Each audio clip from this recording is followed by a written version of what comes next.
The place That's to how be, this works. though, man. This is the place to be if you're thinking, all right, you know what? It's playoff football. It's time to get some new Chiefs gear. Rally House, the place to be. And guess what? We've got gift cards for you as well. We've got some gift cards to give away. We've got multiple $10 gift cards, but I'll be honest, we got a handful of $50 gift cards. Those are going to take some work. Those are going to require some work. It's going to require you to, of course, come by Rally House in Oak Park, but it's also going to require you to maybe do a little singing. You know, we've mentioned how much we like jingles on this show. You know, there's the Rally House jingle. We also have played a certain jingle for a fast food restaurant over and over and over. Yeah, maybe some of that kind of stuff. Maybe you come by and you sing one of those. And maybe someone should sing part of Pasquantino because he was unable to make it today, but two of his teammates will be here. That's the kind of stuff that's going to take for that $50 gift card. Yep. We've got the live stream up and going on YouTube, Twitter, Facebook, Twitch. And so I'm taking a look at Cody's new attire, stocking cap. A striking similarity to Ralphie from the Christmas Story. I like it. I don't think that you know the scene where he's on top of Scott Farkas and he's just bashing his face in? That's exactly what you look like right now. We can't all own dead rabbits to wear on our head. Some of us have to have good Chiefs apparel. Hey, you know who did own a dead rabbit on his head? Scott Farkas. And what's great, Nick, I don't know if you can see on the video stream, Cody still has like the black hook on the top of it, so he's kept that. I don't know if he ripped the tag. That's a fashion statement. I can't confirm if he's paid for it yet or anything. I can't confirm any of that. Can't neither confirm nor deny. I don't know, man. I'm just saying. Anyway, I will sue you for slander. We're gonna have a great day for the next 4 hours out here, and you heard from Nick during the intro. In the 1 o'clock hour, we're gonna be completely commercial free in the 1 o'clock hour too. That's because Michael Massey and MJ Melendez are going to be sitting down right here, and they're going to be talking some football. I'm talking all things, of course, getting ready for the baseball season. They just flew into town for this football game. That's how fired up they are for the game. And we'll ask them. I don't know if either's ever been to Arrowhead before. You know what? How could they? Massey had spent all of his time in the minor leagues until the middle of last season. MJ Melendez has only recently made it up with the club. There hasn't been enough time to make it to a Chiefs playoff game yet. So hopefully we're sending him to their very first Chiefs playoff game. And one against a team that and they'll get the full experience because Trevor Lawrence said it won't be loud. That's the thing. Like now he's kind of poked the bear a little bit. So in addition to that, we get the extra juice for a Chiefs playoff game. Yeah, fans eat that kind of stuff up. Absolutely. We played the Trevor Lawrence sound yesterday. I'm sure we'll hear it a few more times today as well. Any little extra bit of motivation, even for a playoff game that you can get. I mean, it's a 3:30 kickoff. Of course, you'll hear it over on our sister station, 106.5 The Wolf. But you've got all day long tomorrow to get, loose, a little lubricated, when it comes to drinking a little bit, starting at, 6 a.m., 7 a.m., just all day tailgating. It's going to be nuts out at Arrowhead tomorrow, man. Warm weather's a flask day. That's that, like for the cold weather, you mean? Yeah, cold weather. That's weather. the few times a year where it's really appropriate to own a flask. And so this will be what we're in for tomorrow. I kind of like that they got the whole week off, so we got to just sit back, relax, kick it. Last week, no big deal, no stress. And then if they win this game tomorrow, or when they win this game is probably how I should put it. When they win this game against Jacksonville tomorrow, they're just going to sit around the rest of the weekend and wait to figure out whoever else is going to try to make it to the next round because it's not your problem anymore. Once you get through this one, the other 6 teams are going to have to worry about what their season looks like or what they'll need to do to get the win. And of the weekend, we talked about this. The Chiefs got the easiest matchup.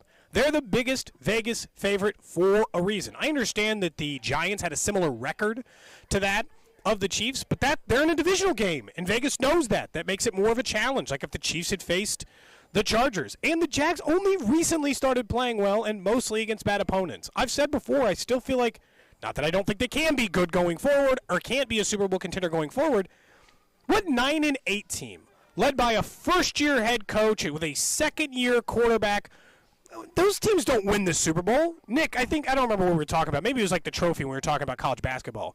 But I want you to close your eyes and envision Trevor Lawrence this year holding up the Lombardi trophy. It doesn't track. That's not what makes sense in this game. That's why I feel like a lot of things are going to have to go wrong if the Chiefs are going to lose on Saturday. Yeah, no, look at the first matchup as we have throughout the week. Back in Week 10, I understand that this Jags team is playing with way more confidence than they were. At that point, they fell to 3-7. Yeah. But we know the scenario that led to still a 10-point win for Kansas City back in Week 10. Like, that's what's crazy. We can talk about the turnovers and losing the turnover battle. They had 3 turnovers, didn't get a single takeaway in that game. They got caught off guard by the onside kick, an aggressive move by Doug Peterson, and yet Kansas City still won that game by 10 points. And so as much as we've talked about Jacksonville being a better team, the one thing that I don't feel like has been discussed enough even for this entire postseason, this will apply if the Chiefs win, and when they win tomorrow, it'll apply for an AFC title game and hopefully apply for a Super Bowl. But the one thing the Chiefs are that really nobody else you can say is positioned for this postseason is they're healthier than just about and rested just about better than anybody in football right now. I understand McCole Hardman's not going to play. We know that. He's officially. They've been playing with him for like 10 games. Exactly. I don't know if it's that long, but it's been a while. It's been a couple months, 2.5, it's been 2+ months since McCole has played. They are, if you look at other teams and who's banged up, and you look at everybody's bye weeks, and when they had the Chiefs had an early bye week this year, so it'd been a little while since they had some time off. Their best position in terms of rest, in terms of health, heading into a playoff game, then they're about as good as you could possibly be. When you play 17 games, you can't ask for a better scenario in terms of rest and health than where the Chiefs are at right now. Name the only there's like a handful of players they've lost long term at any point this season. One was Jody Fortson. I know Nick loves him, but he's the 4th tight end. One was Blake Bell, the 3rd tight end. One was, as we've mentioned, McCole Hardman. They made an in-season trade for another playmaker in the middle of it. And then they lost Clyde Edwards-Helaire, which was, admittedly, addition by subtraction. They got better in the running game after he got injured. They were more balanced. They were better between Pacheco and McKinnon. It worked better. McKinnon stepped up. Like, they almost have, 98% of the roster they were expecting to matter going into a playoff game? No other team can say that. I'm very confident that no other team can say that. Jacksonville's lost offensive linemen throughout the year. If they are to get past this game, they got to face Cincinnati or Buffalo in the next round. Cincinnati has major injuries. Buffalo, we know, lost Von Miller. Like, they've had major injuries. And Kansas City just sits here like, well, I'm glad we got to sit for a week. And any of the minor injuries we had, right, like Frank Clark. Maybe he misses that wild card game last week if, maybe he missed that wild card game last week if they had to play it. Yeah, they didn't have to play it. He was practicing yesterday. He's fine. So it's like I don't think it's been I don't think that's something that's been probably discussed enough, and I do think that's a nice advantage in this football game. And look, the spread doesn't always indicate who's going to win games. We know that upsets happen all the time, but when you start to get into that 8.5, 9-point territory in terms of a spread, look, the Chiefs are that number for a reason in this game. And, if you're looking at, we always joke with Sean Barber, who in our group text always mentions the blueprint for a certain team to win a game, right? He mentioned last week the blueprint for Miami to have pulled off the upset, or the blueprint for the Ravens to pull off the upset. I mean, what does that blueprint exist that doesn't involve the Chiefs doing it to themselves for Jacksonville to win? Because I don't think there's a blueprint where Jacksonville can just go and, hey, they could play great, but the Chiefs play great as well. That doesn't equate to a win for Jacksonville. It requires the Jags to play really, really good and clean football, and it requires the Chiefs to make the same mistakes they made in Week 10, which, again, was 3 turnovers, special teams blunders. And there's still a 17-point lead with 6 minutes to go. Like, they screwed a lot of stuff up and still beat Jacksonville. To me, it isn't probably as far as what we talked about with the Colts, but it is going to take more than one problem, I think, is the way I view this.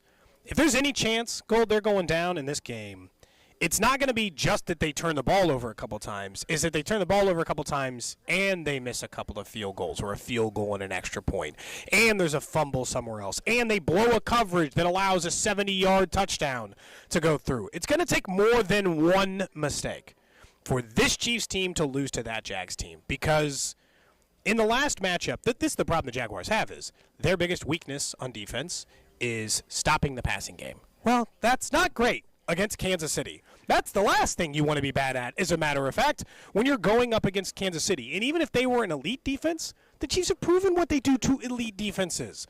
Some of these teams that are remaining in the playoffs, they've hung big numbers on a couple of times this year. And so I don't know how Jacksonville can possibly match up. In their last, and I was looking back at their losses, their recent losses, the ones against the Lions, and then I looked back at the Chargers game, and then, of course, their loss to the Chiefs. Because it's like, what's the common theme? You know who beats them up really bad? Tight ends. Consistent. Yeah, so they Gerald Everett went for 110 yards. So they are fourth worst in the league in defensive DVOA against tight ends in football. That seems bad when Travis Kelce's the tight end. 100%. And then you throw in, and typically you don't say, well, someone's just due, so you think it's going to happen. But Travis Kelce hasn't had a touchdown since Week 13.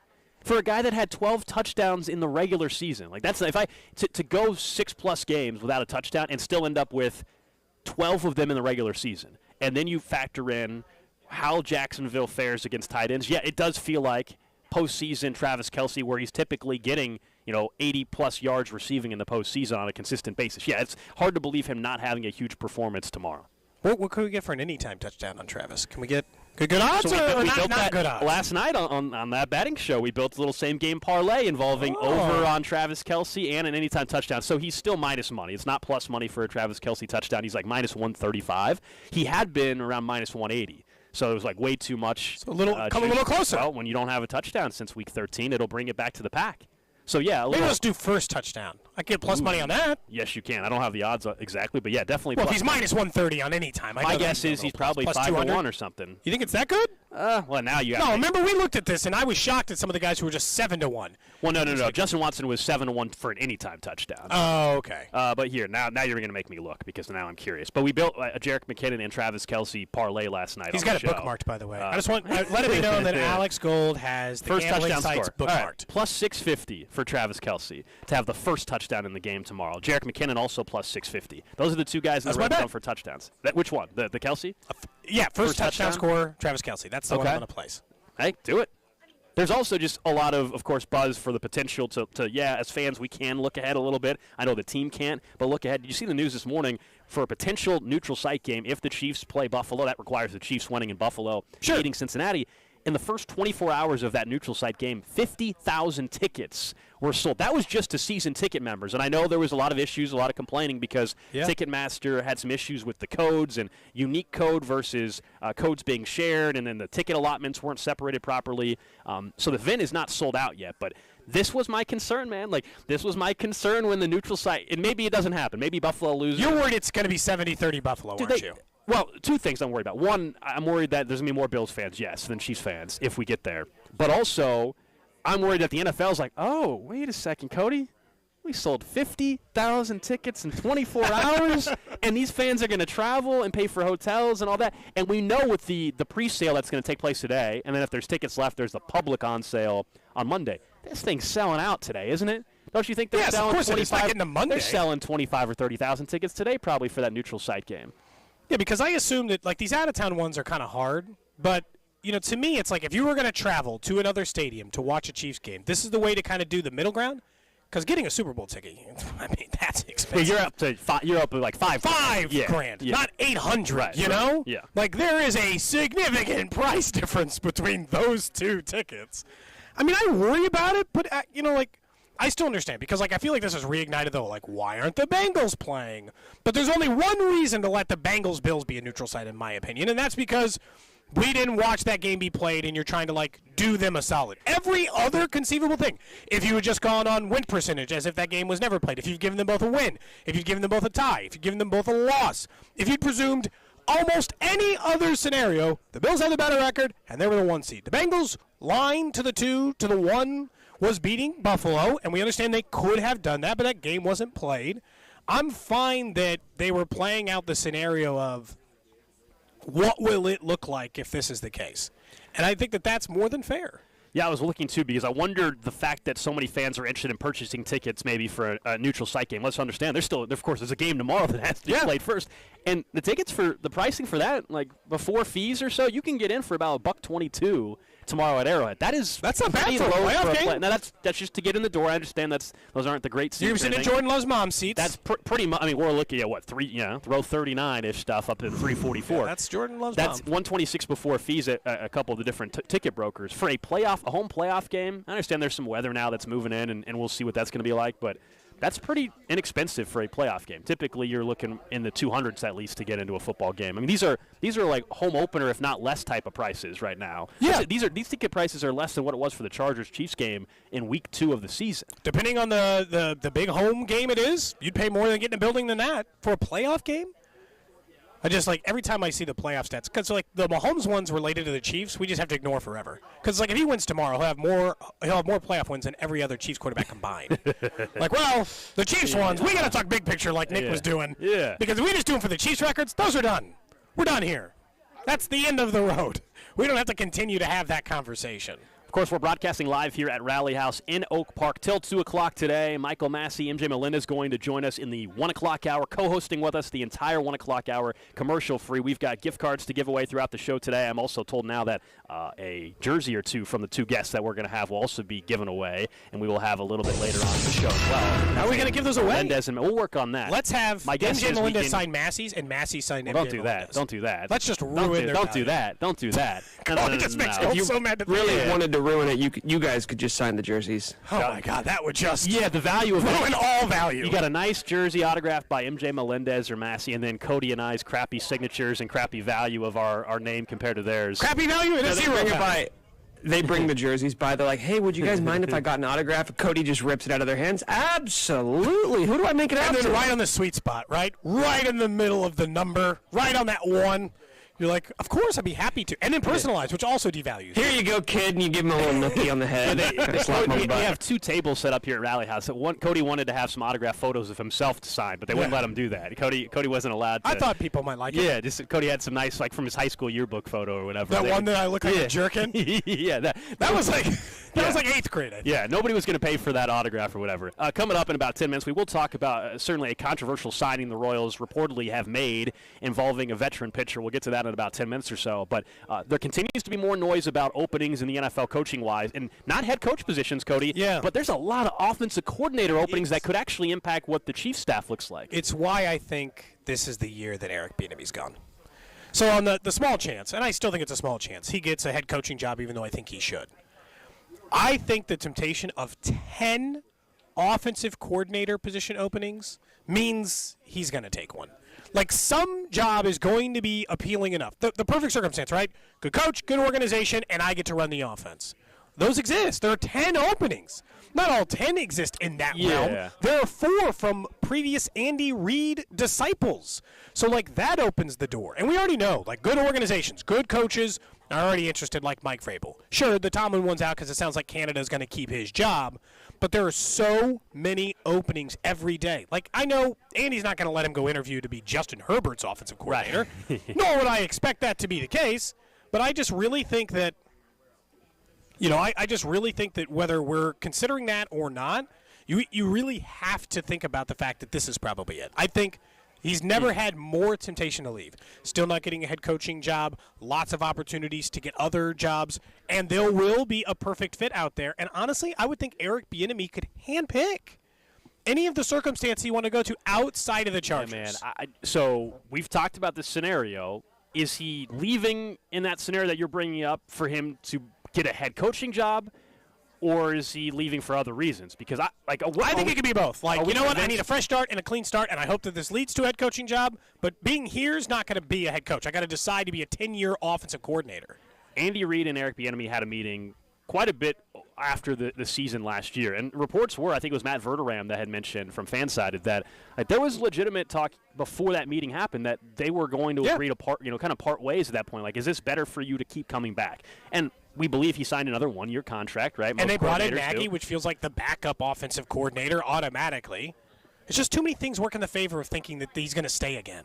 He's on a one-year deal like he always is. There's already an offensive coordinator in-house who can do it. There are 10 openings. But I think he has to be careful about where he has to be careful about Byron Leftwich was the hot name to be a head coach 2 years ago. Yeah. And now he got fired as the offensive coordinator, and now who knows if Byron Leftwich will get an opportunity to be a head coach ever. I mean, that's how quickly the window can close. Do you believe him going, let's say, to be the OC, and I'll throw out Tennessee. Do you want Ryan Tannehill as your quarterback for 1 year to be the OC for that offense? Does that increase his chance? I'm not so sure. The difference with Mike Kafka, at least, Mike Kafka that left, goes to the Giants with Brian Daboll. You got Daniel Jones there, and if you just got something more out of him than anybody else, you were going to become a head coaching candidate. He did more than that. Mike Kafka has received head coach interviews, might even get a head coaching gig. I really think Mike Kafka might get the job.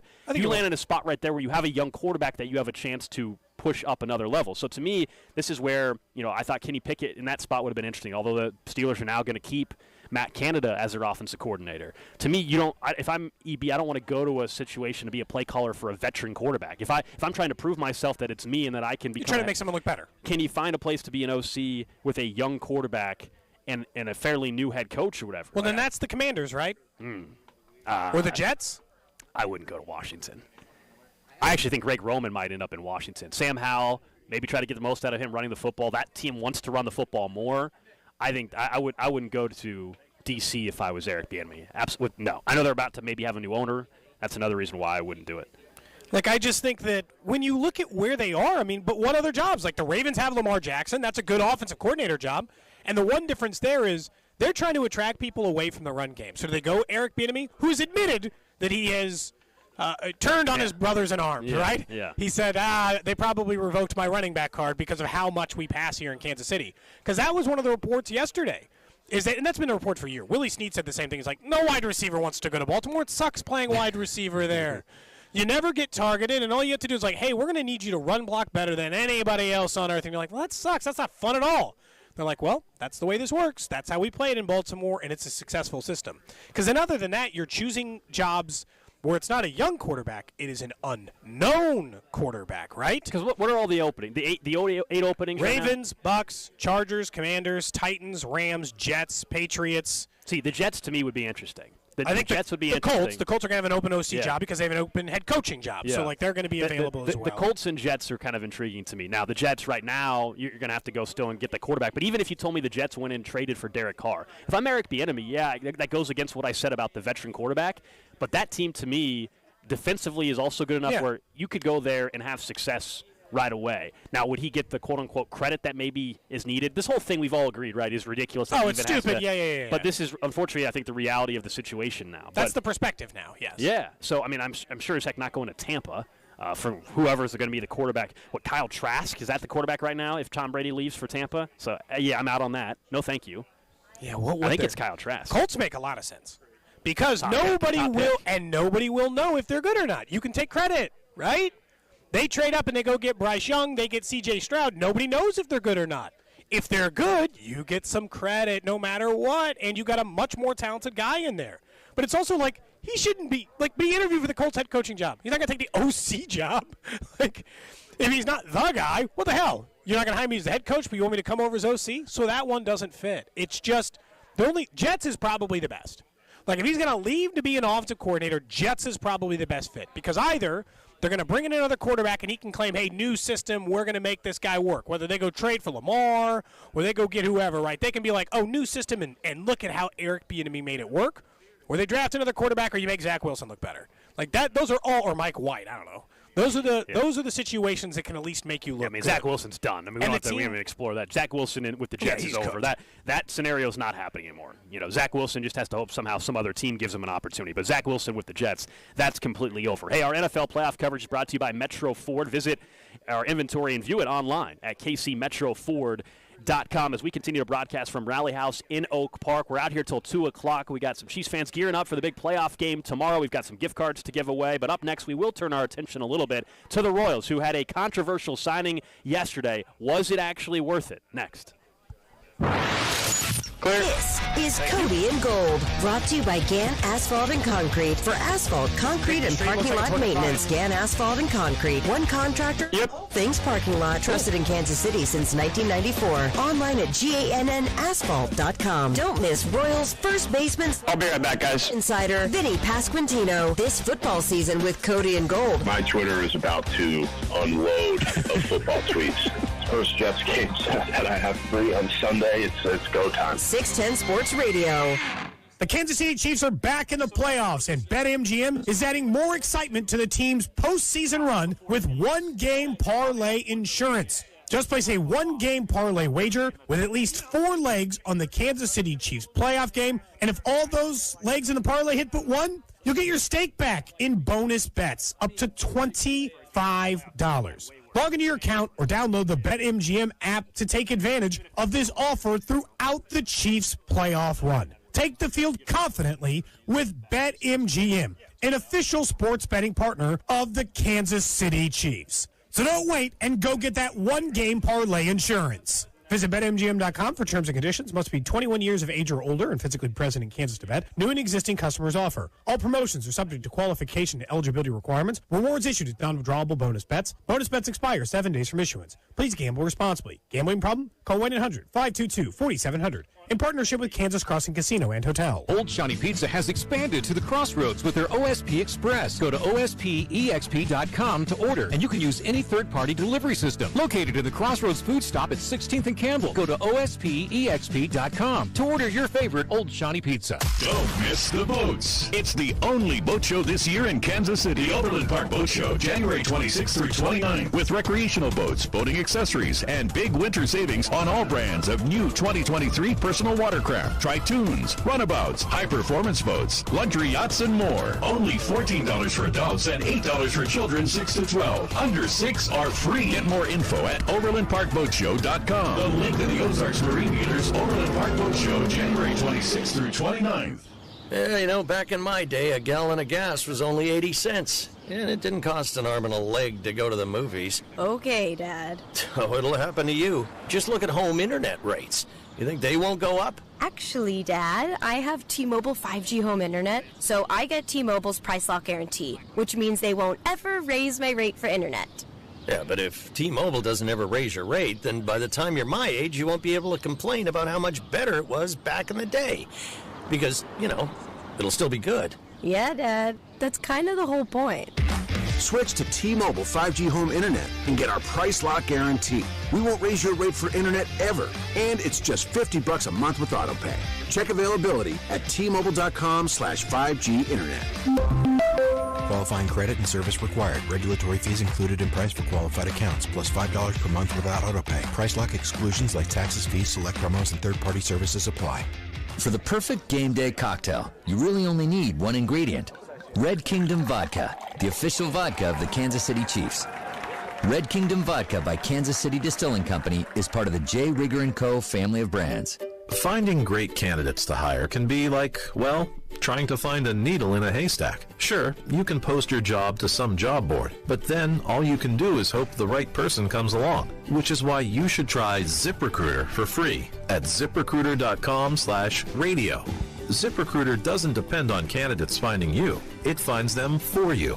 Its powerful technology identifies people with the right experience and actively invites them to apply to your job. You get qualified candidates fast. So while other companies might deliver a lot of hay, ZipRecruiter finds you what you're looking for. The needle in the haystack. See why 4 out of 5 employers who post a job on ZipRecruiter get a quality candidate within the first day. ZipRecruiter, the smartest way to hire. And right now, you can try ZipRecruiter for free. That's right, free at ZipRecruiter.com/radio. That's ZipRecruiter.com/radio. ZipRecruiter.com/radio. Meet Joe A, Hi. Joe B, Hello. and Joe C. What's up? 3 everyday Joes perfecting their banking with Chase. Joe A is locking his lost debit card with the Chase mobile app. Joe B is cruising toward his new ride with AutoSave. And Joe C's Chase banker is helping him budget to go back to school. Tools that help protect, support for what's next. One bank that puts you in control. Visit chase.com/checking. Chase, make more of what's yours. Chase mobile app is available for select mobile devices. Messaging and data rates may apply. JP Morgan Chase Bank, N.A. member FDIC.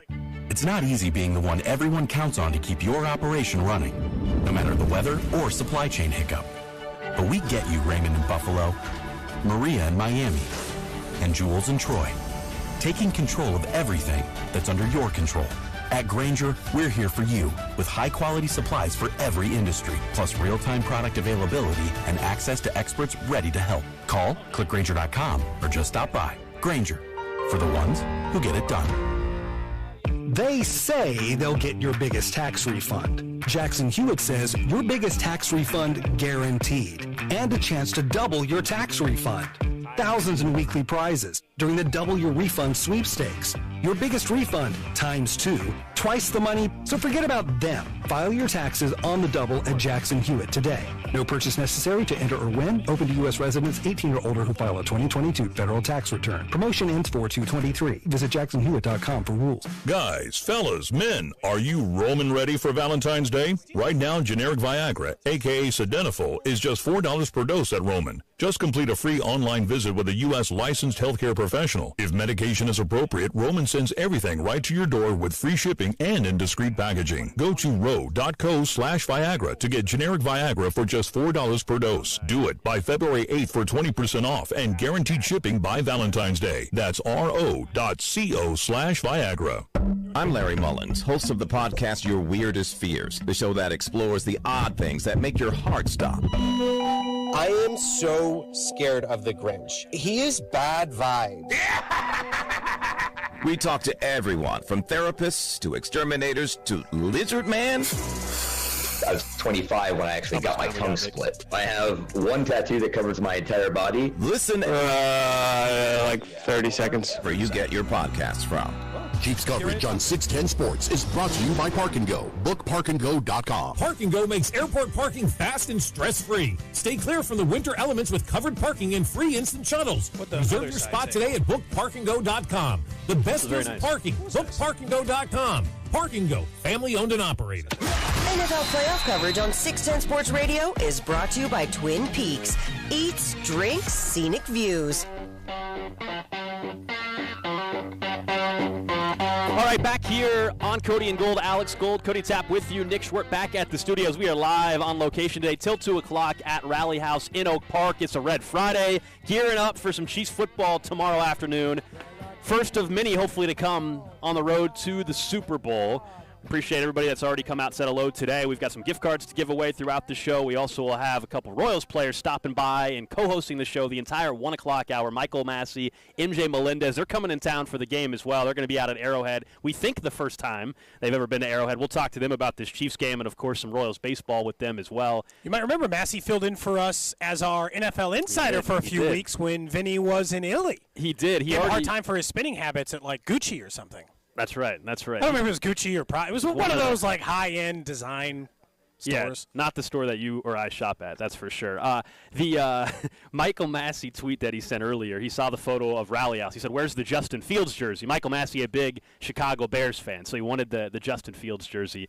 They have those in the Chicago stores, not at the Kansas City location. No, he was a long Mitch Trubisky guy, which is truly unfortunate for almost anyone, especially because you know that 7 picks later went Patrick Mahomes, but you know, it happens. And they got fleeced in that deal. It was so many things went wrong for them to end up with that quarterback. We'll get back to some football in just a couple minutes, but the Royals did make a move, and I think it's fair to say a very surprising one. We had mentioned during What's Trending yesterday, there was some reports that the Padres, the Marlins, and the Royals were the 3 teams that were looking into signing Aroldis Chapman, right? The veteran reliever has had a fantastic career. Now, last 2 years certainly has not nearly been the same type of pitcher that he had been. And the Royals now have reportedly, multiple sources have reported that they've signed to a 1-year deal. Now, it's a 1-year deal, $3.75 million with performance bonuses based off of what he can do. And let's be honest, this is a controversial signing because it's not as simple as just they're signing him for baseball. From a baseball-only perspective, I think it makes a lot of sense. It's a guy that has high upside potential. It's a guy that has underperformed the last couple of years. The Royals clearly, he's coming off his worst year. Yeah, the Royals clearly believe that they can find, whether maybe it's a mechanical fix, whatever it may be, and that then maybe you have him perform for 2 or 3 months with you, and you flip him at the deadline and you get some prospects. That's the baseball mindset I'm assuming that the Royals have with this signing. But is it worth the pushback that they are receiving from fans? Because in 2016, of course, there was a domestic violence situation where he was not charged. However, the league felt it was serious enough based on their investigation, Cody, to suspend him for 30 games. And baseball doesn't just suspend players for no reason. Well, now they suspend them much longer than that. So he got in on the early part of those suspension things. I'll quickly address the baseball thing because the bigger issue is the other stuff. The baseball part, they're taking a shot on a $4 million reliever who's had a lot of success in baseball. I kind of get why you try to see if that can be a solution for you in the back end of the bullpen. And from a trade perspective, the prices have been great for relievers the last couple of years if you have some to flip during that time. So, if from that perspective, fine. But it's not just, this isn't one of those, like, I don't want the text line filling up with, like, well, he said, she said. He admitted to firing a gun 8 times in an argument with his significant other at that time. That's really serious. So it's not like now she had said she'd been choked and he has denied that, and there's other parts of this that maybe you can make that argument, but he's admitted that in a domestic situation he fired a gun. That is the part I don't know that I'll ever get over. I don't think that I can just be like, well, I'll just wash that away.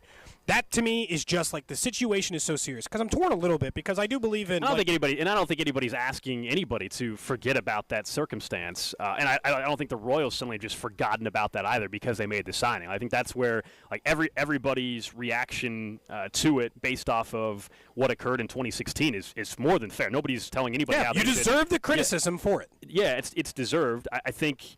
There were clearly two other organizations as well that were willing to sign him or consider him. I mean, he hasn't been. Well, he's been in baseball ever since then. Yeah, I mean, he's been with the Yankees. Now, Yankees fans are glad to see him go. I don't think it's, it's funny now Yankees fans are trying to claim it's because of what happened in 2016. But no, Yankees fans are upset because he kind of quit on the team at the end of the last season. He also didn't perform all that well as a pitcher last season. That's what Yankee fans are actually upset about.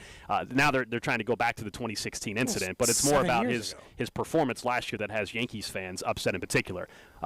Look, you cannot separate the two. I get the frustration there. I think we'll have a chance at some point to have J.J. Picollo, the Royals general manager, back on the show, and I think at some point, whenever they make the signing official, because they haven't actually made it official, sure. There's just every report out there. He's got to go through the physical and all that kind of stuff.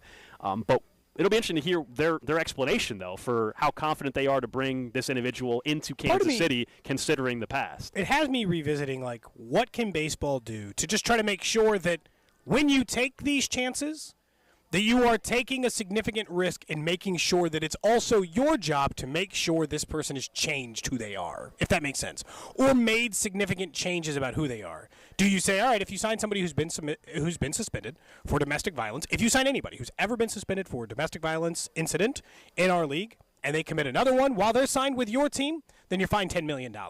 Like, make it so that you're making teams not just make a baseball decision. I think that's mostly what people are asking for. Are you considering which portion of your fan base is going to feel really visceral about the signing as a result of that? And he's going to, most people will be like, well, that was 7 years ago, and there's been no other incidences, which is not incorrect. And I'm not even saying I don't believe in a rehabilitation process and that people can do things to improve who they were or things about their life. But, man, that is a tough one. Do you believe the signing happens if Dayton Moore is still the GM? Because I've seen a lot. I've seen a lot, and I've heard a lot from people over the last less than 24 hours now since the news came out. Like, well, this is clearly a sign that this is a new regime, and Dayton would never do this. I do want to remind people now they never actually ended up signing the individual, but there were reports at one point the Royals under Dayton Moore were considering the pitcher out of Oregon State, Luke Heimlich, who was convicted. Yeah, not just. Yeah. I mean, he convicted of sexual assault and as a child molester. I mean, that was a player the Royals reported were actually considering. Yeah. So the notion that Dayton Moore, this was one thing, Dayton Moore would never have brought this guy into the organization. I'd push back on that because while they didn't sign that individual, they considered it. So I don't think this is a sign that J.J. Picollo just doesn't care about some of the off the field stuff. I don't think that's a fair assessment of the situation. It's going to be it's an uphill battle. Is it worth it for this organization to do it, considering they don't really have the juice where they're at? To be honest. Yeah. That's part of that's part of the problem. People accept like if they were winning, if the Royals had just come off an AL Central title, be quieter. Yeah, for sure. That's how it works usually. That it's kind of gross that's the way it works, but yeah. If you had more, because like right now, he is their biggest off-season signing outside of Jordan Lyles. He's their second biggest off-season signing. Which means, and this is the signing everybody's going to talk about, understandably so. Well, yeah, and that's we talk about the 3 or 4 biggest offseason signings. That's going to be part of this conversation now. It's like not only did you do this, and like it doubles down the people who are going to be critical of making a bet, because like taking a $4 million reliever, that's low risk, right? That's not a high risk move from a baseball perspective. But if it blows up in your face, you spend $4 million and all the backlash, then you really are going to get killed. Yeah, I just think from a baseball end, you have him around for 3 months. You hope he somewhat shows some form that he had from 2 seasons ago, and you flip him, and it betters your organization for the future. Like that is like the ideal scenario here from the baseball, and that's what you're hoping you get. All right, we'll get to Nick's notable notes coming up in about 6 minutes or so. Of course, you can interact with us on the text line as well, 913-586-7610. Let's get back to the NFL a little bit. We all know the Chiefs have to take care of business first and foremost tomorrow, but I'm curious, are we still split on the potential scenario of a neutral site game? This is our last chance to choose, right? This is it. Would you rather play Buffalo in Atlanta or you get a home game against Cincinnati, knowing what Cincinnati has been to you. Look, I love going to Arrowhead. You and I are going to Arrowhead tomorrow. It's going to be awesome tomorrow, and there's nothing like an AFC title game at Arrowhead. The atmosphere is incredible. But I would rather play Buffalo than Cincinnati. And, yes, I think people will disagree with me. I still would rather play Buffalo, even if you told me the game had to be in Atlanta. You know my feeling. You want this game in Atlanta? You know my feeling on the neutral site stuff. I think the whole setup the NFL did with that is absolutely ridiculous. To me, this game should never even have the possibility of being a neutral site. But that's in the past. We can't do anything about that. As far as the potential opponent, I'd rather play Buffalo. I think they are far more vulnerable than the Cincinnati Bengals. I think they look more vulnerable. I don't disagree with you that if you watch these two teams play over the last month and a half, Cincinnati looks more dangerous than Buffalo. But I don't know, man. I think I have kind of shifted. I think for the longest time it was, you know what, I'll take anywhere that isn't Cincinnati. Because that was my thought going into the postseason. But I also didn't realize at the time, we didn't know for sure. Like the whole time was, remember in the postseason, like anybody but Cincy. I want to face any other team that is not Cincinnati because they've got your number. For a variety of reasons. Jamar Chase is a matchup nightmare. Joe Burrow, if you get in a one-score game, is a problem. He can go and win it, and he does those things. And not that, I mean, Josh Allen went and scored what looked to be a game-winning touchdown against the Chiefs in the postseason last year. Wasn't, because there were 13 seconds left on the clock that obviously ended differently. But it's, to me, I don't know. I kind of feel like I'm leaning towards home. I don't, you know what, I think some of it is like, I don't want all the nonsense that comes with, oh, you know, it was a neutral side, or Buffalo should have been at home. You know what? Let's just play this thing to seed. The Chiefs would have won. They would have been at home. Let's take Cincinnati at home and take a chance. Like, enough former players have said that's what they'd want to. To me, the Chiefs are going to be more up for that Cincinnati game because they do want to kick off the champ. Because every former athlete we talk to, whether it be baseball, football, no matter the sport. Except Michael Irvin. We had Michael Irvin on yesterday. Michael Irvin who said they want the worst. We had Michael Irvin. He's like, man. But he's talking fan Michael Irvin.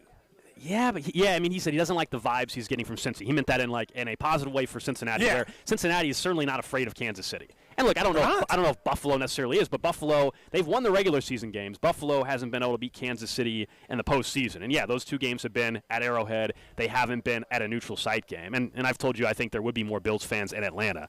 But man, I still look at the actual matchup, even with the O-line injuries that Cincinnati has. Let's remember, if Cincinnati is playing Kansas City at Arrowhead and you're like, oh, we're excited it's at Arrowhead, that means Cincinnati would have gone to Buffalo the week prior with that offensive line injury and beat Josh Allen. I've told you, I think Cincinnati is the best team in the AFC. I've said that. Doesn't mean that they're going to win this week and doesn't mean they're going to beat Kansas City. But I think Cincinnati is the best team in football, and it does make me nervous that they are 3-0 against the Chiefs. Yeah, from a player mindset, if you're in the Chiefs locker room, you have to go into it and say, hey, we're going to beat this team. We want them badly. Shouldn't they have felt that way in the regular season? Yeah. Shouldn't they have felt that way last year in the AFC title game when they had already lost in the regular season? So the whole notion of like, well, now you've lost to them 3 times. Now you really want them. That's you lost to them last year as well. But part of the reason I want it is because the juice that would come out of that, if it is Cincinnati, they had just gone to Buffalo, they've kicked your ass a bunch of times, it doesn't matter, right?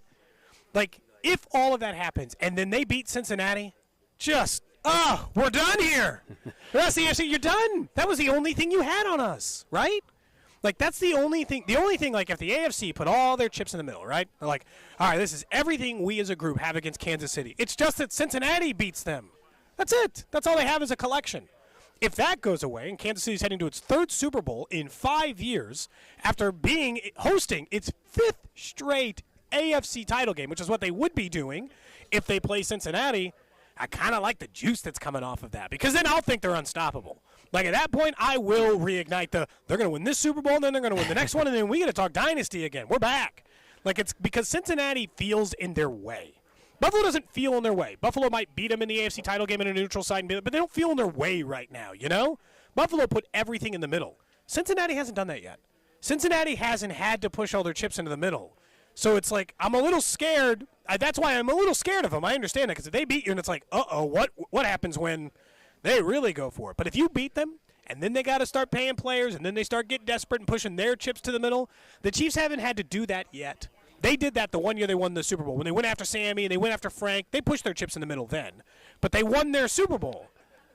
Cincinnati still has so much to lose. We'll talk more about this with Pete Sweeney, our Chiefs insider from Arrowhead Pride. Pete Sweeney going to join us coming up at 11 o'clock as we continue broadcasting live from Rally House in Oak Park. But it is that time where we let Nick give us his notes. Gotta write something down. Nick's notable notes. Hey, what's up, guys? Hey, Nick. What's up, Nick? How are you doing back in the studio, I'm good. How are you guys doing? How you doing, pimps? You guys pimping out there? We are, Nick. Nobody can hear you here, so I feel like they're missing out on all the weird stuff you say. We should have brought a speaker. I haven't said anything in this segment, though. You just said, I'm just listening to you guys. You guys, are you pimping? That's what you said. You said that. That's weird. That qualifies. Oh, so when Jay-Z writes a song about pimping, it's cool, but when I bring it up, it's weird? Yes. That's correct. That's exactly right, Nick. That's exactly how it is.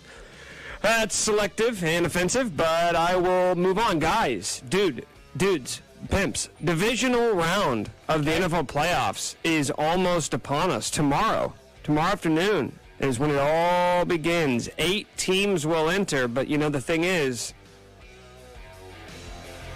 only 4 will leave. Right. That's usually how it goes. Are you sure? Is that 100%? Yeah, that's the way it goes. So, I thought we would do what we did last Friday. Let's go over some prop bets. Gold didn't like the way that I did it last week. So, since he is the betting czar, he makes all the rules, I guess. So we will, we're going to open it up a little bit, and I won't make you take overs, even though that's the only fun way to bet. I will just give you over-unders. You tell me what you like. Whichever way makes money is fun. No, it's not fun to bet unders and sit there and root for teams to not score. But you know what? Let's not get into this now. Let's start with the first game, aside from Chiefs and Jaguars, which we will be talking plenty of. Giants, Eagles, little NFC East showdown. Let's start with Saquon Barkley. Big game last week on the ground and through the air. His rushing yard total for tomorrow's game, just 68.5. What do you guys like there? So I think both teams would like to run the ball. I think the Giants would certainly like to run the ball and limit the possessions that the Eagles are going to have, because the Eagles certainly, as we know, have the more explosive offense. I just wonder if, because of that, if we all know that that's what the Giants want to do, Philly's going to try to key in on that. They have struggled against the run. I just worry if that number seems almost too good to be true right here. That's one where you probably stay away, but I can't in this segment because Nick will get mad at me. So I'll lean over on that one. He would have covered that number each of the first 7 weeks, 8 of the first 9, but then over the last 8 weeks or so, not so much. I feel like I actually lean under in this case. I know, like you said, Nick, it's not fun to bet the unders, but I do feel like I think Brian Dable knows he's going to have to open it up to win this game. And Daniel Jones is coming off of, it has to be the most confidence-building game in his history. So, I don't know. I feel like they're going to open it up. So I think I take the under on Saquon. I got another rushing over-under for you guys. On the other side, Jalen Hurts, we know he's a dual-threat quarterback, 51.5 rushing yards for the Eagles QB. God, 51.5? That's his... He's almost got Saquon's number. I think I go over, honestly. I don't really know that any team... Yeah, he had 77 yards rushing in the game that actually, quote-unquote, mattered. Not talking about the Week 18 game where these two teams played each other, but the game prior to his injury, 7 rushes for 77 yards. I would feel confident going over. Look, I love the Eagles in this matchup to begin with, right? So if you go and look at props for this game, I'm going to lean towards Philly and most of them anyway. I don't get how Philadelphia actually, guys, isn't the same type of favorite that the Chiefs are. Feels like they should be, but I think the divisional part is what's throwing them off a little bit. Everybody knows each other, things get weird, and they just watched those Buffalo and Cincinnati games get close against clearly worse teams. I just feel like they're a little inflated because they beat the Vikings, a team that we've all have said is fraudulent, but now we're putting a ton of stock in the Giants' win against the Vikings. Well, and, Daniel Jones looks good. Once your quarterback starts looking good, the lines tighten up a little bit. That's part of it. All right, guys. Maybe the game of the weekend, Bills, Bengals, feels like this could be an AFC Championship matchup. Well, we'll see how it plays out. Okay. I don't think anybody had the Giants, Vikings being the game of the weekend last week, but you know what? It delivered. 49.5 points is the over-under in this game. I want to start right there. How high scoring of an affair do you think this is going to be? Not very high. No, I think the Philly and the Philly and Eagle game is one thing. The Bills and Cincinnati game I actually think will be lower than everybody thinks heading in. I actually like the under with the Bills and Cincinnati. I actually think both defenses will play a little bit better than we've seen so far. Cincinnati's defense is incredibly underrated. They're top 10 in points per game allowed this season. The Bills' offense gives the ball away. Cincinnati does a pretty good job taking it away. And if you look at just like the Chiefs-Bills, Chiefs-Bengals model, the model is not their normal thing into the 30s. I think a lot of times in those games you understand 24-27 with a little harder play in the playoffs kind of gets it done, so I like the under too. The only part that changes is does Josh Allen protect the football? He has really struggled to protect the football as he set up a short field for Joe Burrow in Cincinnati in this game. But I actually think the under is in play. All right, guys, last game. Okay. 49ers. Brock Purdy, right? Yes. Mr. Irrelevant, trying to get relevancy against the Cowboys, you know what I mean? Mm-hmm. And I'm trying to prove to the world that he's pretty good. Come on, man. That was pretty weak. That was pretty weak. You had all morning without us there to work on these jokes, and that's what you landed on? No, I don't work on these. These are just top of mind, man. Sure. I hope so. I'm not crafting this material. 236.5 passing yards for Brock Purdy against one of the league's top defenses. Under. Here's my thing. I love the Cowboys in the game, and that's because I think at some point Brock Purdy's going to turn into a pumpkin, and it's not going to just be for a half against Seattle like it was. To me, he hasn't faced a defense like the Dallas Cowboys all year when they're fully healthy like this. And you take a look when he's gone up against some of the better defenses, like even the New Orleans Saints, who are not a good football team but a pretty good defense. They've struggled as an offense in San Francisco. So I actually will go under for Brock Purdy. I think we're going to see over. He's the truth. Struggle. He's clearly the truth. You just called him the truth. He is the truth? That's what you. Brock He Purdy's is him. The truth. Brock Purdy is him, Nick. No, he's got that dog in him. Oh no. Over. Oh no. No.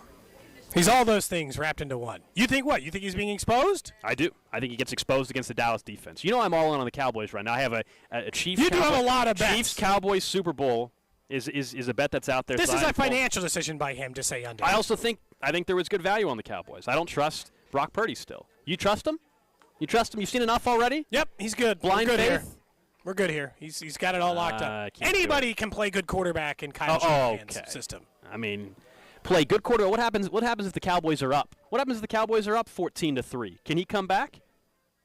No, but that seems problematic. I don't think that's going to happen. So that seems a little problematic. All right, those are Nick's. That would be good for the 2:30 over. I'll say that. They're going to be throwing it. This is true. Those are Nick's notable notes. We are broadcasting from Rally House in Oak Park, getting set for the Chiefs game tomorrow afternoon. Come on in and get your cold weather gear. Chance of snow during the game. You're going to head out to Arrowhead. Maybe you're going to be tailgating all day, getting ready to go. Trevor Lawrence said you're not going to be loud. Trevor Lawrence said you're not going to be loud enough. Everybody's going to be fired up to head out to Arrowhead. Coming up next, Pete Sweeney, our Chiefs insider from Arrowhead Pride's going to join us, and we will give away our first $50 gift card. You're going to have to do a little singing for that if you're here at Rally House. Next.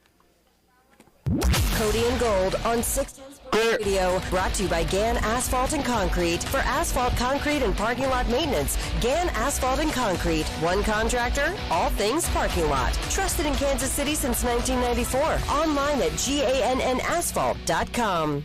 Rally House, shop every team in town. College and pro, come on, it's time to go. It's playoffs time, KC. Rally House has the Chiefs gear you're looking for, including Chiefs official postseason gear and the latest styles fit for the kingdom. Kansas, Missouri, Kansas State, Chiefs and Royals make KC great. Rally House, Rally House. It's your city, it's your house, it's the Rally House. Gear up in-store and online at rallyhouse.com. Don't miss the National Fishing Expo Kansas City, January 20th through the 22nd at the KCI Expo Center. Fishing season starts now with over 60 free seminars with pros from every corner of the sport, all while experiencing huge savings on all your tackle needs, all under one roof. 2 kids, 17 and under, get in free with every adult at the National Fishing Expo Kansas City, this January 20th through the 22nd at the KCI Expo Center. For information and tickets, go to nationalfishingexpos.com. Presented by Wholesale Batteries, the right battery the first time.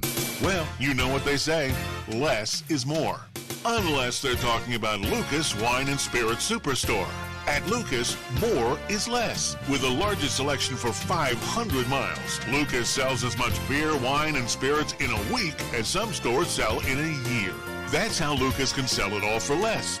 Much less. Come choose from literally thousands of craft beers, hard-to-find wines, craft whiskeys, and exotic spirits. Explore it all with expert help in person or explore online at lucaskc.com, where that incredible selection is all available to order for curbside pickup. And if you live in Missouri, they can even deliver it right to your door. Lucas Wine and Spirits Superstore. In the Northland, just west of Liberty at 152 in Flintlock. In Overland Park, near 119th and Metcalf. And in South KC at 135th and State Line. Lucas Wine and Spirits Superstore. In a glass by itself. Time for a new furnace? How about a free one? That's right. Buy a new air conditioner and get the furnace for free. Book your experts from Energy Experts Heating and Cooling today at EnergyExpertsKC.com. That's EnergyExpertsKC.com. You make plans for dinner, plans to get that new job, or plans to spend more time with the family. Having the right plan can make a world of difference, especially when it comes to your health. That's why Blue KC offers health plans with coverage you need right here in the city we all call home. With a Blue KC health plan, you can enjoy $0 copays at Spira Care centers, access to a broad provider network, and much more. Enroll in a Blue KC health plan today. Call 888-892-8108 to get started. That's 888-892-8108. The NFL playoffs are heating up, and with FanDuel, every play is a rush. New customers join today so you can bet the divisional round with $150 in free bets guaranteed when you place your first $5 bet. Just sign up with promo code 610BOB. With $150 in free bets this weekend, I'm taking Patrick Mahomes over the passing yards and the Chiefs to win outright. America's #1 sportsbook has all your favorite bets, from the money line to point spreads to player props. Plus, with FanDuel, you can even combine your bets for a chance at a bigger payout with a same-game parlay. All on an app that is safe, secure, and super easy to use. So football fans, don't miss out. Place your first $5 bet and get $150 in free bets, win or lose, with promo code 610BOB. Make every moment more with FanDuel, official sportsbook partner of the NFL and 610 Sports Radio. 21 and present in Kansas. First online real money wager only. $10 first deposit required. Bonus issued. Non-withdrawable free bets that expire in 14 days. Restrictions apply. See terms at sportsbook.fanduel.com. FanDuel is offering online sports wagering in Kansas under an agreement with Kansas Star Casino, LLC. Gambling problem? Getting help is your best bet. Call 800-522-4700 or visit ksgamblinghelp.com. This is for the men who never settle, the ones who believe only quitters end a game in a tie, the type of guys who choose the bar with the biggest TVs to overcompensate for theirs at home. This is the Lodge mentality. This is Twin Peaks. Ultimate Fighting fans, Glover Teixeira and Jamal Hill are scheduled to battle it out in the 5-round headliner this Saturday night. Winner will be crowned the new light heavyweight champion. Watch it live at Twin Peaks this Saturday.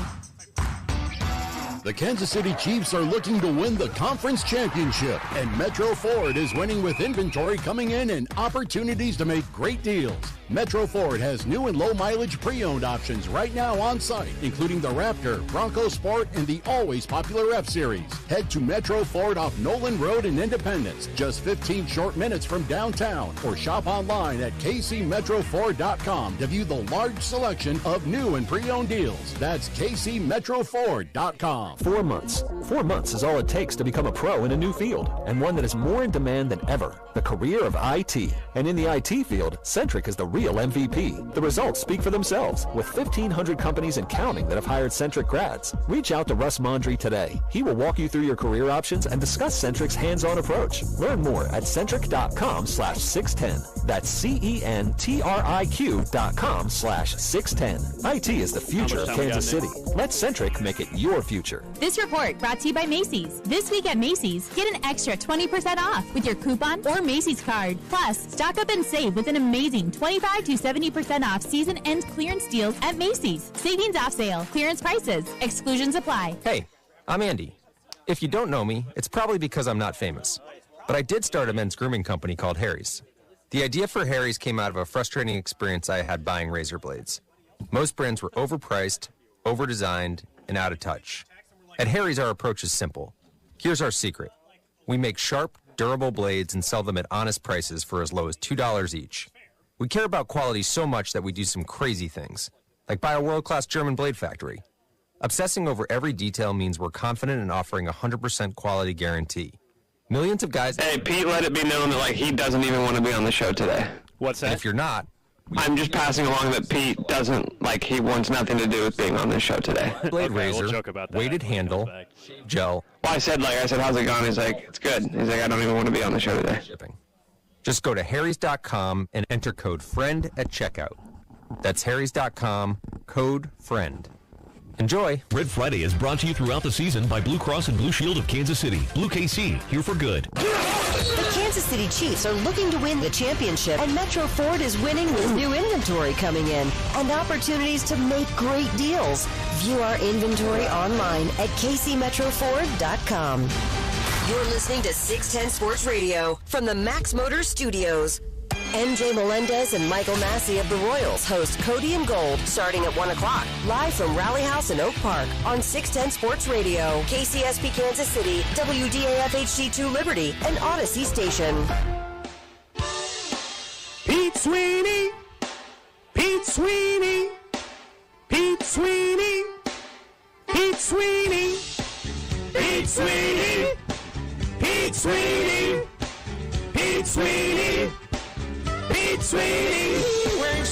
That's right. It is time to talk to our Chiefs insider from Arrowhead Pride. He's presented by FanDuel, America's #1 sports book, the official sports book of 610 Sports Radio, as we continue broadcasting live from Rally House in Oak Park, getting set for the Chiefs and Jags tomorrow. Pete, I heard you didn't want to come out and see us today. I heard you didn't want to even come on the show. You could have come by, said hello to some of your fans, and you said, no, I'm just going to call into the show today.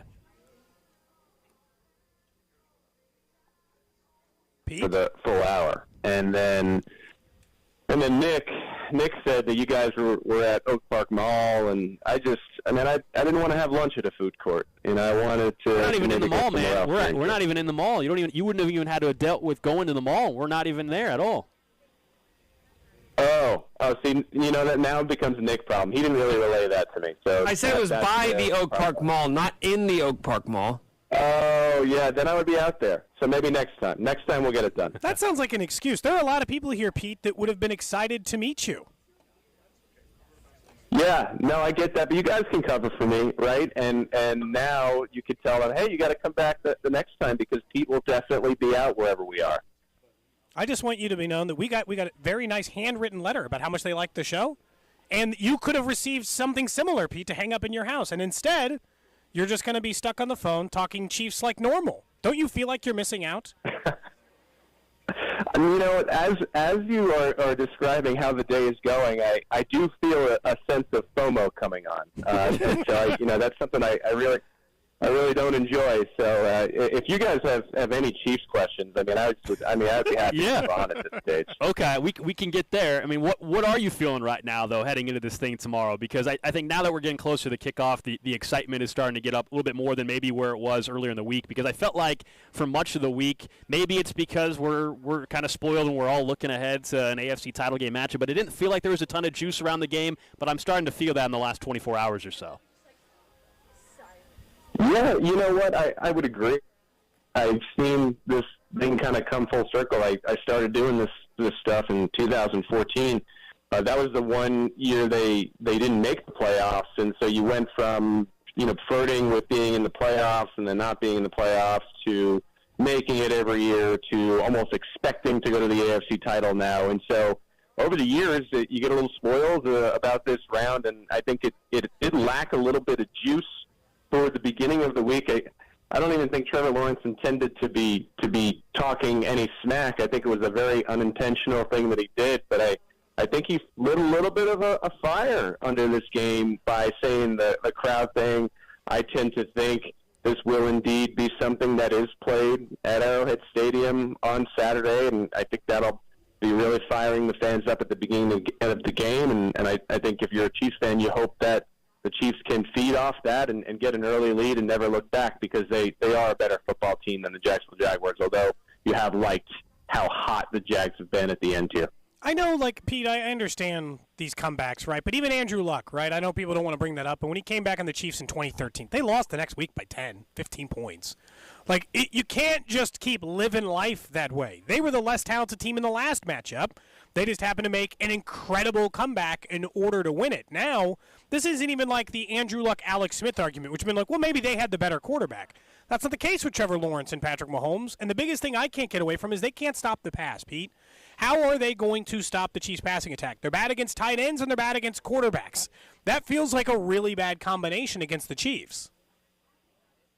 Yeah. I mean, the Chiefs are certainly the more talented team, and I think you're right. I also find that this is a game where you're going to see Kadarius Toney really start to emerge because of the injury I think we were, in a way, not able to see what Tony is going to truly mean for this offense both now and in the future, and you're starting to get hints of it, right? You hear the Louis Riddick comment about how high Brett Veach is. You're seeing it. You're seeing that production. And Tony may be a guy that, when healthy, is actually going to be this first-rounder and in a sense, really threatened by taking the top off of a defense. And what does that mean for Travis Kelce when Tyreek Hill was here? And I know that we're all trying to look at Tony individually, but if he can really establish himself as someone the defense needs to pay attention to, that's going to open up Kelce again.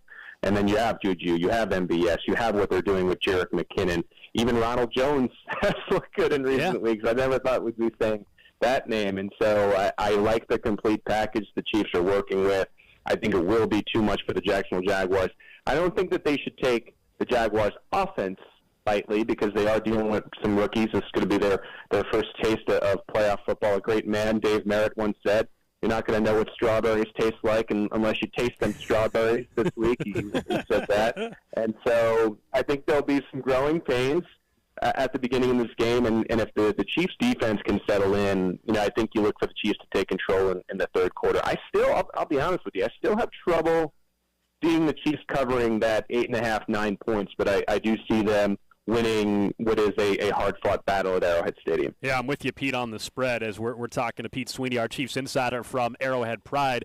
What about Chris Jones in this postseason? Because we all know career year for him, 15.5 sacks. He was asked yesterday again about getting that first playoff. I think it was you, Pete, as a matter of fact, about that first playoff sack.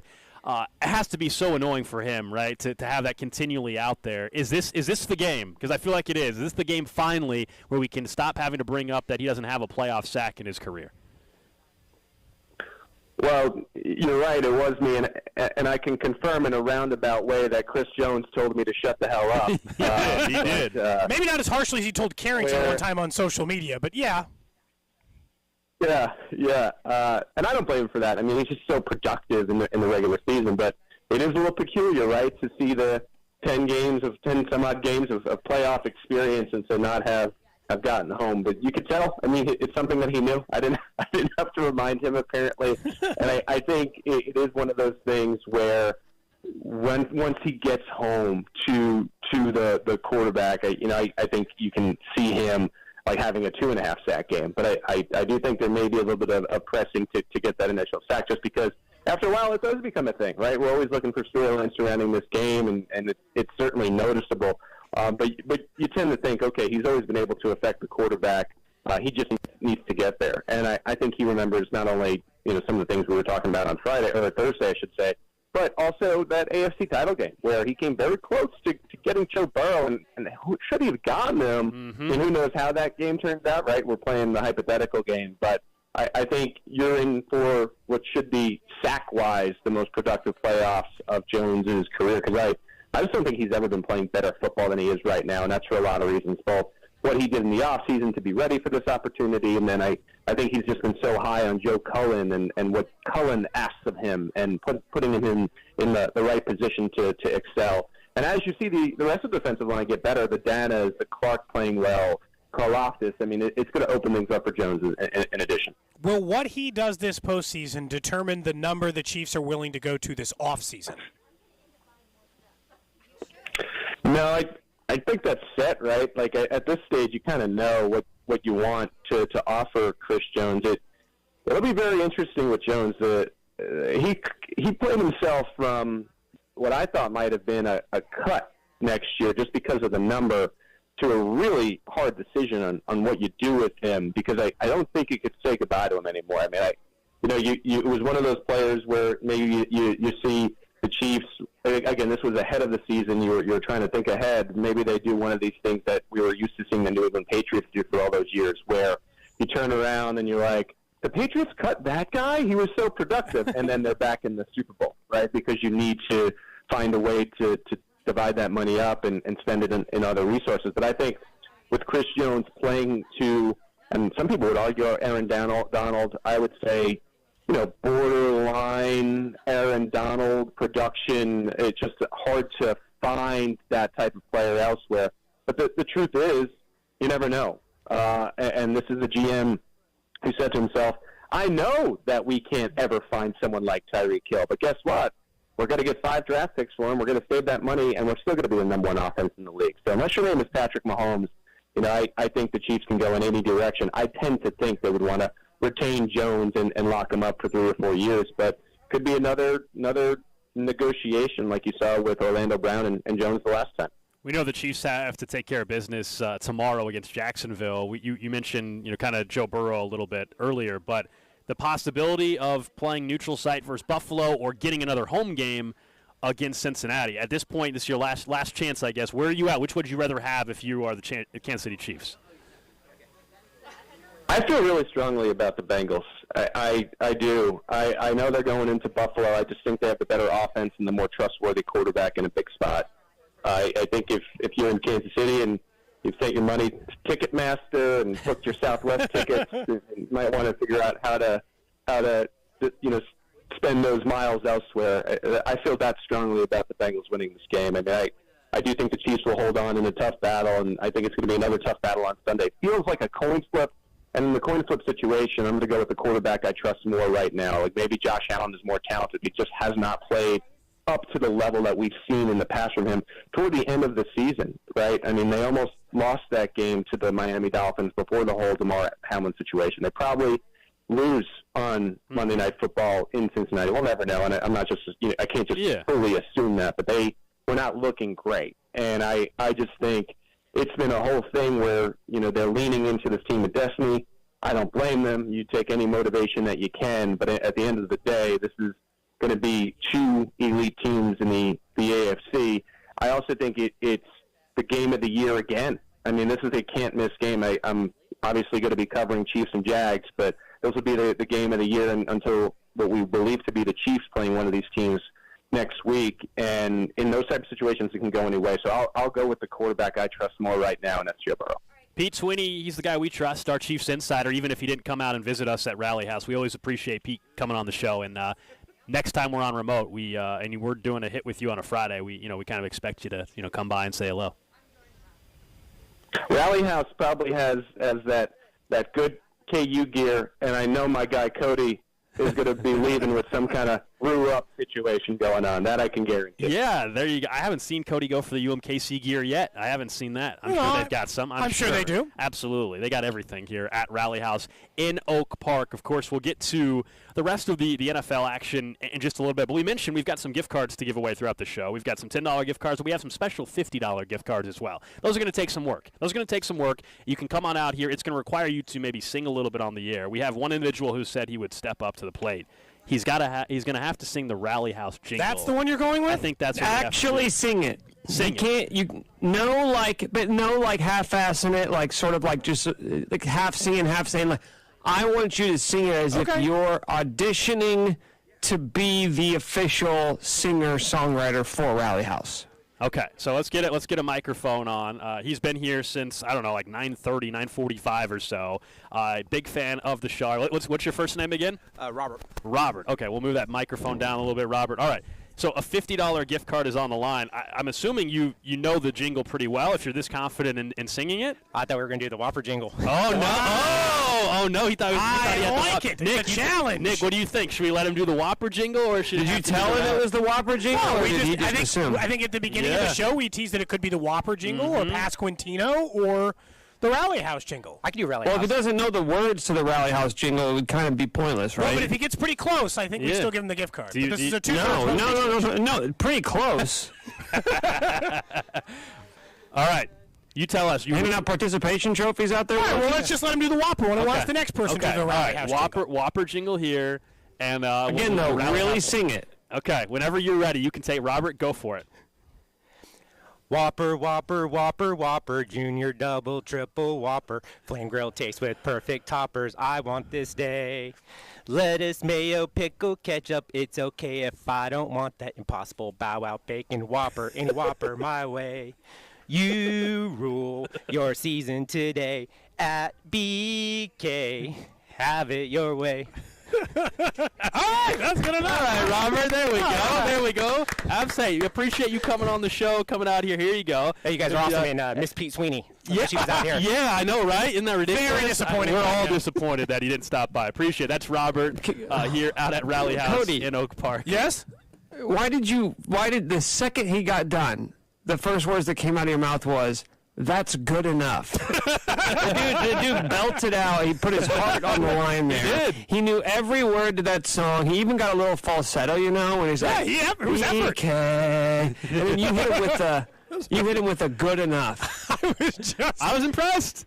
He comes on the radio. There's people watching him sing it. It's a nerve-wracking situation. It's even more nerve-wracking than if he called in because he's got people around Rally House watching him do it at the time. If you're at your home and you're in your car, maybe something like that's one thing. Right. But he did it out in public. So there you go. That's what it takes to get a little bit more than just the $10 gift. So what do we say? 12:30. If someone get here and sing the Rally House theme song.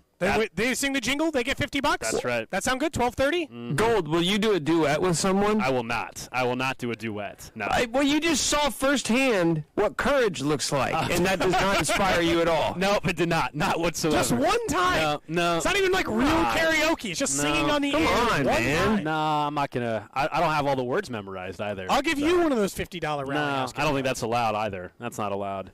I appreciate the effort, though. Appreciate it. Nobody said that it wasn't allowed. We just said they didn't give us any rules. Yeah, I mean that's usually I can't win, man. That doesn't work. I'm offering you a prize. It's for our listeners. I'll just go buy one and then give it to you. You're gonna buy a $50 gift card for me if you sing on the air. Yeah, I know. I will. You know that offer's not good enough. I have turned down $500 cash at karaoke before, so I'm not doing it for $50. Hate money? I'm not. Nick, I think you might hate money. You think Gold hates money? Yes, I think it's possible. $500? It's so weird. It is actually really weird. Just like the weird lines that you draw in the sand, Gold. I think it's pretty straightforward. He won't sing. No, it's straightforward, but it's still weird that you wouldn't sing. You wouldn't embarrass yourself a little bit for $500. No, wouldn't do it. But it's so easy to embarrass yourself for free. Is it a pride thing? Well, at this point now, I'm dug my heels in entirely. I feel that's what it really is. Stubborn. At this point, that's what it is. Are you known to be stubborn amongst your family members? No, not at all. You sure? Are you known to be stubborn amongst your coworkers, specifically the people who do the radio show with you? No, I don't think so. Well, this thing is not good in your reputation. That your unwillingness to bend on this is very stubborn. Well, again, Nick, I'm waiting for your song and for you to sing on the air as well. I'm waiting for that to happen. I would, but here's the thing. Now, people don't want to hear me sing. They just want to hear you sing because you're so opposed to it. That's right. And we'll drag it out for quite some time. It doesn't have as much juice as Nick doing We'll drag it out for quite some time. I'm going to make this a I think we've already dragged it out for quite some time, I agree. Let's get to the trash of the day. Trash of the day. All right, trash of the day. This one actually ties into the NFL a little bit. Have you guys seen the rumor around Josh McDaniels and why, a couple of years ago, I guess it's been at this point in time at least, while maybe he didn't take that Indianapolis Colts job? Remember, he was about to take the Colts job, then something happened, backed out. There's a rumor from Dan Dockich. Now, so take it with a grain of salt there. Okay. But Dan Dockich. Yeah, I mean, just like the biggest grain of salt. Yeah, he tweeted out that basically a source told him recently. Now, why is it all of a sudden coming out? I don't know. I know the Colts have a job opening, but it's not like McDaniels is a free agent or anything like that. No. But Dan Dockich sent out a tweet and mentioned that a source had told him about the in-home visit that Jim Irsay was having with McDaniels during the time of his potential hiring, right? And they had gone through and laid out the scenario in that there seemingly was a little bit of a long bathroom trip during that for Jim Irsay during that interview process, at least when they were at. And then his wife took offense and said that he can't take the job because of how long Jim Irsay was in the bathroom? Correct. Okay. So now there's all this speculation on what exactly was going on in the Why is using the bathroom? What do you mean? Like, people can't How spend long time is a in the long bathroom? time, though? You know? He wasn't up What there would you deem a long time? If someone came over to your house, small group of people, what's too long or long enough that you're uncomfortable? If I'm at your house and I'm in the restroom and I'm gone for more than 10 minutes, it starts getting to questionable 10 behavior. 10 minutes is a long time. Yeah, that's what I'm saying. I don't know if he's in a 10 Here's minutes. the quote. It says, Dan Dodge is reporting that McDaniel's wife made him pull the plug after having Irsay in their home in Massachusetts observing his odd behavior that included being in the McDaniel's family bathroom for a very long and awkward period of time. Now, I don't know if I believe that that's exactly why he ended up not taking the Indianapolis Colts job. I find that hard to believe. But if you're in there for more than 10 minutes, man, it is awkward. It is bad. People have to use the restroom. They're supposed to control 10+ the circumstance. 10+ minutes in somebody else's house. Nick, have you ever spent 10 minutes in someone's house in the restroom? Crickets. Nick's not even answering the question Is he anymore. eating? Do you think Nick is eating? I don't know. right We don't have a camera on Nick, so we don't know if Nick's eating, and that's why he's not talking back. That is actually HIPAA. Did you? Were you eating? It doesn't matter because whether I was eating or not eating, you won't be able to prove it or disprove it. So let's just move on. I think this is something Nick can relate to, though, as someone that has talked But it's openly not. on air. About him and his relationship. And Do you actually think it was a stomach problem, or do you think there was something? Jim Irsay's been, he's had some other problems. I don't poop shame people. So do you think it was something else? Do you think it was what you claim Sean McVay does? Do I think that Jim Irsay went to the bathroom of Josh McDaniels to huff a line of cocaine? No. Okay, just checking. I think that he was probably relieving himself. He's pooping, dude. Like, what's the big deal? I don't understand why they're making it should speak to his comfort. And Dan Dockich is an absolute bum, so who cares? Wow, this guy's a really? joke. You're just gonna call that guy a bum?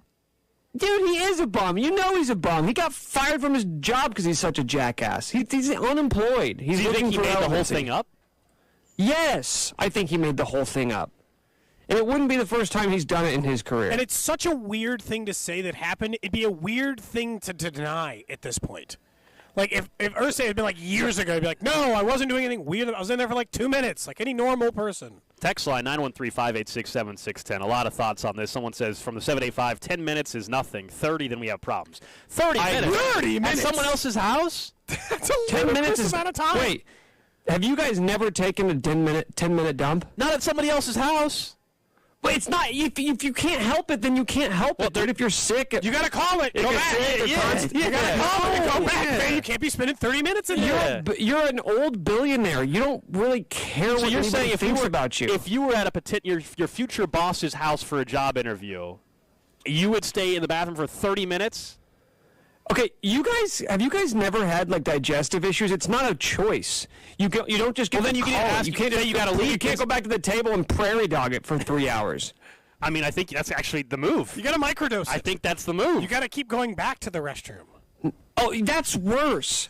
Oh, you know how I was just in the bathroom for 10 minutes? I'm going to go back for Actually, 10 I don't more think minutes. it's worse. I think actually if you went and said, hey, I got to go again, then at least he knows that clearly then you can apologize, and it's actually easy. Versus gone for a half hour is way worse. I feel like if you go and then you come back, and then 20 minutes later you got to go again, then they know obviously you're clearly having some And you problems. could drink to like make it seem like, small bladder, And then whatever, then right? you get out of there. Then you get out of there.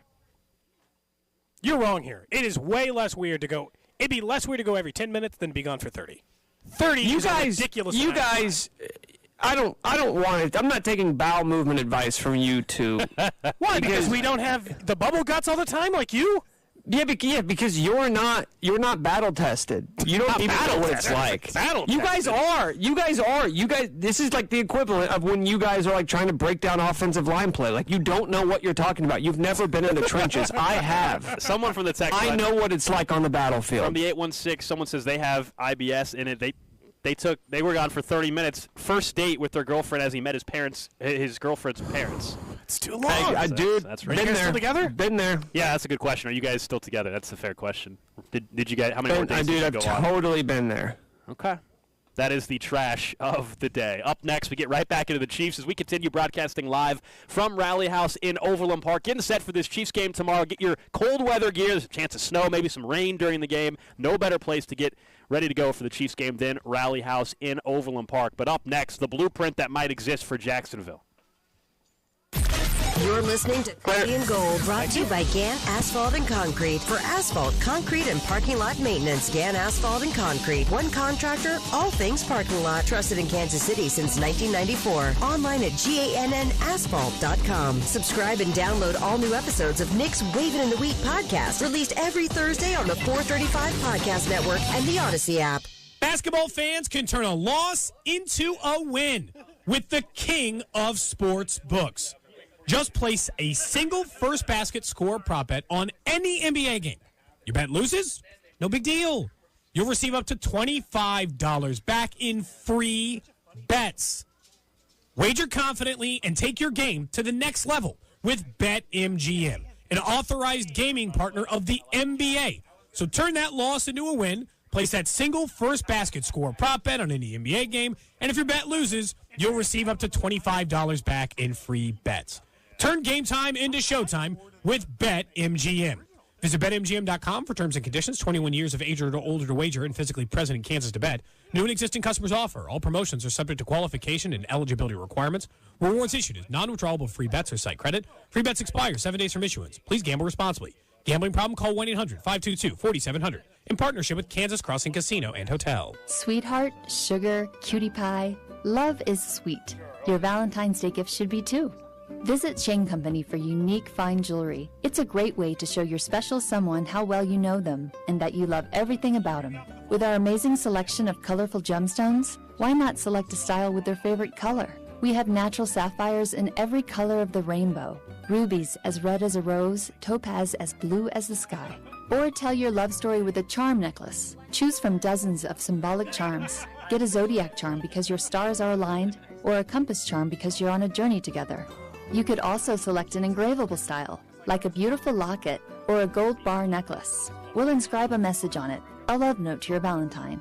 At Shane Company, we have so many easy ways to make your gift more personal. For more ideas, talk to a jewelry consultant today. Your Valentine's Day gift will be a treat. Now you have a friend in the jewelry business. Shane Company and Shaneco.com. I wanted to know why some people who get COVID-19 get it so bad. I found out it may be because they have a high risk factor, such as heart disease, diabetes, being overweight, smoking, and asthma. Even if symptoms feel mild, these factors can increase your risk of COVID-19 turning severe. So if you're at high risk and test positive, there are things you can do, like asking your healthcare provider if an authorized oral treatment is right for you. Learn about an option at treatcovid19.com. This message is sponsored by Pfizer.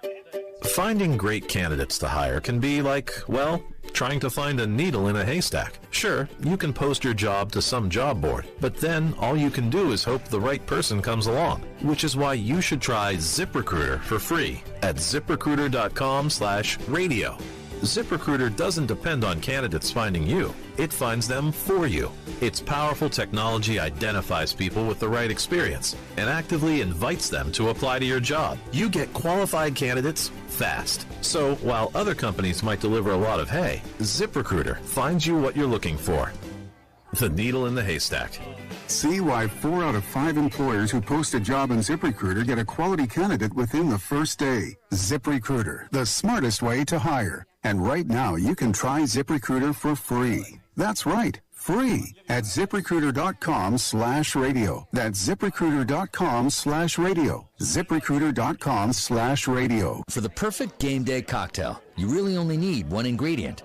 Red Kingdom Vodka, the official vodka of the Kansas City Chiefs. Red Kingdom Vodka by Kansas City Distilling Company is part of the J. Rigger & Co. family of brands.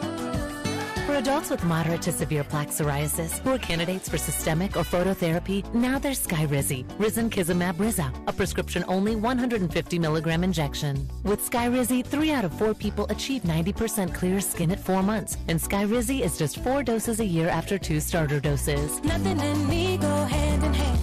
Nothing on my skin, that's my new place. Nothing is every day. Don't use if allergic to Skyrizi. Serious allergic reactions and an increased risk of infections or a lower ability to fight them may occur. Before treatment, your doctor should check for infection and tuberculosis. Tell your doctor if you have an infection or symptoms, such as fever, sweats, chills, muscle aches, or cough, or if you plan to or recently received a vaccine. With Skyrizi, you could achieve 90% clearer skin. Ask your doctor about the #1 dermatologist prescribed biologic in psoriasis and visit Skyrizi.com or call 1-866-SKYRIZI to learn more. They say they'll get your biggest tax refund. Jackson Hewitt says your biggest tax refund guaranteed and a chance to double your tax refund. thousands in weekly prizes during the Double Your Refund sweepstakes. Your biggest refund times 2, twice the money, so forget about them. File your taxes on the double at Jackson Hewitt today. No purchase necessary to enter or win. Open to U.S. residents 18 or older who file a 2022 federal tax return. Promotion ends 4/2/23. Visit jacksonhewitt.com for rules. Nachos! Hey, I'll take some. And some Frank's Red Hot. Nah. You're just gonna eat these boring nachos with no flavor. Frank it up! Frank it up! This guy finally gets it. It's the perfect blend of flavor and heat. Frank's Red Hot. I put that on everything. Sunny to partly cloudy with a high today of 43. Weather brought to you by Staples. Staples has the best deals on a full range of HP printers, so get back to business and start the year strong with an HP printer from Staples, the working and learning store. This report is brought to you by KC Customs. We put the customs in KC. KC-Customs.com. Guys, is your STD stressing you out, keeping you awake? Stock truck depression is real. Go see the pros at KC Customs. They have the truck accessories to cure your STD. Don't delay. Get to KC Customs at 8670 Green Hills Road today. All right, here we go. 610 Sports Radio is brought to you by Twin Peaks. Eats, drinks, scenic views.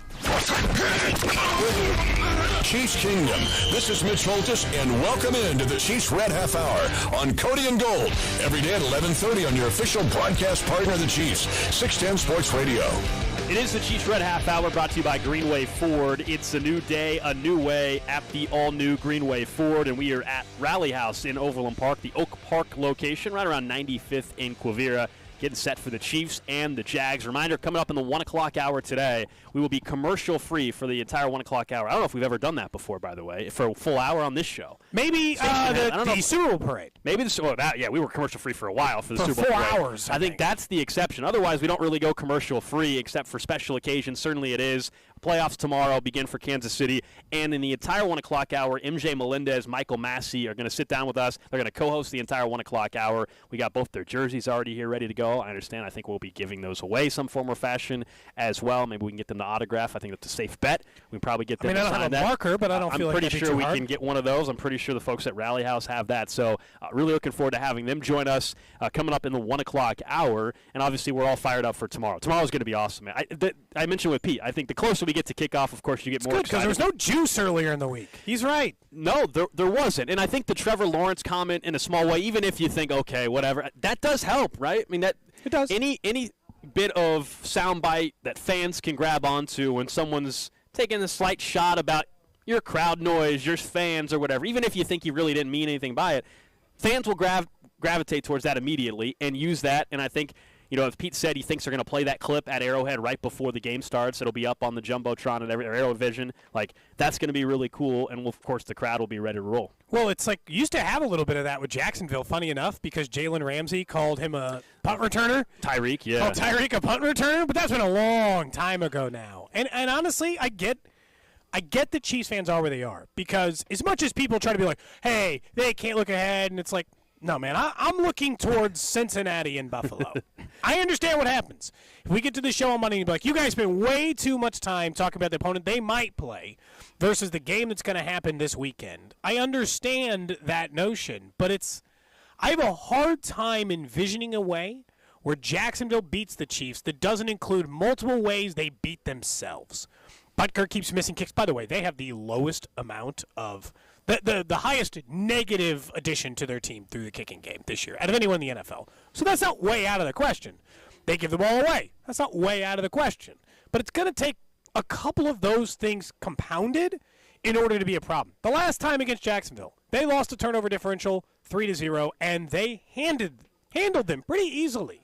So it's just like I feel like the only pathway for Jacksonville is for Kansas City to do a lot of things wrong. And in the postseason, that's not what Patrick Mahomes does very often. He's almost nearly perfect in those games. Well, you have that, and then we have every year in the regular season, and then when you get the 1 seed, you get the bye. We talk about Andy Reid after a bye. You have that impact, too. And the success, this goes back to his Philly days, as we know. Certainly it works in Kansas City.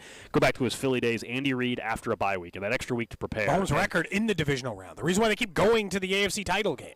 That's why we call it the AFC and Arrowhead Invitational. The AFC title game, now the Arrowhead Invitational, because the divisional round, as spoiled as we have become here, you're like, oh, yeah, of course they're going to win. Like, that's a gimme. That's the fan mentality, and that's fine.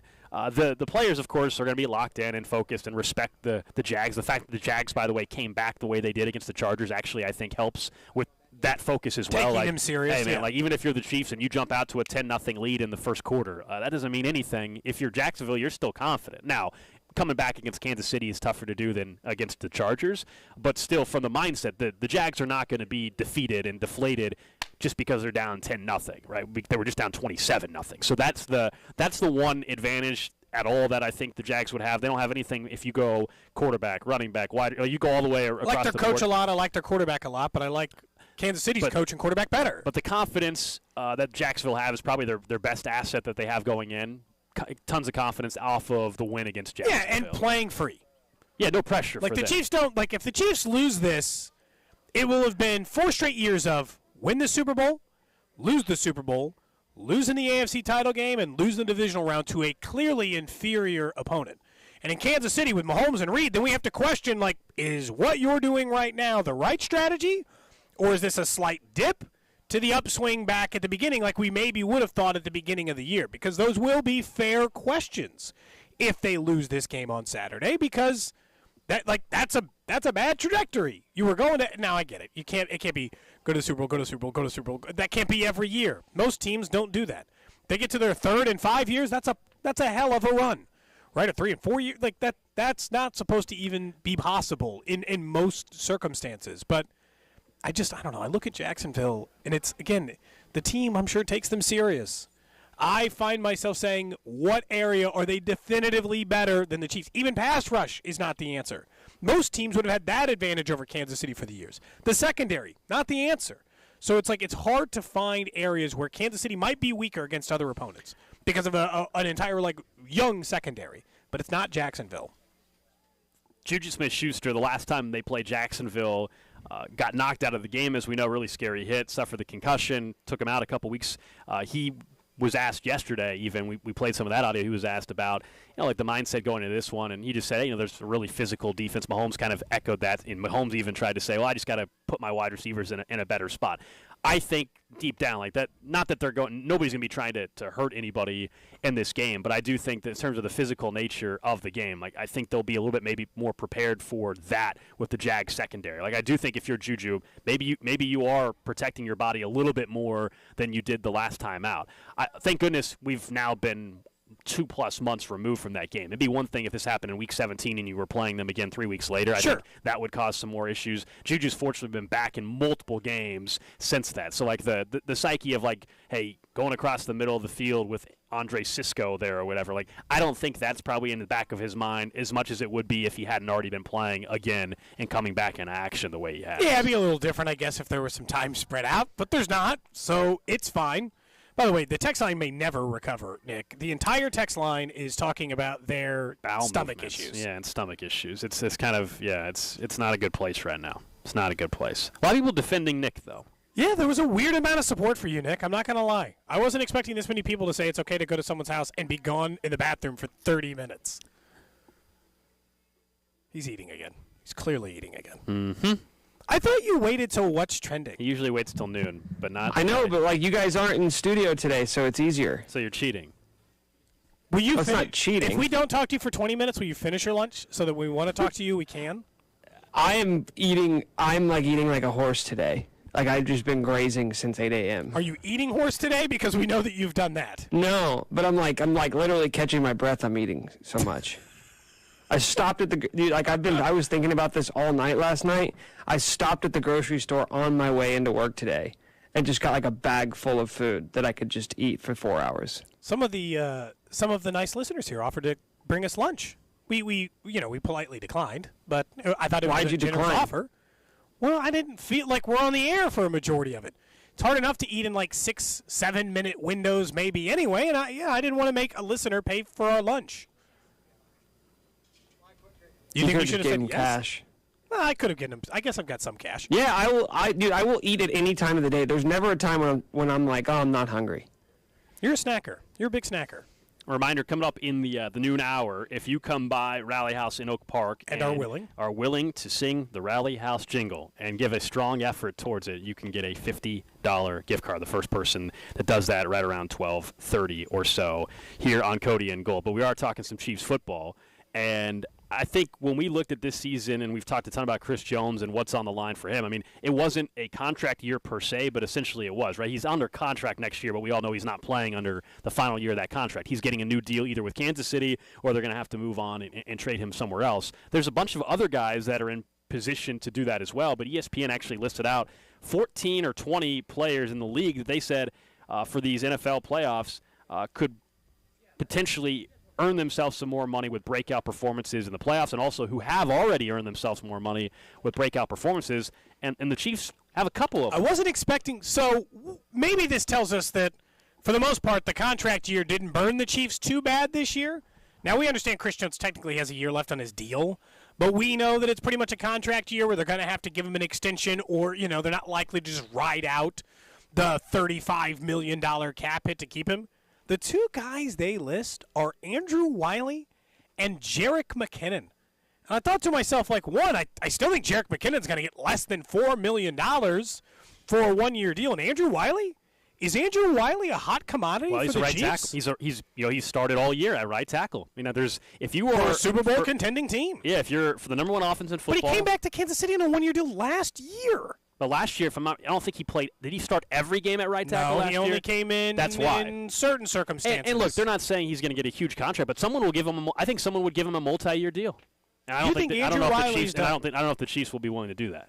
Who else? Shouldn't this list be Juju Smith-Schuster? Did he not? Because part of me thinks he's going to get his contract not because he outperformed it and here comes the big check. I feel like he's going to get it because there's no wide receivers. I actually the Wiley one makes sense.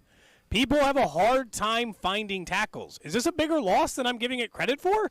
Well, one of the questions in the offseason is going to be they might have to figure out both left tackle and right tackle. I think that's a real possibility for the Chiefs in the offseason. We know the Orlando Browns scenarios involve a new contract or a trade, another franchise tag in a trade. Those are all options for Orlando Brown Jr., but there's a chance that they could have a problem at left and right tackle, which is why I don't think it's this crazy scenario where Orlando Brown Jr. is still back with the Chiefs next year, because are you really trying to replace your left and a right tackle? In a perfect world, you would have Can you just bring Wiley back? He's way cheaper.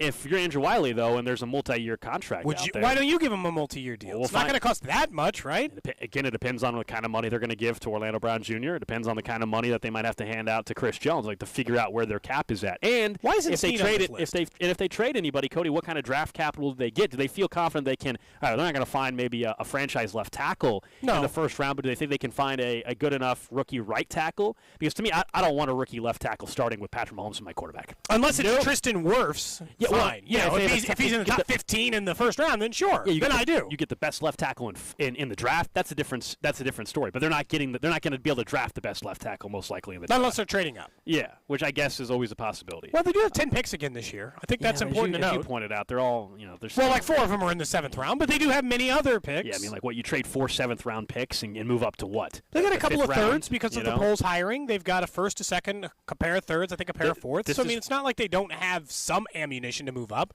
Move up into the top 15, that's probably a little more of a challenge. But move up at all, that's not crazy. Well, this is where Eric Bieniemy, if he was going to ever get a head coaching gig, we've talked a lot about the compensation that you would get, and it doesn't seem like this is going to be an offseason where he's going to get a head coaching gig. So you're not going to pick up any extra third-round picks, right? It's a third-round comp pick, basically. Yeah, yes, you would get that, obviously, if you were given that opportunity. It looks like the 49ers are probably going to get one for DeMeco Ryans based on the way his interview process has gone. But I was the two that were like, man, no Juju and no Snead. Snead should have taught you the lesson anyway. He has played like a capable number one corner, and we saw what Charvarius Ward got. They're going to have to decide again this year, do they want to pay a solid one corner, not Sauce Gardner, right? He's certainly not that. But, a solid number one corner.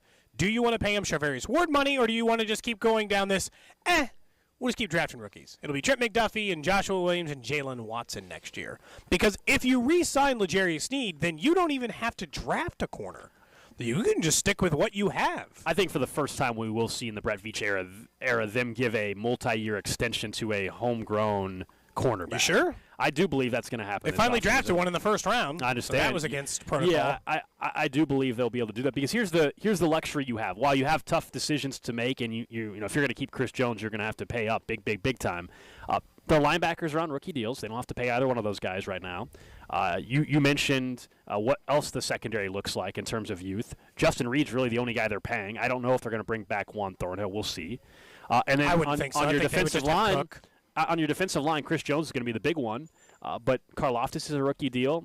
I don't think Colin Saunders will be back because I think he's going to cost too much. Dana's got a year left on his deal. Dana's got a year left. Frank Clark is probably out the picture. So they have guys they have to fill those spots. But my point is, I don't think they're really, if you look at the multi-year extensions, at that point the only guys on multi-year deals would be that are not rookies would be Chris Jones, L'Jarius Sneed, and Justin Reed. Everybody else would be on their rookie deal. Great. Well, then just keep it that way and pay other players. Pay a wide receiver. What I'm saying is, like, I think they can pay L'Jarius Sneed the contract that it would take to get it done. Or you start working ahead on some of the deals you know you'll have to do eventually. Like, and in the NFL, it doesn't normally work that way. Nobody has switched to the baseball model, which after like 2 years you start paying someone. You always wait until there's 1 year left on their rookie deal. Because there's no guarantee. The reason why you don't do that also is in baseball, we all know that you get the fully guaranteed contracts, whereas in the NFL, that just doesn't happen unless you're the Browns and you're idiots and you give that kind of deal to Deshaun Watson. Is there going to be, because that's reportedly still part of the hang-up in the Lamar Jackson thing, is he wants more guaranteed. Is there ever going to be another fully guaranteed quarterback contract in the NFL, or is this just like a one-off? Like, well, the only other one it would be. The Browns look stupid. The only other one it would be is the guy that plays quarterback in Kansas City. That would be the only guy that I think would. But have he's not going to. That's not how it's going to work. I understand. I think there's a chance where it'll be the second largest guaranteed money in NFL history, though, on whatever his restructured deal looks like. You're convinced the restructure's coming like tomorrow. I think the Mahomes deal is going to get restructured this offseason if he wins the Super Bowl. Yeah, and it still might happen either way. God, you just think they're already going to rework it? It was a 10-year deal. We knew that at the time, though, that they signed the contract. And it's because it was team-friendly, and it is. But you start looking at where the cap hits are at and still where it stacks up. One, the cap hit's going to start getting up there to where the Chiefs are probably going to want to rework it. That's why, like the 10-year deal, they did it so they can do what so we're they talking. can just keep working. So they can just keep No, moving it down the road a little bit. And remember, he has the whole rolling, what do they call it? Guarantee mechanisms was the phrase that nobody had ever heard, and now still just sounds made up. Nobody else has put it in the a deal. rolling guarantee mechanisms or whatever that are in the deal. Yeah, I do think this offseason I would not be surprised if there's a reworking of Mahomes' deal to put him to help the Chiefs in the short term, but also put him more in line where, remember, he's about to fall out of the top 5 as far as, and I think he might already be, as far as the average per year based off of these guys. Yeah. Kyler Murray got a contract last year. Burrow and Herbert are getting ready to get their deals most likely this offseason. So at that point in time, if I'm the agent for Mahomes at that point, we'll do another team-friendly deal, but let's rework this thing. Sweeten this deal a little bit. I would. Wouldn't you? I probably would too. As a reminder, we do have a bunch of $10 Rally House gift cards. Yeah, come by our table. And we're going to give you a chance to get a $50 gift card if you come and do silly things for us. This guy you just heard us. Just Absolutely. Absolutely. There we go. We're happy to help. He said he's got some Chiefs gear. They're going down to Florida. He got a friend. He had to buy a Chiefs shirt. I talked to that gentleman a little bit earlier. Oh, wow. You really. I was like, how do you know all this? You just met him. Wow. There it is. If you couldn't hear that, by the way, Nick, he said, in speaking to Gold, he's more personable. He's better at talking to people. That hurts. That hurts to hear. We didn't hear any of that on the air. Well, that's. Can you have him say it again? Can you have him say it really loud right now, Mike? I wish we could. Well, Haven't we already established that I'm way more awkward than Gold in public settings? It doesn't seem it should be that way. It feels like you would be more awkward somehow, based on our on-air personalities. I'm great with talking to people. Yeah, but I'm saying I feel like based on our on-air personalities, it'd be the other way, but it's not. Yeah. I'm more loose, less worried about embarrassing myself. Yeah, you're more people. But that also awkward. Or that could be perceived as you're more fake, and Gold's just more authentic. No, he would also be fake in all this the time. situation because he's looser with people, I feel like, sometimes than he is with us on the air. He's more willing to be open. That would mean the people that I'm talking to he's aren't professional. The people that I'm talking to that are stopping by here, they're not asking me to sing on air. They're not asking me about my dating life and stuff like that. It's a little bit different. Where are you going tomorrow? What's the spot? So that's got moved around. Oh no! Yeah. So now we're going to the Chiefs game tomorrow. Oh, excuse me. Remember? No. I'm sorry. I thought you were thinking. No. Well. No. She's going to see Alex Gold in his element. Oh, yeah, you and I are going to the Chiefs game tomorrow. Sorry, and so by the time you get out of the parking lot, especially with the weather, it might be 9 o'clock already. So the dinner thing's not going to happen. And then she's already got plans tonight. So I think it's going to get reworked for next week. Okay. We're good. Yeah. Pushing it back. Maybe what about a weekday date? I think that's like that's a Tuesday, probably, Wednesday That's probably situation. in line. That's probably in what's going to happen. Yeah, but Nick, you've been in town for a while. What are a couple of date spots you'd suggest to Alex? Nick and I gave advice to one of our coworkers yesterday that asked us. Alex doesn't need my advice. Why? He's been in town longer than me. Yeah, but you seem and he's dated plenty. You know what I mean? Like, it's not like Alex is new and he's just getting on the dating scene. Like, he's went on dates before. He's had girlfriends. Yes, but it's been a little like he's been out of the game for a few months. If Alex asks for my advice, I'll give him advice. Thank you, Nick. This feels like a weird shift. It feels like you were more than willing to pry into Alex's dating life until this No, moment. but it's weird when you are sitting next to the person who we both know, and then you're asking for advice on behalf of him. Well, you guys Advice live in a that he didn't similar ask part for. of town. Be harder for He's lived there longer. yeah, he grew up there. Yeah, but I feel like you'd be trying. I have no issue some finding places. places to go to eat and things to. In fact, again, Nick and I had a conversation off there with a coworker of ours asking things to do after dates, and Nick and I were both very able to help out. Is it a secret who this coworker is? I don't want to share that person's business. It's not something that's on air, if that's what you're wondering. It's someone with our sales staff. So okay. Yeah, it's none of my business to put their business out there, you know? I think it kind of is. I think that's exactly how this show works. But all it the is time. Cody's business to nose into other people. That's exactly right. That's exactly right. I like to pry. Is that so bad? Is that Yeah, it is. It is. It's nosy.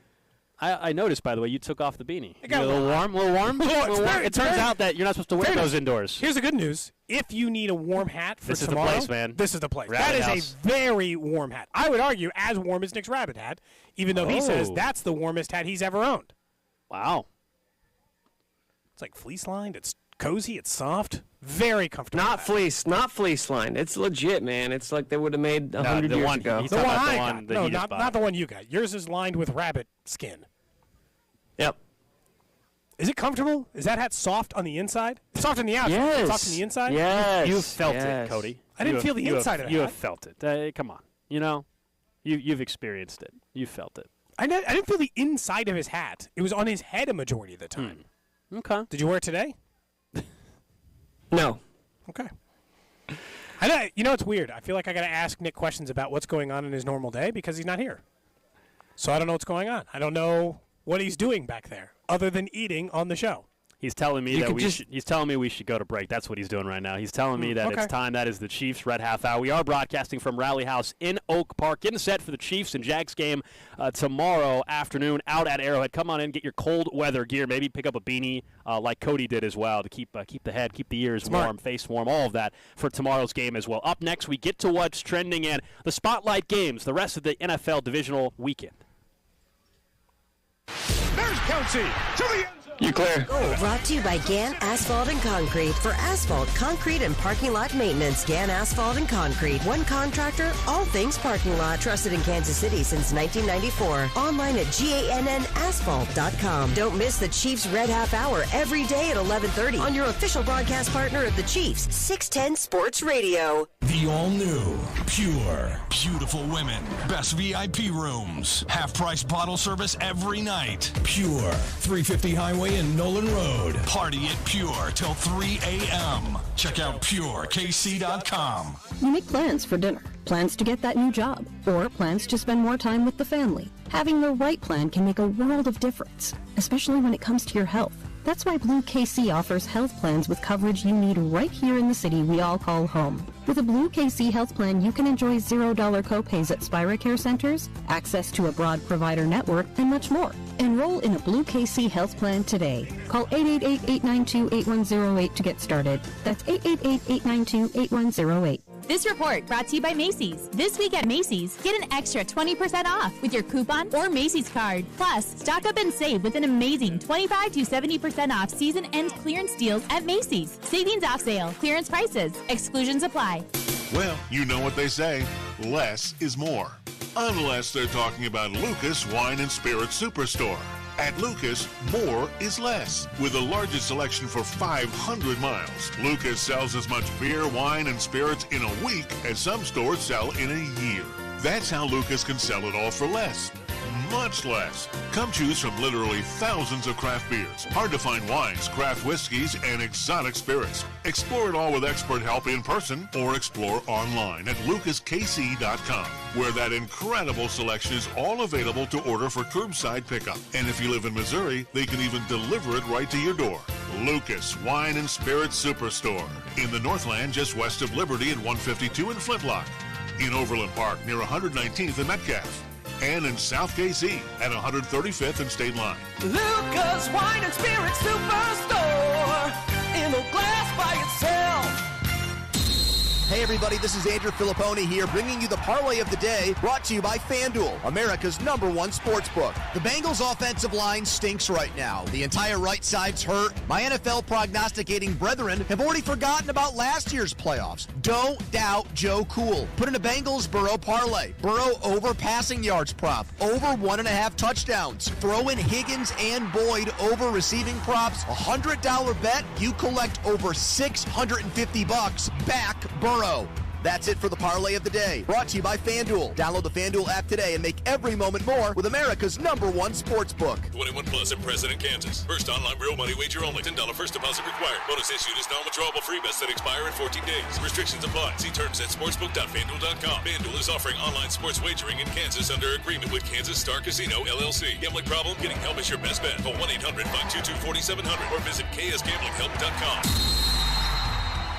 Don't miss the National Fishing Expos Kansas City, January 20th through the 22nd at the KCI Expo Center. Fishing season starts now with over 60 free seminars with pros from every corner of the sport, all while experiencing huge savings on all your tackle needs, all under one roof. 2 kids, 17 and under, get in free with every adult at the National Fishing Expos Kansas City, this January 20th through the 22nd at the KCI Expo Center. For information and tickets, go to nationalfishingexpos.com. Presented by Wholesale Batteries, the right battery the first time. Let me guess. Unknown caller? You could reduce the number of unwanted calls and emails with online privacy protection. The latest innovation from Discover will help regularly remove your personal info, like your name and address, from 10 popular people search websites that could sell your data. And we'll do it for free. Activate in the Discover app. See terms and learn more at discover.com/online privacy protection. I wanted to know why some people who get COVID-19 get it so bad. I found out it may be because they have a high risk factor, such as heart disease, diabetes, being overweight, smoking, and asthma. Even if symptoms feel mild, these factors can increase your risk of COVID-19 turning severe. So if you're at high risk and test positive, there are things you can do, like asking your healthcare provider if an authorized oral treatment is right for you. Learn about an option at treatcovid19.com. This message is sponsored by Pfizer. When cold symptoms keep you up, try Vicks NyQuil Severe for max strength nighttime relief. Just 1 dose of Vicks NyQuil Severe starts to relieve 9 of your worst cold and flu symptoms to help take you from 9 to none. Get some rest and feel better with Vicks NyQuil Severe. The nighttime sniffling, sneezing, coughing, aching, sore throat, stuffy nose, fever, best sleep with a cold. Medicine. Use as directed. The new year is here. Time for a change. Start a recession-resistant new career in the high-demand IT field with My Computer Career. In just months. Already in IT? Build your cybersecurity skills and prep for thousands of open positions employers nationwide are desperate to fill. Attend classes live online or on campus. And financial aid is available to those who qualify, including the GI Bill. Make this your year. Go to mycomputercareer.edu and take the free career evaluation today. That's mycomputercareer.edu. Hey guys, this is Keenan Thompson. I have a problem with you. Yes, you. None of y'all told me that AutoTrader has millions of new and used cars that I can shop from home. I thought we were friends. I put smiles on your face, but I'm not smiling. No one told me that with AutoTrader, a dealer can deliver cars to my home or that I could shop by price on AutoTrader. No one. Consider this friendship that you just learned we had officially over. Finally, it's easy. AutoTrader. Let me guess. Unknown caller? You could reduce the number of unwanted calls and emails with online privacy protection. The latest innovation from Discover will help regularly remove your personal info, like your name and address, from 10 popular people search websites that could sell your data. And we'll do it for free. Activate in the Discover app. See terms and learn more at discover.com/online privacy protection. Red Friday is brought to you throughout the season by Blue Cross and Blue Shield of Kansas City. Blue KC, here for good.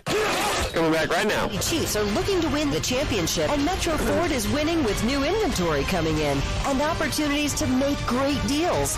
View our inventory online at kcmetroford.com. You're listening to 610 Sports Radio from the Max Motors Studios.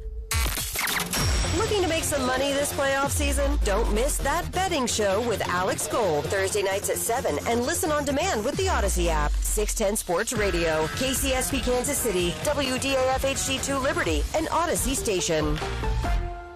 What's trending? All right, let's check in on the hot topics trending. Number one on What's Trending, we are live out at Rally House in Oak Park, the Oak Park location in Overland Park, I should say, right around Oak Park Mall, 95th and Quivira, broadcasting till 2 o'clock. We're 1 hour away from going commercial free. That's because MJ Melendez, Michael Massey, going to stop by, co-host the entire 1 o'clock hour with us, get you fired up and ready for the game tomorrow afternoon. So you want to stop by Rally House. We also, if you stop by our table, have a bunch of $10 gift cards to give out, and there are still a couple $50 gift cards. And those you actually have to work for a little bit more.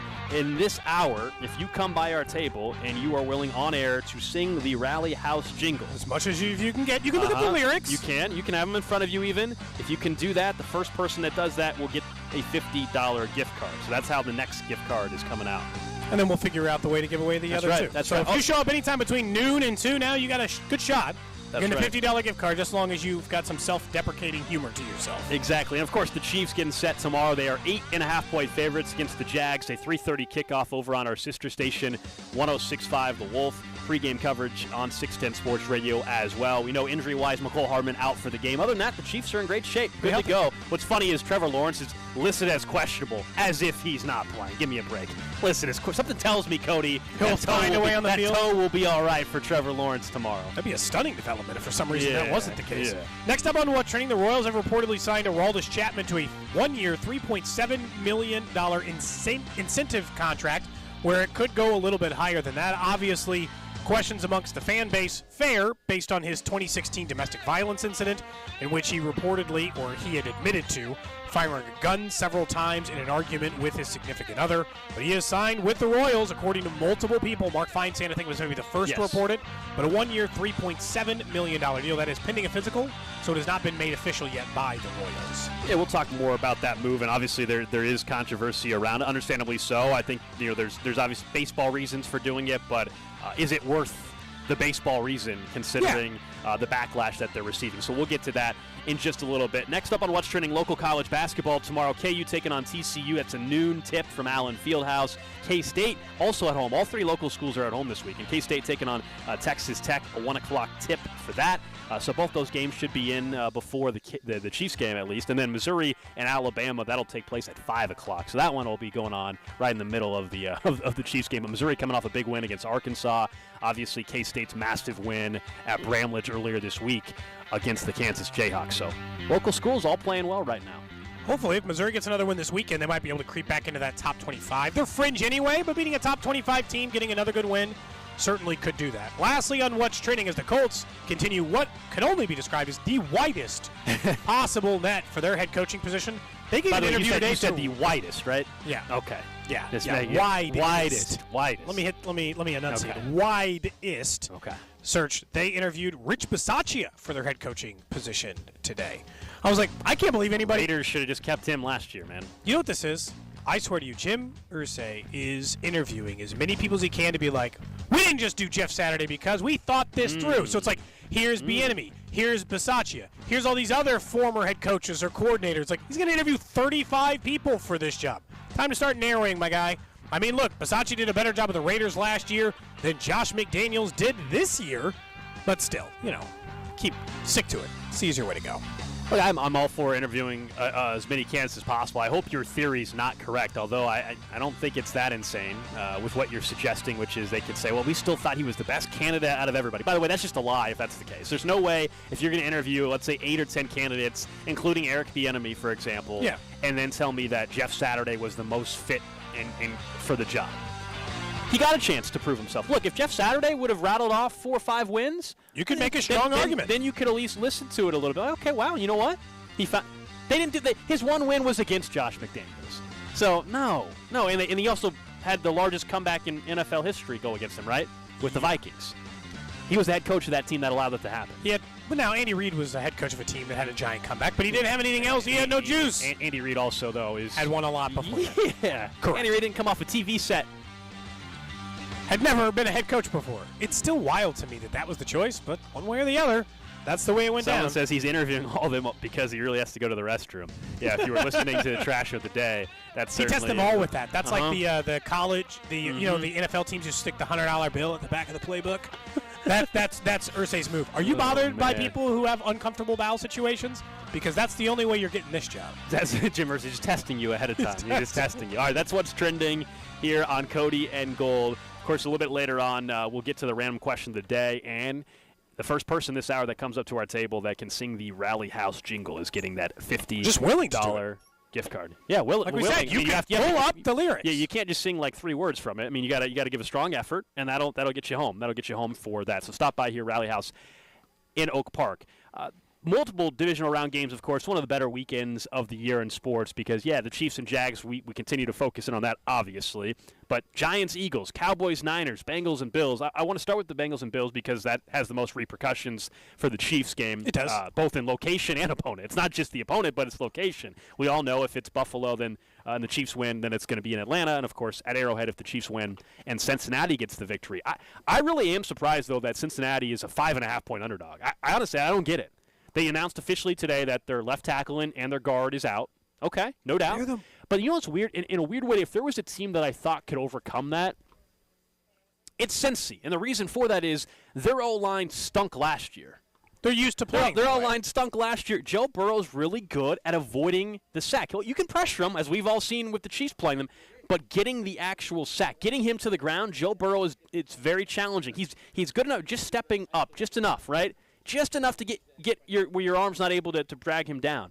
I actually think Joe Burrow will still perform at a very high level in this game, and it would not surprise me if Cincinnati wins it. I certainly like taking Cincy to cover the 5.5 points in a game that I think will be a little lower scoring than people think as well. I think Cincinnati... I like them on the money line. That's what I'm saying. I think they can win outright. I'll certainly take them plus 5.5 against Buffalo. Do you think that Cincy's winning, or do you think they just have, what's your actual pick? My prediction for... Before the season, when the playoffs started, was that the Bills were going to end up in the AFC title game against the Chiefs. But part of the reason I chose the Bills to be in the AFC title game is because I chose them before the season to be in the AFC title game. If you made me or let me take away that I had a prediction that kind of makes sense to just stick with, I think Cincinnati's winning.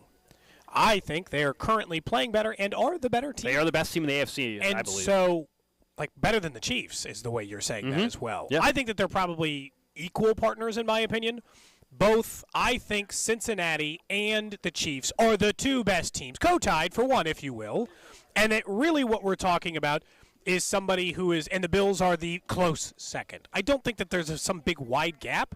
And I know that home field for the Bills, I think people think it's just going to be this big emotional thing, and the Bills can't lose.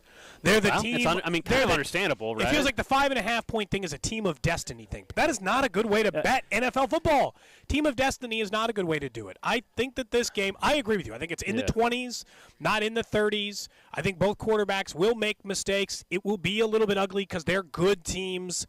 And I think Cincinnati is likely to come out on top. The one part we all know, Carl Cheffers is officiating that game. Thank goodness he's in Buffalo and not in Kansas City. Games that he refs, 11 playoff games since 2010, Cody. The under's 10-1. It's another reason why I like the under in that game. I know we'll have our prediction segment when Michael Massey and MJ Melendez join us for the 1 o'clock hour. But when he refs, he mucks the game up so much, does Cheffers, that unders are popular and end up landing. Wait, so that's the case. Carl Cheffers? I know. Him? I know, shocking, right? He makes games uglier? He tends to, yes. He tends to do that. What about the Giants and Eagles? Because that's another number 1 seed, just like the Chiefs. The Eagles are the 1 seed. They're taking on a divisional opponent, though. This would have been the scenario we all thought was going to happen for the Chiefs. We thought the Chiefs were going to be the 1 seed playing divisional opponent Chargers for a third time this season. Instead, it's the Jags, but the Giants are going to play the Eagles for a third time. One game really didn't matter. It was Week 18. And then one game was a game that really did matter. In that game, Jalen Hurts ran the ball for 77 yards and looked great. It just depends on which version of Daniel Jones I'm getting. Can you tell me? Can you just tell me now? Which version of Daniel Jones is showing up? The one who threw for 15 passing touchdowns in the regular season, Gold? 15. That's it. I know he just threw for 3 in that last game. He threw for 15 in an entire regular season this year. Do you know how hard it is to throw for that few? Like that few. Obviously, the run game is part of what he does. They want to use him like Josh Allen light. But it's just, that's not going to win you a playoff game against a quarterback who's better at rushing than you and better at passing than you and has better weapons than you. That's the part I can't get over against this game. Divisional games always give me a little bit more pause. Third matchups, postseasons, I just watched them. They get ugly, right? All those things exist. But I still think the better team is clearly Philadelphia. So I think that goes hugely in their favor. Unless Saquon's going to have one of those days where he just Marshawn Lynch, right? Like those 180, 190-yard games. Quake thing or yeah, whatever. He does that kind of game. Giants can win. But it's going to be more Saquon than Daniel Jones in my mind. Yeah, lastly on this game, for me, it's just they beat the Vikings, the Giants did, and they deserve a lot of credit for that. But if we were calling the Vikings fraudulent all this whole time, yeah, they're frauds, and then the Giants beat them, why am I supposed to be so impressed that the Giants beat them? To where I think that's what's happened with why this line is 7.5 points in favor of the Eagles, when I think it actually should be in line with what the Chiefs are favored over the Jags. Like, I think the Eagles should be 8 or 8.5 point favorites. So I like Philly as well. And then the last one, Cowboys and 49ers. The Cowboys destroyed the Bucs, as we know, down in Tampa. That game was bad. This is going to be a great game. I think it's going to be a great game. Cowboys, Niners, of course, a trip to the NFC title game on the line. You're so bullish on the Cowboys. You just won't move off of that. I am very bullish. Or you hate Brock Purdy. It's something. Oh, no, I don't hate Brock Purdy. The guy. Why would I hate Brock Purdy? But for me, Dallas Cowboys are a defense that he's not seen before. With Micah Parsons, the athleticism that exists on that defense, I think we will see Brock Purdy struggle for the first time. He did in the first half against Seattle. That was Seattle. That was the Seattle Seahawks. Now he's going to go up against these guys. We saw the Bucs offensive line get absolutely destroyed by the Dallas Cowboys front. Now, I understand the Niners offensive line with Trent Williams, hell of a lot better than what the Bucs have right now. Yeah. But I think that's a problem for Brock Purdy. I think he's going to have to go win a game. This against Seattle, all right, Seattle was scaring you a little bit, but he didn't have to, in my opinion, have to go and win a game. What happens if Dallas is up 10-0? Do I trust that Brock Purdy can do it? I love Kyle Shanahan, the scheme, no doubt. Christian McCaffrey's ridiculous. They got all kinds of weapons. But I want to see what happens when Brock Purdy has to go lead a big drive to win a football game. I'm not convinced that that's happening. I'll take the team that's getting points. Cowboys are 3.5 point dogs. Aren't the Cowboys cursed, though? Like, don't you believe in, the Chiefs were a cursed franchise until Patrick Mahomes showed up. Dak showed up, and they didn't stop becoming cursed. They've been cursed the whole time. Well, maybe they won't win the Super Bowl. I hope not. But going to an NFC title game against a third-string quarterback, yeah, I think that's in play. It's weird. I'm trying to separate those two because if you put it on paper like that, then it sounds like it's the Skylar Thompson situation, right, Gold? Like, it sounds like it's the Skylar Thompson or it's the Anthony Brown situation. And you and I both know that the Brock Purdy situation is not a traditional third-string quarterback situation. It is much better than the normal, like that if the Chiefs were starting Shane Buechele. Okay? It turns out Brock Purdy's very good. And Kyle Shanahan's system is very good at protecting those young quarterbacks. So, yeah, I kind of think that maybe there's, the 49ers you talk about we just rank rosters. Talk about betting markets. You do all the time. Mm-hmm. The 49ers are currently the favorite out of the NFC. Slightly, yep. They would have to go to Philadelphia in a potential matchup, and both of those teams are to win, and they're the favorite. And I think it's because the one thing bookies or odds makers or everybody else who's betting these games has realized is the 49ers roster is great. It is. Everywhere but Brock Purdy, where it's pretty good. I also think the Niners are the favorite to come out of the NFC because Philadelphia, there's some folks that are still wanting to see Jalen Hurts look like the MVP candidate again in the playoffs. After the injury. I understand he's played a game and come back and look pretty decent, but I think that's what it is, too. If Jalen Hurts looks great against the Giants, I wouldn't be surprised. They'll be favored in the 49ers. I think that's what would happen, yeah. I really do. And if you're the Cowboys, if you can get past the Niners and you end up playing Philly, a divisional game for an NFC title game to go to the Super Bowl, then I think all bets are off at that particular time. All right, that's a little look at some of the other spotlight games, of course, for divisional round weekend. What other song are we going to have people sing for Rally House, by the way? We got 3 of these things to give away. I want us to think carefully about the 1 o'clock hour, either that or we were going to do, remember we were going to do a little trivia. So. Thong song. Oh, my God, because Cisco's coming back? Yeah. Is there a more embarrassing song that Gold could sing on the radio than that? That's not like happening. that audio existing forever? That's definitely not happening. Come on, make a bet. No. Let's make a bet. Let's bet on something, and the loser has to sing that song. Come on. I'm not singing on the air.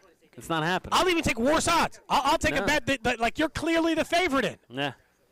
You won't? No. Like any time. Oh, if the Jags win, you can sing. If the Jags win, I'll sing. God, nope, I was already off. Hold on, I'm thinking about it. It's such a lopsided bet, but already off the table. You had your opportunity. Nick, it's like what happened to. You just said you'd give him odds, and then he presented an idea that gave him odds, and then he backed out very quick. I don't think he actually wanted to make that deal. He saw me thinking about it, and then I was going to consider. If you would have just said okay, it would have been over. Yeah. I know, but I got. You know, in the live betting market, you got about 20 seconds sometimes to make the bet, and then Carrington it's off the board. is not aware of that, but yes. Yeah. Yeah, Carrington needs to move to Kansas if he wants to start making live bets, so he doesn't have to text me or anything like that. We'll get back to the Chiefs in just a little bit here. Of course, our NFL playoff coverage brought to you by Centric. Learn more at centric.com/610 as we continue broadcasting from Rally House here, the Oak Park location. We've got some $10 gift cards at our table here. If you guys want to stop on by, get geared up for the playoff game tomorrow afternoon. All that cold weather gear. It is going to be snowy, maybe a little rainy out at Arrowhead tomorrow afternoon. But let's talk briefly about the Royals because you mentioned it during What's Trending. They make a signing, reportedly. It's not official yet, but Aroldis Chapman, veteran reliever, is obviously baseball and had a very impressive career. The last 2 years has not been the same type of pitcher whatsoever. No, he's coming off Yankee the worst fans part of his not happy with him either because he kind of quit on the team, refused to kind of go to a workout at the end of the season. They left him off the postseason roster. He had his worst season a year ago. On the baseball end, it's a 1-year deal, reportedly for $3.7 million. Okay, so that's nothing. Okay. Let's just start there. Right, that is nothing. A very low risk move. I think on the baseball side of it, you look at it as, okay, a guy that can come in, give us some depth in the bullpen. Cody, if he has a good 2 or 3 months, then we can flip him, right? We can flip him for some prospects. You can get some value for a reliever around the trade deadline. Okay. But as we all know, there's been a really great value around relievers at the trade deadline. I get that. So I get that. But, of course, there's more to the story with the signing, and is it worth the pushback they're receiving because, of course, of 2016, which was a domestic violence incident that ultimately led the league, baseball, who at the time really didn't hand out suspensions for things like that. No, now they hand out much longer ones. A 30-game suspension. It was something that took place right before he was about to get traded, or at least became public right before he was about to get traded to the Yankees at the time. This was back in 2016. Remember, it put the trade on hold for a little bit until they got some clarity on the situation. He has since played in the league ever since 2016. Every year. And, of course, there's a lot of Royals fans that are upset by the signing. You can't blame them. Yeah. I mean, if you read the incident, even just the parts he admits to, and look, there could have been way more at play here. This goes back to the victim stuff and who to believe in those situations and why. It's, in your case, believe the person who is claiming the action against them, not the person who's like, I didn't do any of this. Because even the things he's admitting to, fired a gun 8 times, man, in a domestic violence situation. That is terrifying.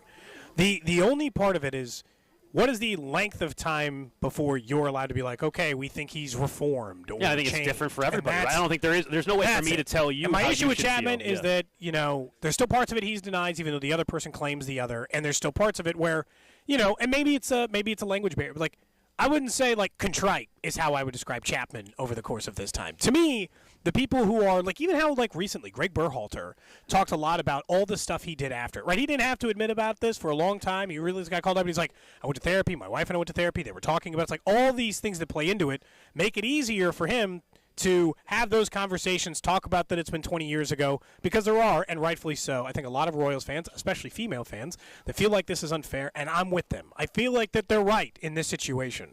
Like it seems gross that this is the person they can target. There's a lot of choices. That's part of it, right? There are a lot of players you could go after. You didn't have to go after Chapman. I was surprised by it. I'll tell you that. Look, I told you on the baseball end, I think I see the logic side of it, which is I do too. The ability to flip him for prospects. Am I surprised that the Royals, out of all organizations, did it? Yeah, I am. Now, I don't think that this means, Dayton Moore, if he was still the general manager, that he wouldn't have made a move like this, because Dayton Moore, at one point there was an idea floated out that he was willing to sign someone that had the Luke Heimlich situation there. So I don't think this is clearly a sign of a new regime. I push back on that. But yeah, I'm surprised. And look, at some point, J.J. Picollo, whether it's in the next week or he'll get asked about it, he's gonna have to answer why they were willing to make the move and how much did the past history influence the decision and how did they what reassurances, if you will, how much of that was that part of the conversation? All that stuff we don't know yet. But I'm not going to tell anybody how to feel about it. I understand people are very passionate and upset about it. I think, unfortunately, in sports, we see all the time where organizations are willing to take some risk to look on the baseball side of things. This is just take the Royals out of this. Take baseball out of this. This is sports. Sports teams will always take chances on talent. They just and I know that's hard for anybody to be like, well, I want to be a fan of a team or I want to be a fan of a sport. I mean, look at the Chiefs. We're here talking Red Friday, and look at the Chiefs and their draft decisions with, the Tyreek Hill situation, right? Not the only one. I mean, the Browns have Kareem Hunt or Deshaun Watson or absolutely, or Greg Hardy, who got 5 chances in the NFL, or Alden Smith, who had a lot. Like, the list is, and that's not again, it's not just the NFL. I assume someone in baseball will sign Trevor Bauer, who is currently in the midst of or just finished a very long suspension from Major League Baseball. The thing is, and this is the tough part about rooting for sports just in general, is at some point it's, do you choose to put a filter on of team versus because I promise you, I don't care which team you cheer for, I don't care what sport you cheer for, somebody has this history on that team, has played for that team. It exists in every single circumstance. Every team. There's not one that's like, you know what? We've never signed a questionable player ever, as a matter of fact. I've heard Brett Veach and John Dorsey say, we kill him.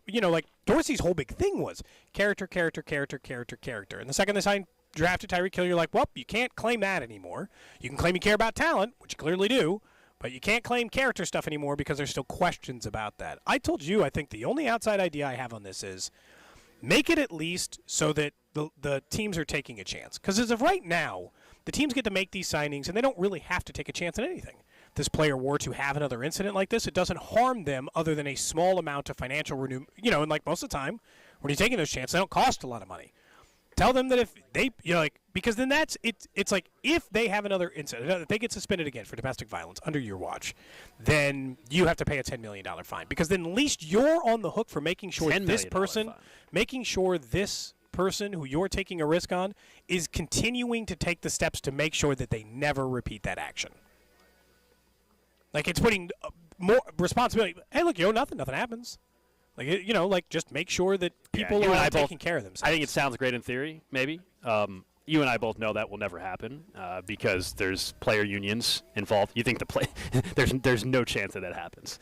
Honestly, I feel like the owners would have the bigger issue with it. Both sides. But if you're a players union, you also it makes it hard for your player to get signed again. Yeah, I mean, I don't see that ever being reality. Look, this is a tough spot again. This is it's not official yet, but the Royals reportedly signing Aroldis Chapman. They didn't think that everything was just going to be smooth they knew there'd be backlash, and that nobody would have any issue with the sign. I mean, I think they're obviously well aware of the potential repercussions from that and the backlash, and we'll see how it plays out over the next couple of weeks and months ahead, obviously into the season as well. Of course, we are here at Rally House in Oak Park, and coming up in the 1 o'clock hour, we will be commercial-free. The entire 1 o'clock hour commercial-free. We will be broadcasting with a couple of additional co-hosts on the show. We will have MJ Melendez and Michael Massey joining us live here at Rally House. We got people standing by, I think, to say hello to both of them. Excited to see a couple of the Royals rookies, and we'll be talking some people here to sing a jingle. Well, that's coming up in the next segment. If someone's ready to step up, $50 gift card on the line, we will hear the Rally House jingle. We'll also get back into something that you said cannot happen anymore in the postseason. You're listening to Cody and Gold, brought to you by Gann Asphalt and Concrete. For asphalt, concrete, and parking lot maintenance, Gann Asphalt and Concrete. One contractor, all things parking lot. Trusted in Kansas City since 1994. Online at GANNasphalt.com. Don't miss Alex's That Betting Show every Thursday night at 7 o'clock. Right here on... But yesterday was the first time weave had that issue. Yeah. No, my camera goes in and out a lot. Here, and we're all fired up. Hopefully a fun few weeks. And if you've been to a cold weather game at Arrowhead and you wear glasses, you know there's a good chance they're going to fog up at least once. Whether it's in the concourse, wherever you're going to be, it just is going to happen. Yeah, that makes sense. The glasses in contacts like I did and called Dury Vision. Thanks to my LASIK vision correction, not surprising. wake up and see with my own two eyes. Dury Vision has allowed me to do that because they're the best in Kansas City with over 65,000 vision correction procedures performed. It's why I trusted them with my LASIK. And to kick off the new year, Dury Vision is offering savings up to $1,000 on LASIK. $1,000 worth of savings that's normally reserved just for family members. But Dury Vision is extending that to friends and family for a limited time only. Visit DuryVision.com or call 913-491-3330. That's 913-491-3330 for your free consultation and to save up to $1,000 on LASIK.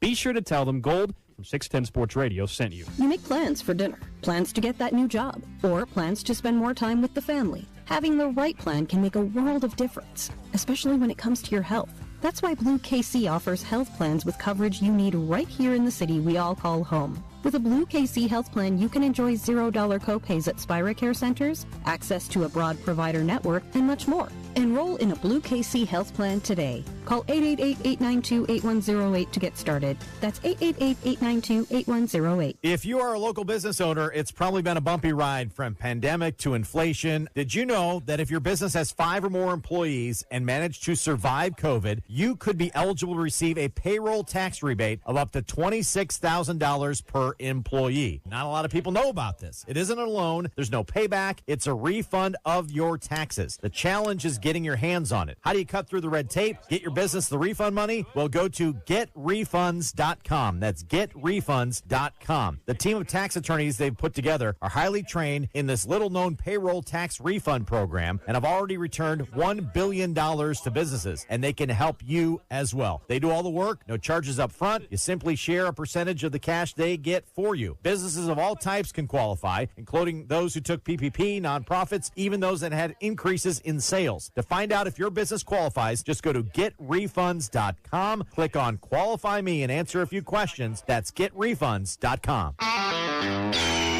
This is for the men who never settle, the ones who believe only quitters end a game in a tie, the type of guys who choose the bar with the biggest TVs to overcompensate for theirs at home. This is the Lodge mentality. This is Twin Peaks.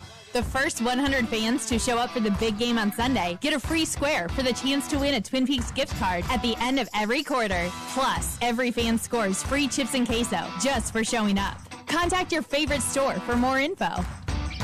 The Kansas City Chiefs are looking to win the conference championship, and Metro Ford is winning with inventory coming in and opportunities to make great deals.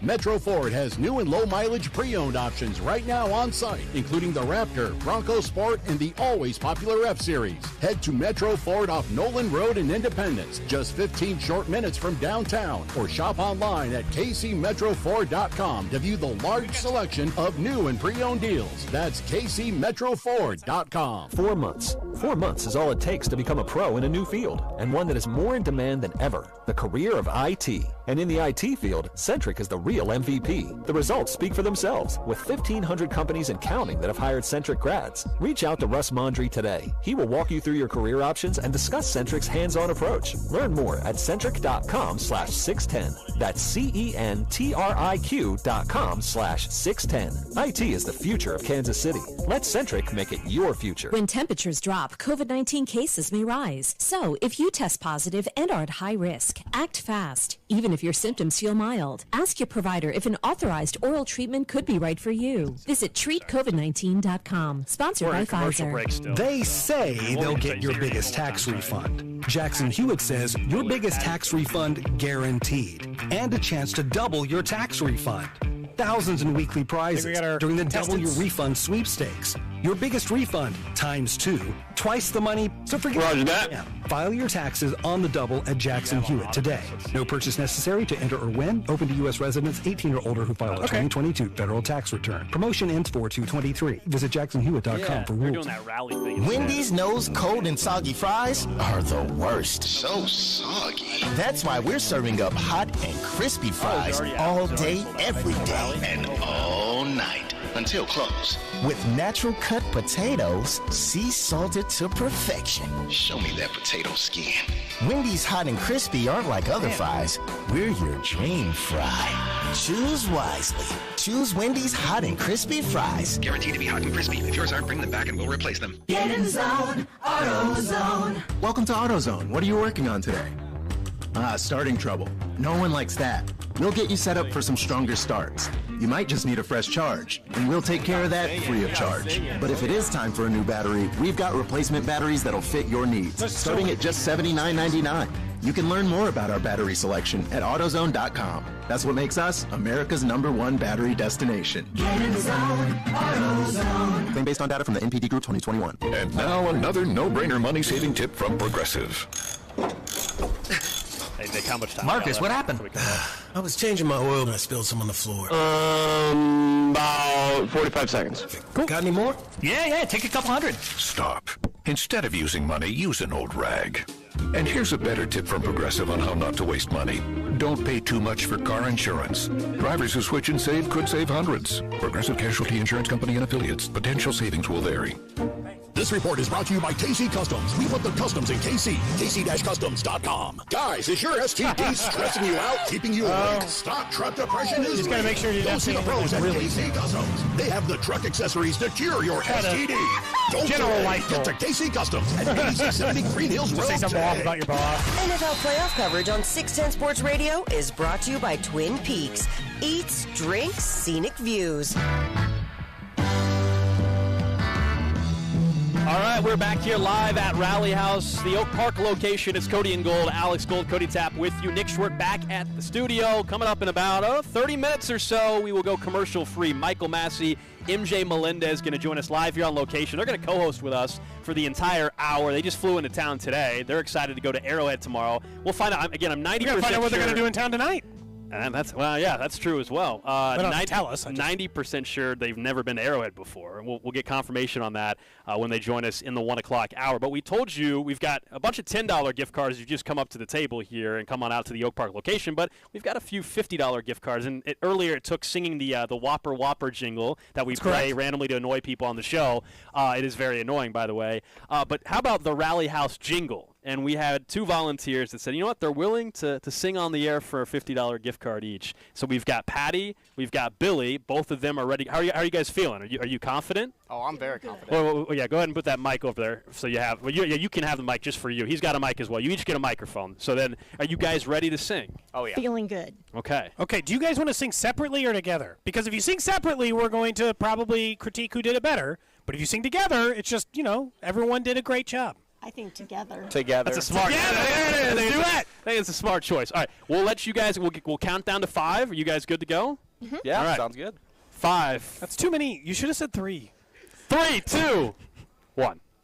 Rally House. Shop every team in town. Oh no! Hold on, you guys. It's your time. Okay. Just the last line. How about we try again? Just the last line. Make it easy on Oh no! Rally House.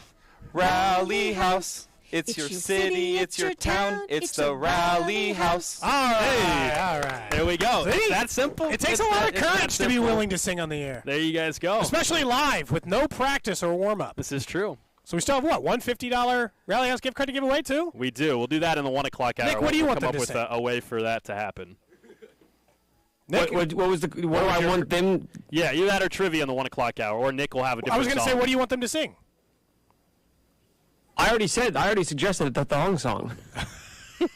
I don't think that's going to happen. They just get a $50 one and as many 10s as they can hold? Yeah, seriously. Oh, man. Nick, I don't know why that's your suggestion.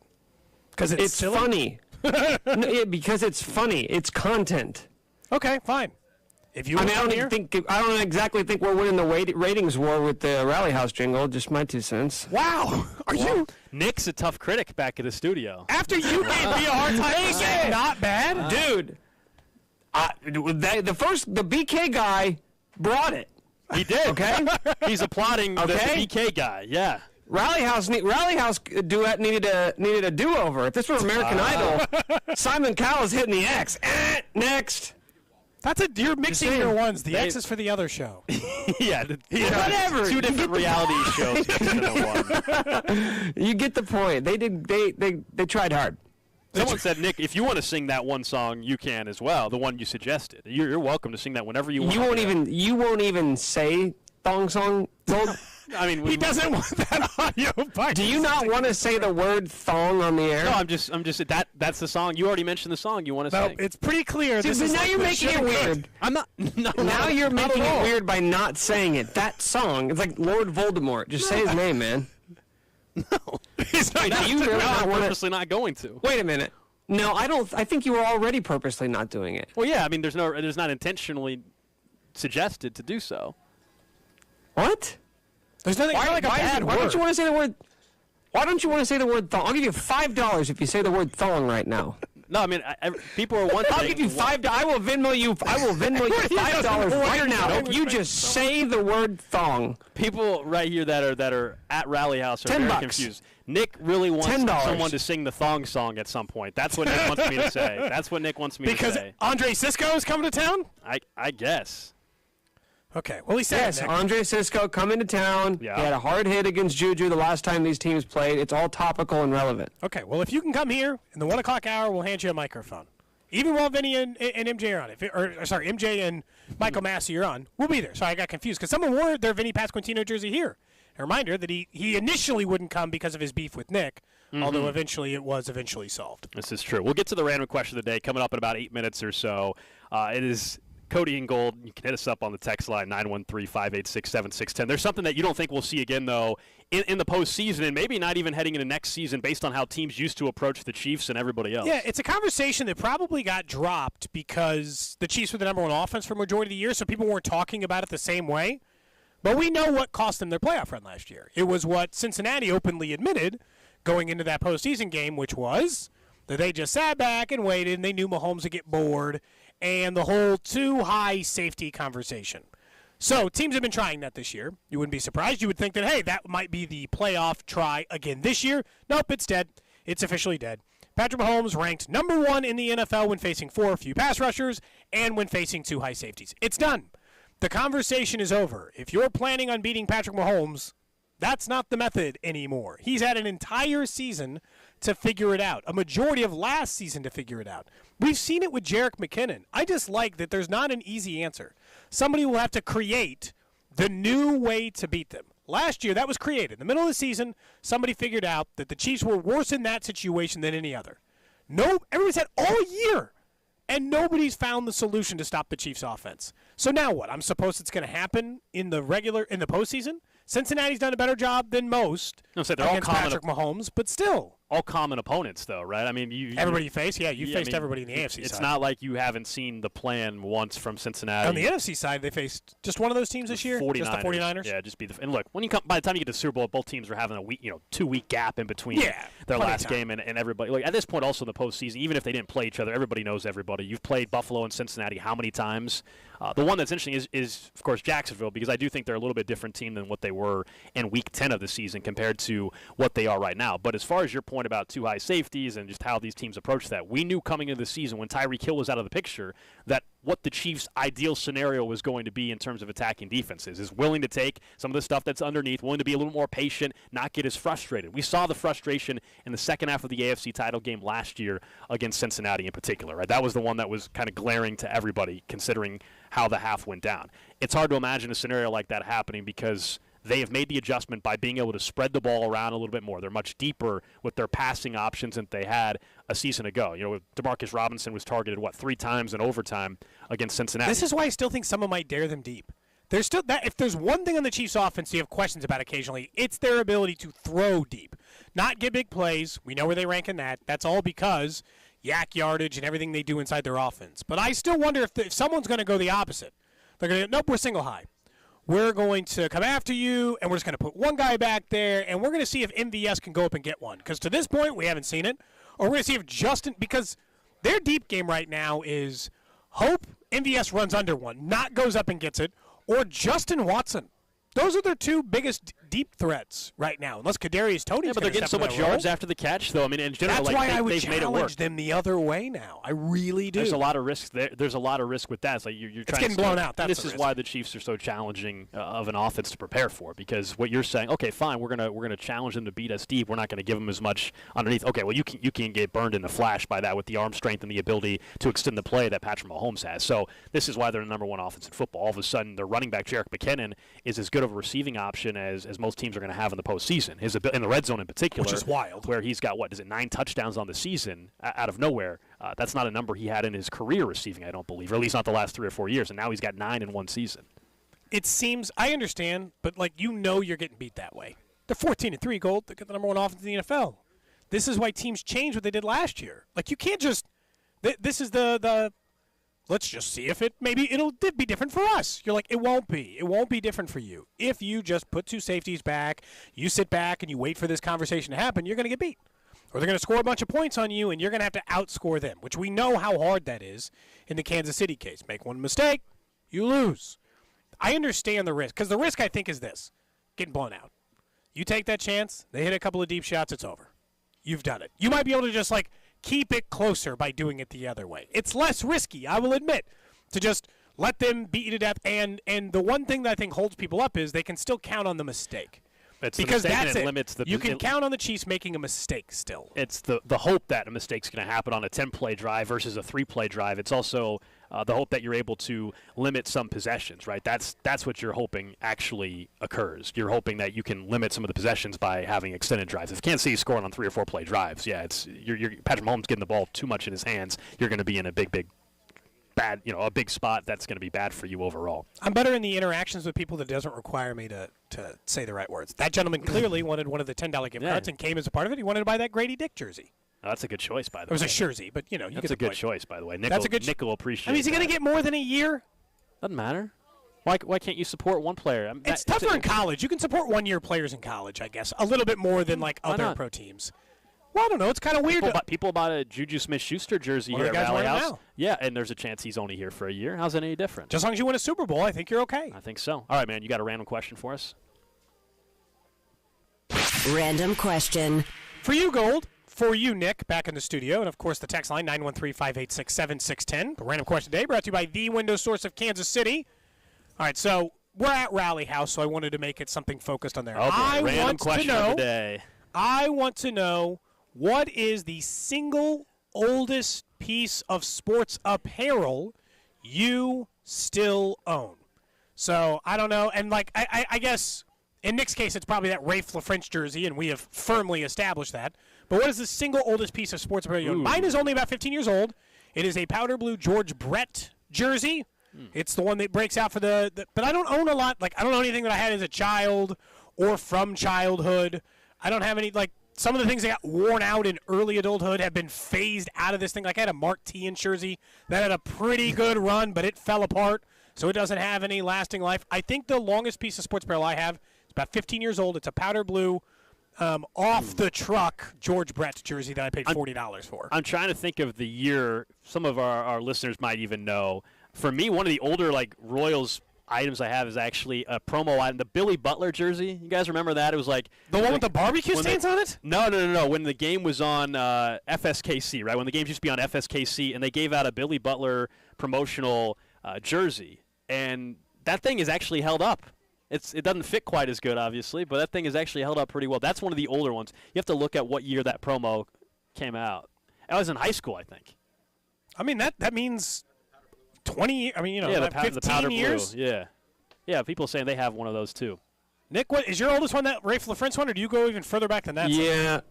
No, I mean, I think there might be an old Michael Jordan Bulls jersey. Ooh, okay. Or something at my parents' house, which may have beat the LaFrench jersey by a couple of years. But yeah, it would just be basketball jerseys. It's one of those two. I would think that, at that point, what are you holding on to them for? Just out of curiosity, are you holding on to them? I'm not. Okay, because I told Alex this once, and this is the same conversation. Get rid of all of your childhood stuff at your parents' house. Help them out. Tell them they can throw it away. Tell them they don't have to hold on to it. It's like the spare bedroom now. So nobody really goes in that closet, and they never ask me if it's okay if they throw it away. I think they just never did it and they don't care. So you don't want everything. One day you will appreciate it. You say do your parents a favor. I'm not sentimental. Your kids might though. Remember when I Your said you kids could throw my might, though. body into a garbage Well, that can? was. Yeah, well, that's, how do you think I feel about my stuff? Well, I think that's exactly the point. Like, you might not be the right person to judge on the clothing apparel if your own self you're not willing to I guess value as much at that point. I let my wife save some of our kids, like some of their little kid clothes that she didn't want to get rid of. They're like, how sitting long in a will bin. you save your kids' first like kindergarten art project? How long will you hold on to that? Some of those have already hit the can. Oh, what do you mean? Oh my! She's in first grade, man. We got new stuff. Wow. So you just threw it away? Do you know? You don't have a folder where you put some of their artwork in? This is hard to describe. Some, yes. But all, absolutely not. It is hard to describe the sheer amount of things kids make and therefore end up in your house. I'd have to rent a storage unit. You have to get rid of some, or it's just way too much. Just way too much stuff. You pick and choose the ones you like. I like the this one oldest better. Chiefs stuff I probably have now. It might be like. It's not even that. This age, Derek Johnson won't like it because he comes on our show. Like, this makes him seem old. Like, that might be one of the old. Oh, somewhere I have a Gerback. Somewhere I have an Elvis. Somewhere you got a Gerback jersey. Somewhere I have that. I haven't. That thing is deep in the closet at this point in time. But yeah, the Elvis Gerback jersey definitely would be it. That's probably the winner, honestly. That's definitely the winner. Then that's 90s. That's 90. Like, that's 97. I was about to say that goes. It's like 97. If you wore it during that time. Then, that's 97. Yeah, that's about as old as you could possibly Someone imagine. says they had that Billy Butler jersey. That game was cold as hell. It was a cold promo night, but I'll give them credit. Usually some of the promo jerseys, you wonder if they hold up. They don't. That one has, man. That one has been washed and through the dryer multiple times. That one has held up, surprisingly. Someone's saying they still got like a 90s era crew T-shirt that they're still wearing. All the lettering's on it. Like, who made that shirt? They should make all T-shirts forever. Or do you only wear it like once a year? Is it a special occasion one? From the 913, they said they throw their kids' art stuff away within a couple of days, unless it's something they really worked a long time on. I just thought if you would care, like, keep one. Like, so my kid drew one art project from kindergarten, one from first grade or something. You know, it's a little more than that, but it's like she drew a muscle man robot is what she called it for art class the other day. Stuck it on the fridge, been sitting there a few days.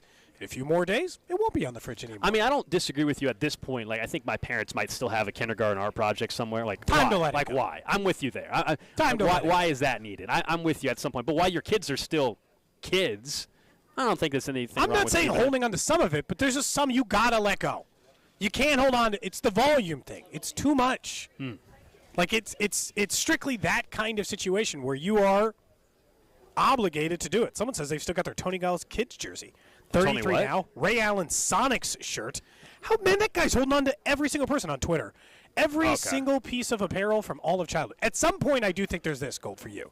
It's like you've had it so long. Like Nick's had that Rafe LaFrench jersey you don't want to so get long. now. He's never gonna get rid of it. Would you let your kid wear it, Nick? Let's say hypothetically you have a kid.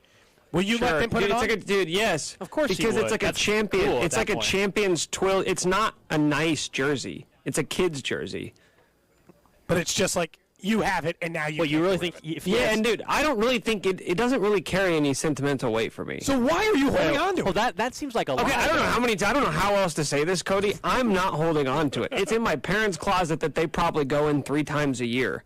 Yeah. It's not a topic of conversation every time I run into my mom and dad. A lot of people saying just scan Nick, the it's art. time to talk about that LaFrench jersey again. A lot of people on the text line just saying to scan the art and then get a digital copy. You can do that. You're good. So they make like books. There's like there's sites where you can like scan it and they'll make like hardbound books out of it. Much easier than that makes sense. I take photos. Like, look, here's a photo of your art. You want to look through it? We can go through some photos of your old art. It's not a problem. Yeah, that's literally what someone says on the text line. There's a company you can send all your kids' artwork. They'll put in a book for you, like photocopies of the art. Yeah, that's the easiest method. You can't hold on all of it, man. Right now, it's got like it's got a folder, but it's only going to last so long. Reminder, coming up in about 10 minutes, we will be commercial-free starting at 1 o'clock. The entire 1 o'clock hour commercial-free. We're broadcasting live from Rally House in Oak Park. MJ Melendez, Michael Massey going to join us. They actually have just shown up, talking to some fans now. They're going to co-host the entire 1 o'clock hour with us. We'll talk some Chiefs football with them, so that's coming up in just a little bit. We also will have one more $50 gift card to give away. Sing the thong song. You do have to do that, and we do have a bunch MJ of Melendez and Michael Massey. exactly. And we do have a bunch of $10 gift cards still here as we're gearing up for Chiefs and Jags tomorrow afternoon. It's going to be a cold one out at Arrowhead, so all kinds of we're riding for all kinds of long sleeve shirts, hoodies. Cody got a beanie already. Get stocked up and ready to go, whether you're going to the game tomorrow or not. I feel like when it's playoff time, it's the perfect time also just to get some new gear. Fresh up some gear? Yeah, it's time. It's time. We're looking at all these jerseys, and there's one offensive lineman that has a jersey here. Who is it? And, of course, it's our guy, Creed Humphrey. Of course it is. Right? Any jersey you want, though, they've got it for you here. All right, so before we get to the 1 o'clock hour, really excited to kick off the 1 o'clock hour in just a little bit. Did you see the latest out of Baltimore, real quick? Their coordinator, Greg Roman, was let go. Lamar Jackson, all we know is, at this point, in limbo. But you got a pretty strong endorsement from Harbaugh and the Ravens organization yesterday that he is their guy. They're not trading him. They're going to work on a long-term deal. And I understand that's what you have to say, but I actually do. I do believe Lamar Jackson's going to stay in Baltimore. I don't know, man. To me, that's a good sign. That they're going to let him choose? Sure, but Lamar cares a lot more about money. Lots of money. Well, sure, the Ravens are going to have to either, one, they're going to franchise tag him no matter what while they work on a long-term deal. I think that's pretty clear that that's going to happen. But Greg Roman not being the OC, I actually think helps the case for Lamar to stay in Baltimore. I was trying to decide if my opinion changed at all based on how this worked when we found out that, turns out maybe not letting Russell Wilson make all the decision was a good idea. Because here's the thing about Lamar. I think he's very talented. He won an MVP. But he won an MVP because of the offense they run. Look, you can say, open it up. I want all these star wide receivers here. You might think that's a good plan. But this plan works. Like, that's the thing about Greg Roman. You're like, oh, it had to happen. I'm like, are you sure? The offense was pretty successful under Greg Roman. Worked a lot. Seemed like it was a pretty good effort. I understand they didn't get the star wide receivers they were hoping to get in there at that time, but I don't know. Like, I get, with Mahomes, get star wide receivers. Screw pass blocking ones. I want the ones who can catch it. All right? I understand it. I'm not the Lamar can't throw guy. I'm just saying this has worked. The way they run offenses, won an MVP, they win when he's on the field a lot. But if you want to keep him, this is the first thing you have to do. You have to at least give him some say if you want him to stay. That, and I think while we look at their wide receiver core and people say, well, they didn't do enough to build around him, I still think that entire offense was built for Lamar Jackson, though. I mean, it was. Greg Roman's scheme. In the middle of the season, he went from Joe Flacco to Lamar Jackson. It's like two completely different quarterbacks. Yeah, I mean, with how they built their tight end unit there in Baltimore, the offensive line, the fact that they're still, like the Chiefs, one of the few teams that utilize their fullback, like all that, for as much as we say they didn't do enough, maybe that's true. They need to get some more wide receivers. But that offense is totally built for Lamar Jackson. Like, it would cause a complete reset in Baltimore if Lamar Jackson weren't not to be there. But if they could do it in the middle of the season, they can surely do it in an off season. Yeah, I just don't believe when you have a guy that's won MVP and has that talent level, you just don't let guys like that walk under the age of 30. You just don't let them walk away. It never happens. Like, it never happens. The only way it happened, it happened with Deshaun, but that was because of all this other stuff that was going on. Yeah, they weren't real keen on moving him until there were other reasons to move. That's a whole different scenario that comes to play at that point. It is, but it's just like, we can come back to this. Like, Mahomes can have whatever he wants. There's certain people. I think, is Lamar at the point, because this ended up being the question with Russ a little bit, is Lamar at the point that you'll just give him anything he wants to keep him? Any amount of money, any amount of offensive coordinator, any amount of say in the wide receivers they bring in, and I'm not sure I'd cash in all those checks. But like, hey, Lamar, you can have some of this, man, but we're not giving you the LeBron treatment, okay? Look, we're willing to bend here. There's some movement available. But I don't think I'd be so quick. Like, Mahomes, I'd move heaven and earth. If Mahomes tomorrow said, I want Brett Veach, I'd be like, okay. Like, I mean, I don't think that's smart, Pat. I think maybe you should think about it, but if you're saying it's him or you're good. I choose you, right? Like, there's only few quarterbacks in the NFL that I would ever allow that amount of power. Because to me, coach, player, whatever those things are, when you start letting them be a little too much GM versus, like, have some say, you run into problems. You do. Yeah, I mean, the LeBron example, I think, is great that you gave there in the NBA. I mean, that's caused the Lakers all kinds of that's why problems. they're bad. The one thing with Baltimore, if you're Lamar, we know, thinking of Deshaun Watson, actually, we know with Watson in Houston, at one point in time, he wanted Eric Bieniemy as the head coach for the Texans. Remember that? It'll be interesting to see if Lamar Jackson, they said he's giving any input, if he's got a preference, a true preference, like does he think Eric Bieniemy is the right guy for him in Baltimore? Be a good choice. If he's going to actually be the play caller, we know Harbaugh's a defensive-minded coach, so you're allowed to be the play caller if you're in this spot. That would be an interesting one. It certainly would be a quarterback that would allow you to be very creative if you're Eric Bieniemy. That makes that maybe a little bit attractive. I would be tempted by that, but I told you, I think Eric Bieniemy might be gone just because there are going to be a million offensive coordinator job open, and some of them are going to be appealing to Eric Bieniemy even.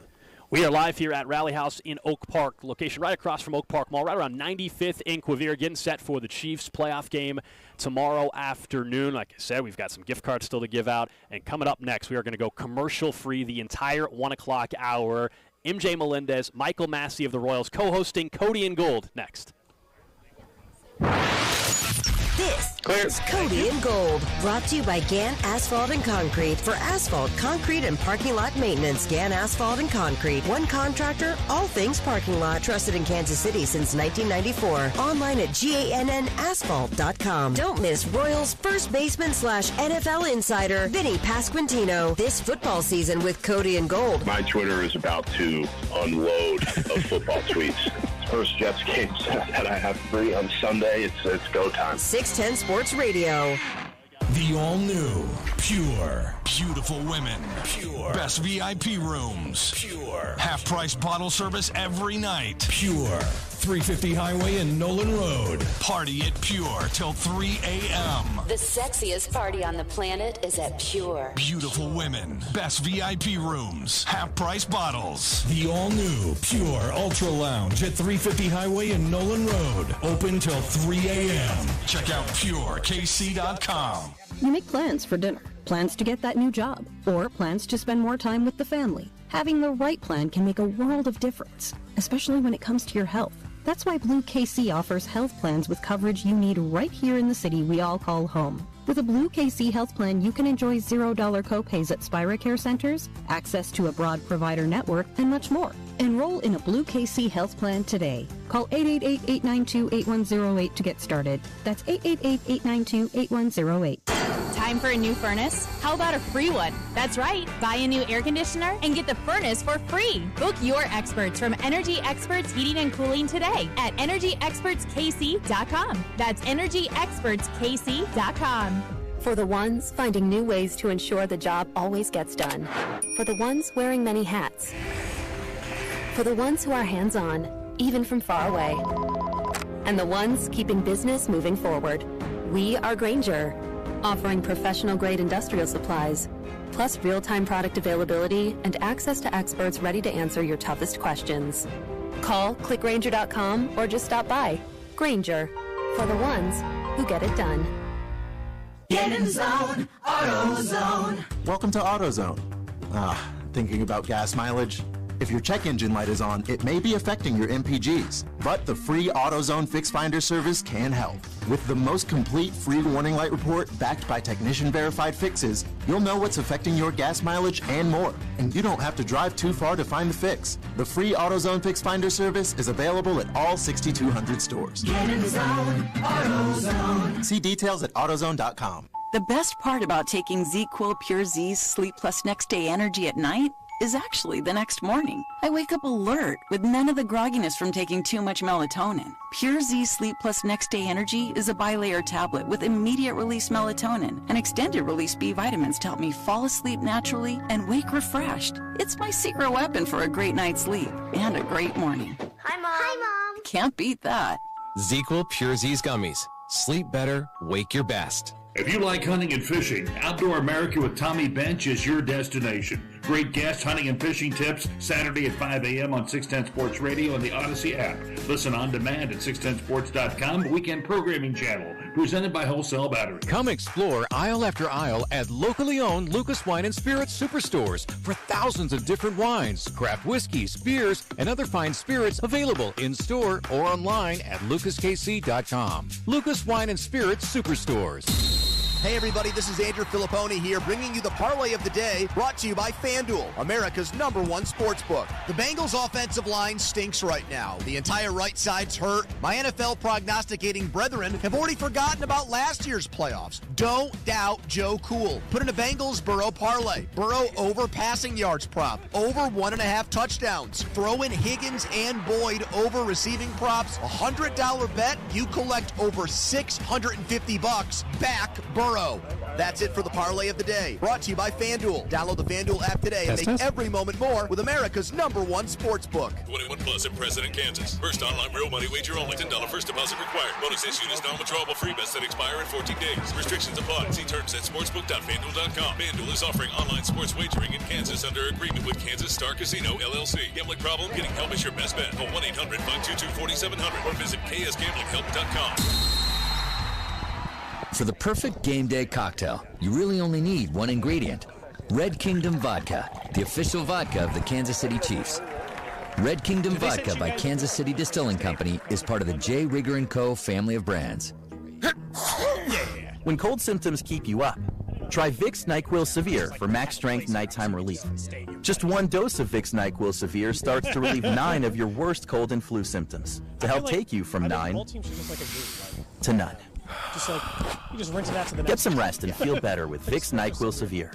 The nighttime sniffling, sneezing, coughing, aching, sore throat, So yeah, stuffy it'll nose, be commercial fever, free, best so sleep we'll with a go cold. an hour and talk a lot of football and just let everybody get to know everybody. And The new year is here. Pretty Time chill for and a laid back, change. nothing Start a crazy. recession-resistant new career is in his the mic up high-demand now? IT field with My Computer Career. Yeah. In just Can you hear months, us all right? already in Yeah, I IT, can hear you. build your cybersecurity skills and prep for thousands of open positions employers nationwide are desperate to fill. Attend classes live online or on campus, and financial aid is available to those who qualify, including the GI Bill. Make this your year. Go to mycomputercareer.edu and take the free career evaluation today. That's mycomputercareer.edu. If you own a Nick, does business, this level has seem been okay a on this bumpy ride. microphone? From pandemic to It seems really hot. Well, you talk loud as shit, so. Well, I'm on the stick mic, so I just wanted to make sure you I might got be the level eligible where to I wanted receive it, a you know? payroll tax refund. Wait, you're using the stick mic? $1 per employee. The challenge? Keep talking. Give me a mic check. I'm Howard Massey, and that's why I founded GetRefunds.com to cut through the red tape and get you the money.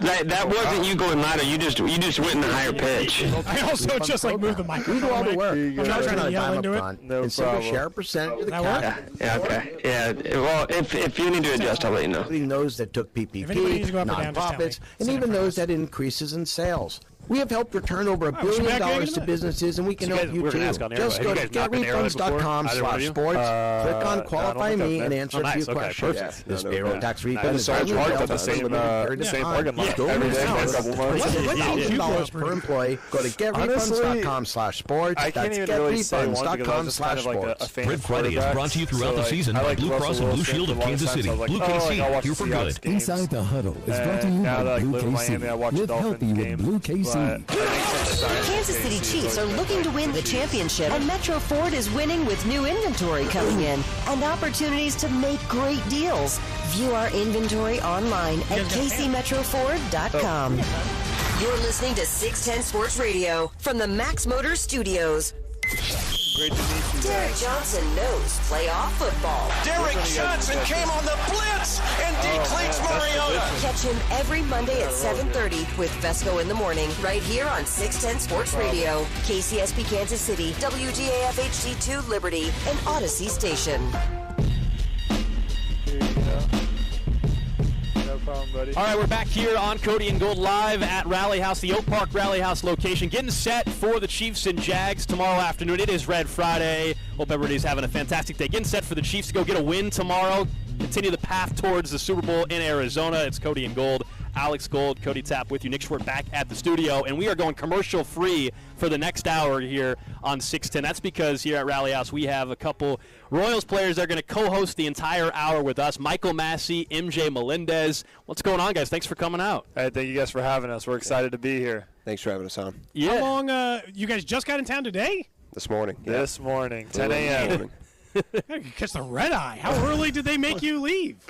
My flight, my first one, I had to connect in. There's no straight flights from Miami, so I connected, I think, 6 a.m. I hope so. 6 a.m. to Atlanta, and then about an hour layover and straight here. Man, 6 a.m.? I'm guessing Chicago not as bad? No, I had a quick hour flight, but I will say MJ's room was ready at the hotel before mine. So it was. So was all your stuff just in the back of Sam's car, or No, you just stashed it in MJ's room? No, he wouldn't allow that. No, I would have allowed it. He didn't even ask. That's crazy. I wouldn't do that to him. I don't know why one room was ready but not another. That feels like they were giving preferential treatment to MJ. And you know what? I didn't take it personal at all. He's been in the big leagues slightly longer, so maybe that's the advantage, right? I don't know, maybe. I think he just got lucky draw. Now, of course, everybody here in town is fired up for the Chiefs game tomorrow. Now, both of you guys, we were talking before. I don't know. We'll start with you, Michael. You've never been to Arrowhead before? Never been to Arrowhead. Now, you're a big NFL guy, though, so you've been to multiple NFL games. I know you're a Chicago guy. Yeah, no, I've been to Soldier Field and then the stadium in Cincinnati when I was in college. I went with some of my buddies. So those are the only two I've been to. When I know that Arrow's got a reputation. You guys play pro sports in Kansas City. Is this like the first chance you'll ever be like, okay, I want to see playoff atmosphere, for any Kansas City sport, right, MJ? I feel like that's got to be some part of the appeal tomorrow. Oh, 100%. I mean, I know earlier this season I was going to try to come out for the Bills game, but that one was just like super hectic. It was going to be really hard, last minute. I didn't plan it out the best, so I was like, okay, we got this opportunity to come to a playoff game, first playoff game this season for the Chiefs, and I mean, I'm pumped. I couldn't turn that down. What are your expectations? I mean, first time ever being at Arrowhead. What do you kind of expect the atmosphere or the scene or the game to be like? Loud. I've heard it's extremely loud there. I heard. I think it's been like marked as one of the loudest, if not the loudest, stadium in the NFL. So I'm super pumped to hear that. 142.2. That's the Guinness World Record. That's something everybody's pretty prideful about it in the KC area. And then I don't know if you guys saw Trevor Lawrence. He made some comments this week that got some Chiefs fans fired up. He basically said that it's probably not going to be much louder than Jacksonville. As you guys know, fans love that kind of stuff. Mm-hmm. Oh yeah, they eat it up. Yeah, I heard that. One of my good buddies is a Jags fan, like diehard. He's from Jacksonville. I grew up playing baseball with him since I was like 10 years old. And he told me, he's like, hey, the Jags are gonna win tomorrow. I said, brother, there's no chance, first of all. Second of all, did you hear what your guys' quarterback just said? Like, he is in for a rude awakening. He's not going to be able to hear the snap. Sounds like he's going to be willing to take a bet from you. Like, if you guys – I know, right? That's the guy that you could probably – he sounds uber confident. Exactly. When you we talked about this with Vinny when he was talking about coming in as well. Did you guys go pick out – like a Chiefs jersey to wear? I know you're a Bears fan. Are you going to wear Bears gear? Wait, what? Are you going to wear Chiefs something? What are we, 6 minutes in? We got a Vinny Pasquantino mention? He actually requires that contractually. We're not allowed to go more than 10 minutes on this show without mentioning it. I was going to say, I know he's live on Instagram right now doing his live at bats, but he definitely sent you guys a text. We'll see. I mean, for all we know, maybe at some point in time, Vinny, I don't know, Vinny might be listening to this after the at bats that he takes. And he's maybe been on the last 3 days on Instagram. You can't sneak anything by that guy. Or are you guys going to wear a Chiefs jersey to the game, or are you going to stick to the Bears? It's tough. I'll let Michael answer that one first. So I reposted what you guys posted on Instagram. I put it on my story, and the amount of text and DMs I got, like, this is disgraceful. You're a traitor. Yeah, so I haven't quite made the decision yet, but I've been looking around. There looks like some pretty good Chiefs gear in here. So I do have a Patrick Mahomes jersey, and I did bring it, so I'll be wearing that over top of my hoodie. We kind of thought maybe you would go Jerick McKinnon. Like, just stick with the same number. With the number one, yeah, I thought about that, or Pacheco, because I love the way he runs the ball, so it's impressive to watch. And but I had to go Mahomes, man. I had to. Yeah, we have the same hair. We kind of have the same kind of hair, so. I might have to go with my boy Nick Allegretti, former Illini. Okay. So I'm gonna see if I can get a 73 jersey. Okay, so first, I think you're going to have to ask him to custom make that here. They have one offensive lineman jersey, and it's Creed Humphrey. It's our guy, Creed Humphrey. The guy who protects Mahomes, you can't even get a jersey in here? But good news. So, like, they don't order them for every player, but good news. They can make them on site. I happen to know that because the jersey on the back of yours was made today. That Michael Massey jersey was made today, specific just for you. I mean, that's like a backhanded compliment right there. No kidding. They didn't even have my jersey in there. The fact, because you tweeted earlier, Michael, and you said we're the Justin Fields jerseys. They had to make room for both of you guys as well. That's what was going on as well. They'll clear out inventory. Once the Chiefs are done, then the more Royal stuff kicks in, right? I mean, it's almost like I'm a 240 hitter with 2 months in the big leagues. How much do you guys watch the Chiefs, though? As we got MJ Melendez, Michael Massey joining us here at Rally House. But how much did you guys have a chance to watch the Chiefs a little bit this year? We can start with you. A ton, because they're always on primetime. So I'm sure you guys get sick of having to watch them on Sunday night. But, I've watched a ton of games. And they always seem like they're at home. I don't know if anyone else gets that feel, but every time I turn on and watch a Chiefs game, they're at home. I mean, 2 divisional games. Yeah. Every year are pretty much home games. When they go to L.A. and then they go to Vegas, those are home games. Yeah, now that I think about it, it does seem like they're always at home. I definitely watch some games too. It's hard not to want to watch that kind of offense. You know, the superstar power that they have. You know, at every position, it's super fun to watch. MJ, who'd you grow up cheering for? Like, we know Michael's made it very clear he's a Bears fan. Tried and true, he's lived and died his entire life. Who'd you grow up cheering for? Were you a Miami Dolphins fan? Not even. Honestly, I'll admit I was kind of a little bit of a bandwagon. I can't even lie. I would say, like, I remember specifically the team that I would root for the most would be the Seahawks, because I liked Russell Wilson. I liked the way they played, the Legion of Boom that they had going on. So I watched all their games back then. But I was never really, I never really had one specific team. I can totally see you being a Legion of Boom guy. So are you a Legion of Boom guy or a Russ fan? Because obviously in Kansas City, everybody's had fun with Russell Wilson. I know. What's been going on there in Denver? Poor guy, man. The guy who can't catch a break. I feel so bad, man. I like Russell Wilson. I like quarterbacks. But, yeah, it was not their year, to say the very least. I feel like it's just like, I'm trying to guess if this is positionally based, MJ. You're like, I like Legion of Boom. It's like defense, catcher, right? You got to like the odd part about sports, right? No, it's 100% chain. It's 100% swagger. That's They why did have that swagger, man. That defense brought it. I'll tell you what. That had to be intimidating for any offense to go against. Maybe that's why he likes Mahomes, right? Because you're a big shoe guy, aren't you? Oh, yeah, Maybe I that's love it. You sneakers. like the signature shoe. Oh, yeah, I love sneakers. I need to get a pair of Mahomes shoes. I tried getting them when they dropped, and I don't think I was able to get the colorway that I wanted. Which colorway were you trying to get? There was because they had the neon green, that was initial, and then they had the Chiefs colored, and then the Black Panther ones, which were pretty cool. I tried to get the Black Panther ones. I didn't get those, and I tried to get the very first ones that came out, and I didn't get those either. I feel like you would have had the hookup on the shoes. You would think, right? But how did I get red ones? I don't know, man. Now I got to talk to somebody now. He's wearing them right now. That's actually kind of embarrassing. I feel like you should have got some of these. That's crazy. Yeah, I definitely should have. Because you came in a little later in the year, I don't think we got to know you, Michael, as much as we got to know. So we did an interview with MJ Melendez. It didn't air for no reasons that are important now.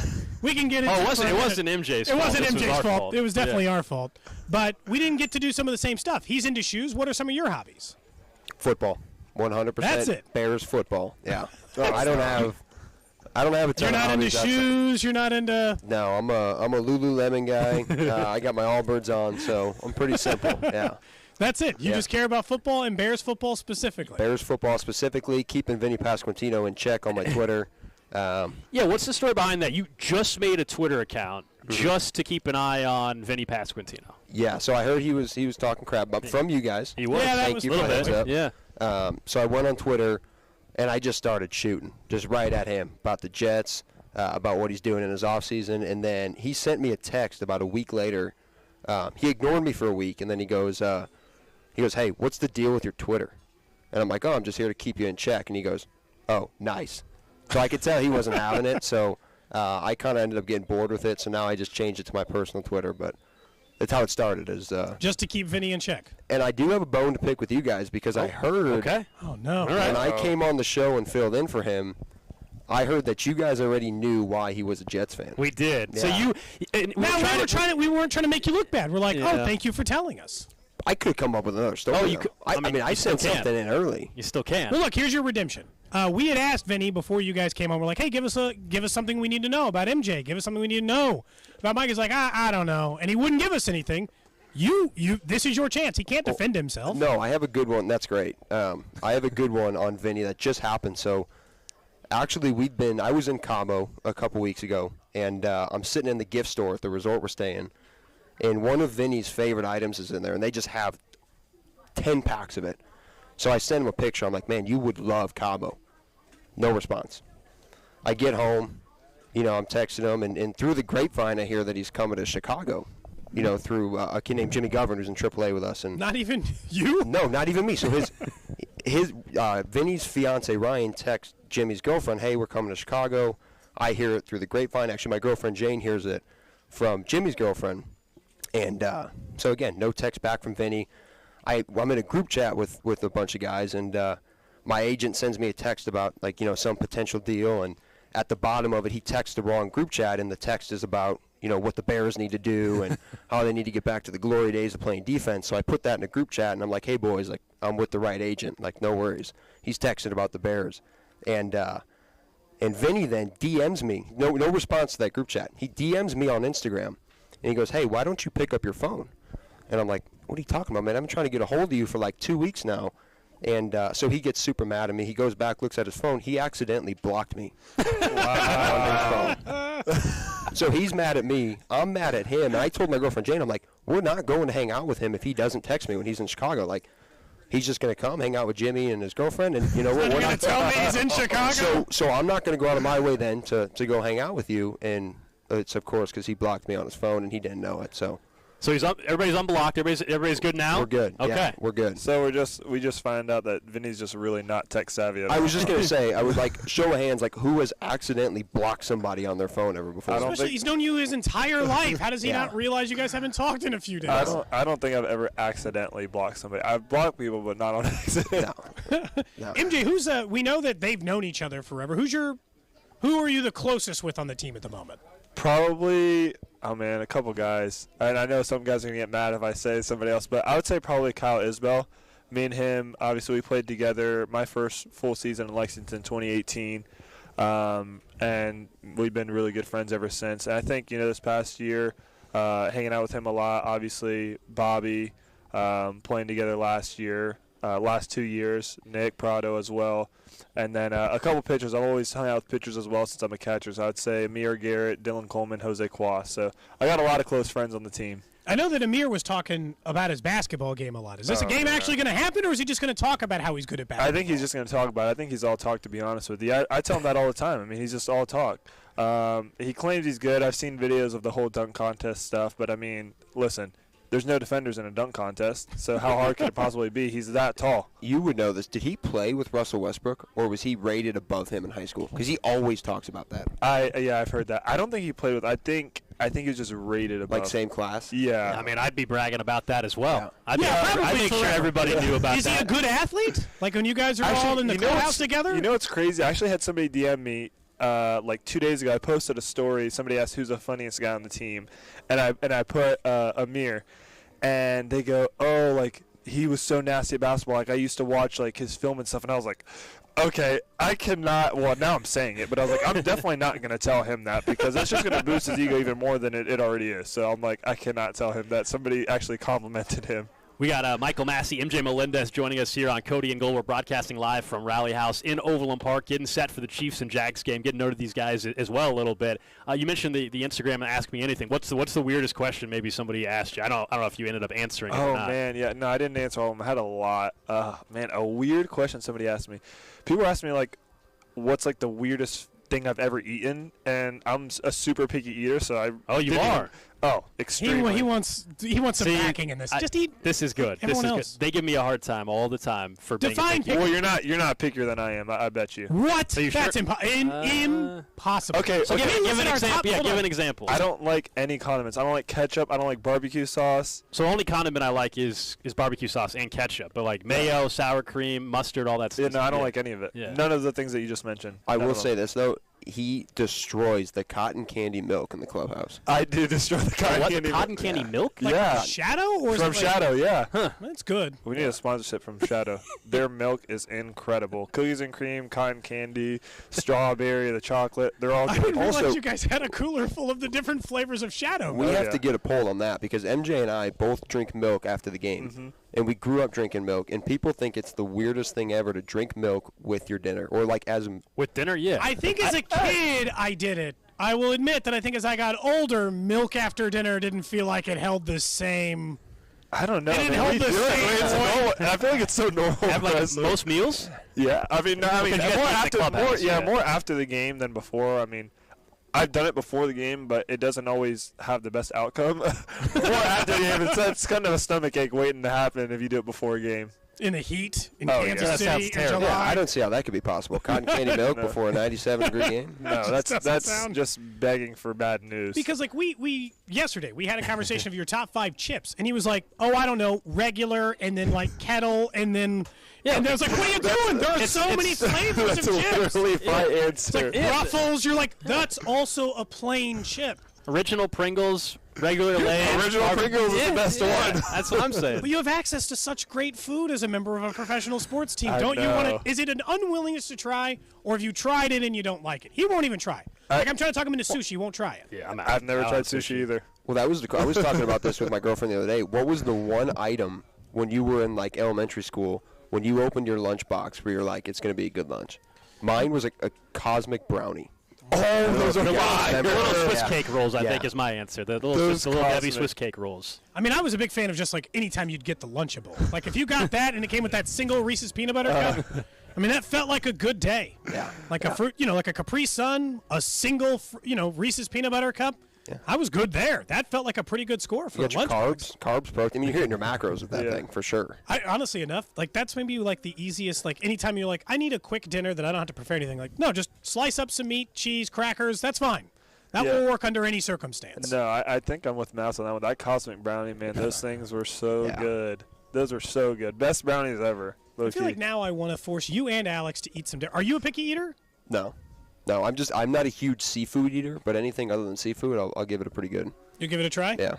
I feel like it's like in Miami too. It's like, do you eat? No, there's so many good restaurants. I can't even lie. Like I'll go to, I went to Carbone like a week or two ago, and they have like the craziest like Italian food. It's so good, but there was a bunch of different things, and I was like, first of all, I don't even know how to read any of this. So it was like Italian, literally, and then second of all, I was like, all this stuff has something that I don't like, so I'm like, I'm just gonna kind of try some stuff. I ended up trying. There was like a lobster with some lobster wrapped in broccoli, and it was like a tortellini, and I tried that, and I kind of forced it down. It wasn't the best, but I tried it. Normally I wouldn't, but that place is pretty well known, so I had to try it. You said forced it down. It's like one of the nicest restaurants in the entire city. I know. It sounds so bad. You know what helps you read menus? Going to college. College. That'll help. You mentioned Italy, or at least Italian or whatever. Right? You're going to be in the World Baseball Classic for Puerto Rico, right? Is that right, MJ? And then obviously Vinny is going to play for Team Italy as well. What's the excitement level around the World Baseball Classic with some of the guys? I know Brady's obviously going to be pitching for Team USA. Yeah, no, I think we're super pumped. I'm super excited. I get the luxury of being in Miami, so being at home and kind of having that home crowd behind me, I feel like is going to be pretty neat. And just being able to play for Puerto Rico and represent. That's where both my parents were born and raised, and I think watching the last World Baseball Classic made me realize like how much pride people have in representing where they're from and their bloodline. So man, I couldn't be more excited. If it's not Puerto Rico that wins, who's going to win it? That Dominican Republic team looked tough. That DR team, and they're in our pool. We have DR and Venezuela, and I'm like, bro, you guys just like screwed us. You guys put some of the best teams. Obviously, we don't have USA. USA is I think they're gonna absolutely crush their pool. Like, I don't think it's gonna be that close in their pool, but I think they should have sent like Venezuela their way or DR their way. Who's in the USA pool? You guys probably know more than we do on that one. Cuba's in there. I know for sure. Cuba. Man, that's actually a good question. I don't even know. I just remember I was like, dude, they're going to crush everybody. Like, Cuba's going to be, I think, the toughest game they have. But they might have Mexico, too. Actually, that would be good. They have some good guys. Hey, guys, we actually have a listener who called in and has a question for Michael and MJ. We have Chris from Overland Park who's now joining us on Cody and Gold. Chris, can you hear us, man? Yeah, hey guys, this is Chris from Overland Park. I was just wondering how it feels knowing that neither of you will ever be the best looking player on the Royals. Oh my God. You guys are in video call. Well, no, MJ, this is Chris. I'm just curious how you feel about that, knowing you'll never be as good looking as him. Thanks for the call, Chris. Thanks, Your guys' Chris. thoughts on that. It sounded a lot like Vinny Pasquantino. That's a little weird. Yeah. Chris from Overland Park. More sounds like Vinny from Nashville, maybe? I want to be Vinny from Nashville. That's crazy. No, I thought he was supposed to be doing live at bats, so those must not be going too well. Yeah, he must be might at have bats. took a break. What's that? You're still there. He wants to know why you're not going to be the most handsome player. That's a very rude question, Chris from Overland Park. I think we're probably the two better looking guys on the team. I don't know if you ask me. I think we had a guy last year. He was kind of tall, lefty, played first base and DH, and we were getting a lot of heckles. I remember hearing like behind the dugout, saying, really bad facial hair. Yeah, something like that. Yeah, it was like very patchy. Yeah, like, didn't really know how to grow his facial hair. Pale skin, like he's never seen the sun. Yeah, exactly. Yeah, I remember hearing that. I mean, he's kind of got an interesting running form. Like he hunches his back when he runs. And he tries like whenever he walks, I think he tries to do like a little pimp walk, a little shuffle, like tries to have some swag. Yeah, I don't know. It's interesting. No, yeah, okay, well, next order of business is Cuba is playing in Taiwan. So you got that wrong, MJ. They're playing in Taiwan against Team Italy. Oops. Italy who's coming after you in Miami. Just to let you know. You guys have to make it past some pretty stiff competition over there first. So we'll see. We'll see. Yeah, that's all right. Well, hey, thanks, guys. This has been Chris from Overland Park. I appreciate you guys taking the time to talk. There you go. Chris in Overland Park. How many times do you think Vinny calls in as Chris from Overland Park to the Jets postgame show? All the time. Yeah. He calls into WFAN or whatever up in New York, probably. Or do you think he just wears it as Vinny? Because I saw he went to some of the games. He's on like the Jets Twitter or Instagram. You got to run their Twitter handle, I think, on the sideline. Yeah, I did see that. I mean, that's incredible marketing. When are you going to be able to run the Bears Twitter account? Next year when you guys will have Justin Fields, you got the top pick. Are they keeping Justin Fields? I guess that's the question. Absolutely. For sure. Like, is that even a question? I feel like I would. You ask me, I would entertain taking Bryce Young and trading Justin Fields. I would. I've seen that. I've actually seen the rumors of that too. Do you not think? I feel like Bryce Young is Justin Fields. No just way. not established. Sure, but I've think he's that watched much better? Justin Fields fail. I haven't watched Bryce Young fail. That's the problem.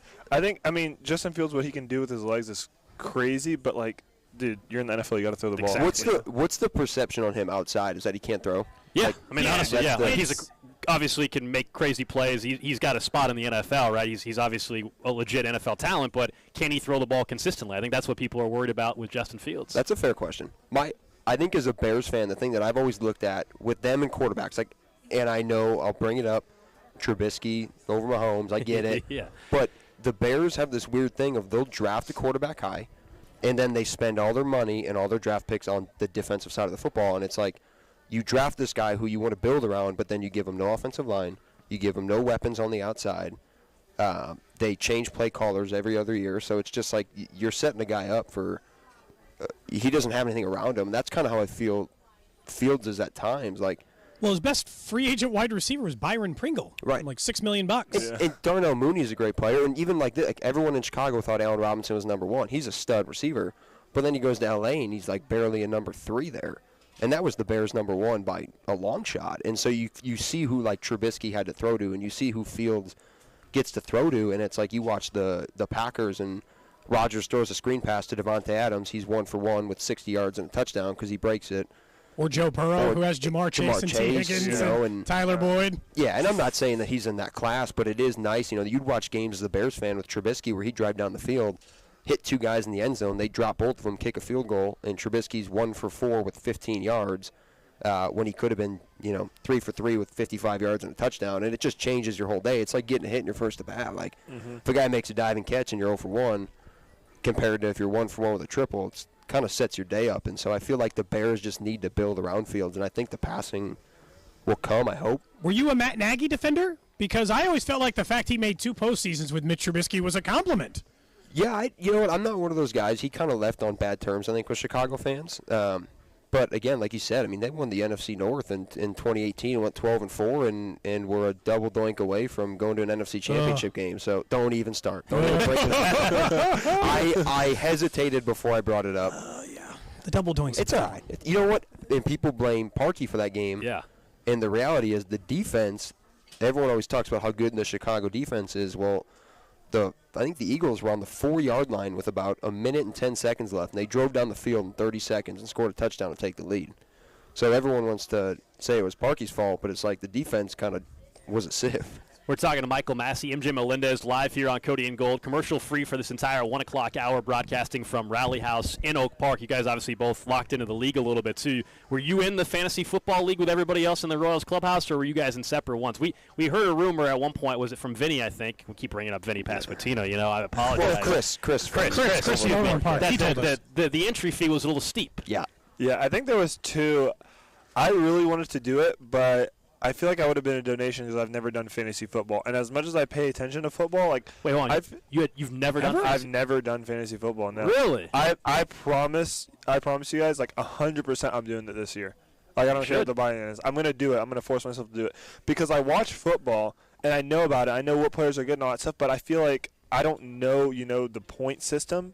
And so without knowing that, when it comes to the draft, I'm like, listen, I can draft a good player, and he may not score a lot of fantasy points. So that's the difference right there. Who ended up winning it? Do we know? I don't. The only thing I remember about my fantasy season is that I drafted Jonathan Taylor, if that tells you anything, how it went. And then my also did that. second round pick was Javonte Williams. So Yeah, so you did not win a lot of games. Did not win a lot of games for fantasy. It was a donation this year. I want to run through a couple different quarterbacks and where you guys think maybe they end up. We did this on the show earlier in the week. Let's start with Tom Brady. A, do you think he's playing next year? And B, where is he playing? We'll start with you, MJ. I think he's 100% playing. I don't think he's going to go back to Tampa. I could be wrong, but I think he's going to – oh, man, to pinpoint exactly where he's going to go, I don't know. But I think he's going to play again, like 100%. You can't come on. Tom Brady, like, he can't go out how he did. Not that last game. Sorry. And sorry, not against that kind of competition. Like, he's got to win that game. I think he comes back, and I think he goes to Vegas.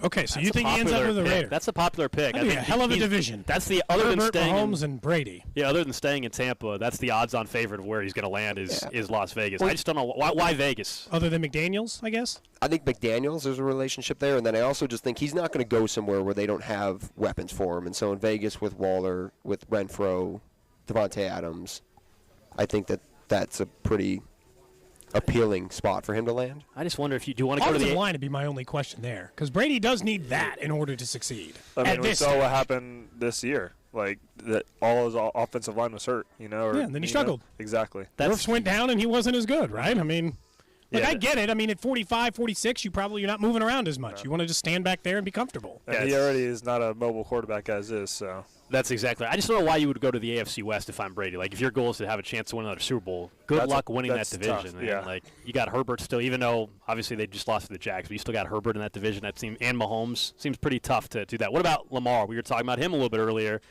I heard. Is it true that he's his own agent? His mom, right? His mom, I think, is the agent. You guys are professional players. That seems like it'd be a challenge. Yeah, that's like I feel like you're putting yourself at such a disadvantage. I can't imagine like having to negotiate my own contract. Like, no, have somebody else. I'll pay somebody else to do that for me. And like, I mean, obviously you're gonna have your own bias, and even your agent's gonna have your own bias. But like, dude, that's so hard, negotiating. And then on top of that, having to perform at the highest level. Like, I don't know what's gonna happen with him, man. That's a toss-up. Chris from Overland Park would like this a lot. I have a feeling he might go to the Jets. Ooh. Okay, so I think that the Jets should trade for a quarterback. Derek Carr to the Jets. They should go for Carr, or they should go for Lamar. Like, the Jets are too good to try to we're picking 10th. Let's try to get a quarterback again and do it again. No, you've got an all-pro defender out of your first-round pick last year. Mm-hmm. I think they need a quarterback. Like, they need one now, someone who can just play at that level. They do. Well, I agree. And it's also like how many times you just going to pick a quarterback and miss. That's almost where I'm at with the Bears and like the Browns with going out and getting Deshaun Watson. It's like, how many times are you going to have that number one overall pick and pick a quarterback and then he burns out 3 years into the league? It's like at some point just build up around him, and then when you're ready, go get your guy. Yeah, you have to have somebody that's been in the league at this point and where they're at right now. Like, they're at a point where they can win, and to go and you're really gambling on any college quarterback that you take in the draft, because you don't know, like, it's like what you said, like, you don't know what they've done in the draft. Like Bryce Young, I mean, yeah, like, he hasn't done anything bad, but like, he hasn't done anything good either, so I feel like you have to have somebody who has some years in the league and is kind of established and at least has a decent track record. We do predictions on this show as well, so we're going to ask you who we think is going to win these games this weekend, because we want to find out. I would, just as a precursor, I would suggest picking the Chiefs at least in this one. Are you kidding me? You're not going to ask me where Mitch Trubisky's going to end up? Oh, okay. Where do you think? Is it backup? I'm kidding. I have absolutely no idea. Yeah, the backup somewhere, but his starting days are completely over. I've been fine with him being a backup here in Kansas City. Wouldn't that be something? I don't know how much. I don't know. What was his relationship with Nagy? Was it bad? No, not because of that. Just because of the whole Trubisky, Mahomes, and it's probably less here because you guys won that. But in Chicago, I mean, it's all it's talked if you're Trubisky, why would you want to? Yeah. Why would you even want to bring that back? So in fairness, Kansas City had that for 25 years. They took Todd Blackledge in the same draft that John Elway, Dan Marino, and Kelly all went. So it's like Chiefs fans had that for 30 years. Where they're like, we could have chosen any other quarterback in that draft and probably been okay. But Todd Blackledge was, the Heisman Trophy guy, so you go there. Our NFL predictions are presented by T-Mobile. We're hanging out here at Rally House in Oak Park. Alex Gold, Cody Tapp with you. It is Cody and Gold, and we've got MJ Melendez, Michael Massey hanging out with us, commercial-free for this entire hour. So let's go to the NFC and start. Giants and Eagles. How do you guys see that game playing out here? Divisional matchup. I like the Eagles, man. I like the Eagles.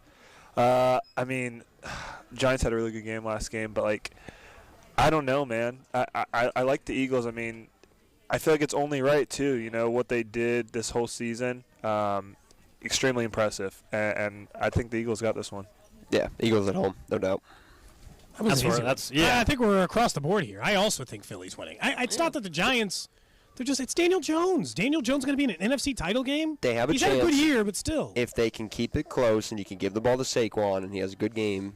That's the way I put it. Like Marshawn it. Lynch, like 170 yards, 180 yards, and Saquon just has a good day, then sure. Yeah, limit the possessions and just run the ball. I think that's what they're going to have to do. But it's funny, like, people are giving the Giants a ton of credit for beating the Vikings last week, a Vikings team that everybody said was fraudulent all year. So it's just weird, like, that now all of a sudden we're supposed to buy into that win a little bit more. So, yeah, I think we're all in agreement on the Eagles. The other NFC game, I can't wait for this one. Cowboys, 49ers. We just saw what Dallas did to the Bucs on Monday Night Football. MJ, we'll start with you. I mean, there's no way the 49ers don't win this game. There's no way. I'm sorry. Like, okay, yes, Dallas, they played great. They've been playing good. But, like, dude, the 49ers, I feel like, are the hottest team in the NFL right now. And, like, they have so many weapons, man. They have so many. And Brock Purdy is, like, dude. Out of nowhere, like, dude just came in and is just absolutely balling. I think, his confidence is at another level right now. And I feel like, they're going to keep that going. They're going to roll.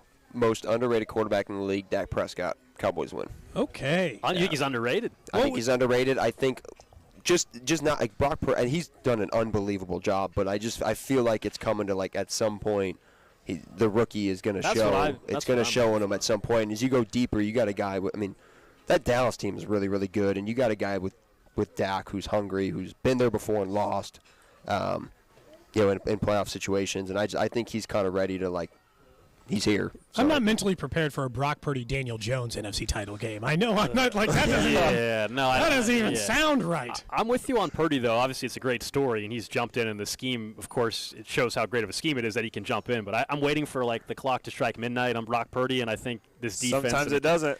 Yeah, sometimes it doesn't. Sometimes you're Tom Brady and you just keep winning. But the other, it's just not that easy. It's just not that easy to step in and be the 7th-round pick, Mr. Irrelevant. Step in and just start throwing 4 touchdown passes every game. Like, the odds to me would tell me, if I'm a betting man, at some point.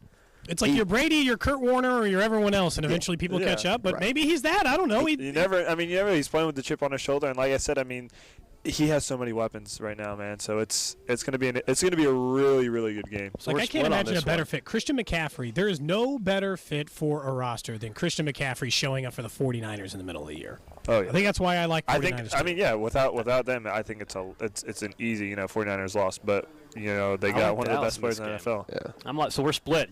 So you guys are both on the Niners. Andrew, we get it. Yeah. I like Dallas. I want the Cowboys to win because my girlfriend likes watching the 49ers way too much. Jimmy Garoppolo. Have you not converted her fully to Chicago Bears fan, or is she just like watching because of Jimmy G? Jimmy G, Christian McCaffrey. Well, he's not even playing. Kyle Juszczyk. So. Well, there are a lot of handsome 49ers. There's no doubt about it. Yeah, there is. They might be the all-handsome team now that we're talking about it. So maybe that's why I want Brock Purdy to go down. Fair enough. Could be wrong. All right, let's go over to the AFC, though, as we continue going through some of these NFL divisional round games. How about the Bengals and Bills? That's on Sunday. This is a game that I thought this one should have been on a neutral site as well, as a matter of fact. But it's in Buffalo. What's your guys' thoughts on this one? Yeah, I mean, that's a toss-up. I think Buffalo. I love Josh Allen and of course everything that's happened with them this year and their story. So I think if it comes to a tight game, I think they're just going to have that extra edge that the Bengals aren't going to be able to get. So I'm going to go Buffalo. Buffalo all the way, 100%. Josh Allen, he's too good, and I feel like those are the games that he lives for. And I think he's going to come up clutch. I mean, Joe Burrow as well. I mean, he comes up clutch in those big games as well. But I think Josh Allen's just got the edge. And like Matt said, like the storyline of what's happened the last couple of weeks, I think a lot of people are rooting for them as well. I do think that they're everyone's like the country's choice. It's not even close who the country's, who the nation's rooting for in that scenario. I chose the Bills from the beginning of the season. I chose the Bills when we knew the playoff teams, but I actually think Cincinnati is better. I don't know. They've been able to overcome what they're missing more for whatever reason. They have way more talent, and I just don't feel like they're playing as good. So I don't know. I kind of think it's Cincinnati after all of this. Yeah, I think the Chiefs would rather play Buffalo, even in the neutral site, because Cincinnati is there. And this is interesting for you guys. Every player I've talked to would be like, no, I'd rather have the team that's beaten us. I want to prove that we can beat them. And I'm like, avoid them. Just beat anybody who's easier. That feels like the better path. Yeah, I mean, it's tough. Like you said, I mean, the Bengals have been, I feel like a kryptonite. So I feel like you kind of, you want to play the Bills. But, I mean, I think either way you're getting a really tough opponent. So either way it's going to be a tough opponent, yeah. Cincinnati, I think everybody's looking past, in a way, Cincinnati this weekend. Like, Cincinnati's a 5.5-point underdog, and I think it's because of the offensive line issues that Cincinnati has. But I think you mentioned the Niners you think are playing maybe better than anybody. I think if it's not the Niners, it's Cincinnati. I think they're playing right there as good as anybody in football. So the last game, of course, the most important one, we'll talk a lot about this one. The Chiefs and Jags, you guys are going to Arrowhead for the first time, which is awesome. Quite the game. Maybe a little snow, too, at the game. Oh, yeah. A little first time there, snow, cold weather. I mean, that's football for you. You must hate cold weather, right? Yeah, I live in Miami. You play baseball in the summer in Kansas City. Yeah, I don't love it. But I mean, I'll be able to be layered up, and I won't have to be, actually, if you're running around, it's better. But I'll be able to be layered up and kind of cozy. That's the first thing he said to me when he walks in the hotel. He's like, "Man, you got to deal with this weather all off season." I'm like, "Dude, we could take batting practice outside today. Like, what are you talking about?" Are you kidding me? It's like 40 degrees. This is like summer in Chicago. I think I saw a video from MJ. You were hitting home runs into the ocean. So I mean, like, he's in Chicago and you're hitting home runs. How was that? Well, real quick, what was up with that? You were hitting home runs in a home run derby into the ocean. Yeah, that the Don't Blink home run derby in the Bahamas. They've had it for, I want to say 5 or 6 years now, and it is just an incredible experience. And you get to hit baseballs into the ocean, so it doesn't really get much better than that. No kidding. All right, how do you different levels of weather tolerance between the two of you?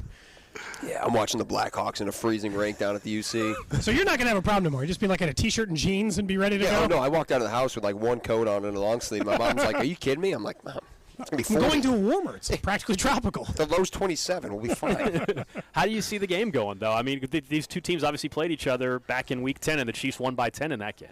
Yeah, I think.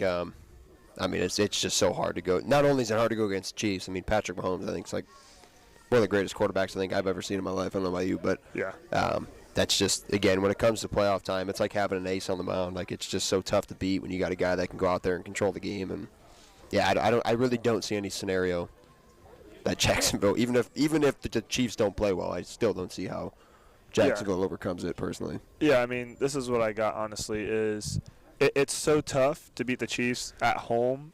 This kind of setting, you have the best quarterback in the league. You have that kind of offense. I don't know if they're going to be able to stop that. Obviously, it's going to be really cold. Chiefs are going to be more used to that than the Jags are.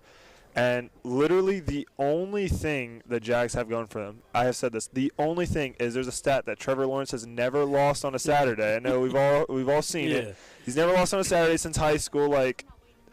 But, I mean, listen, there's a first for everything, and I think tomorrow's his first. I was going to say, does it matter that he hasn't lost since high school? I say, who cares? I don't think it means first he only played like college. Sure, he was on the best team ever. He played 3 games on Saturday in high school. Yeah, exactly. He's played 2 in the NFL. But, no, it's going to be his first loss on a Saturday for sure. But the Bears will be involved in this game. Like MJ said, it's bear weather.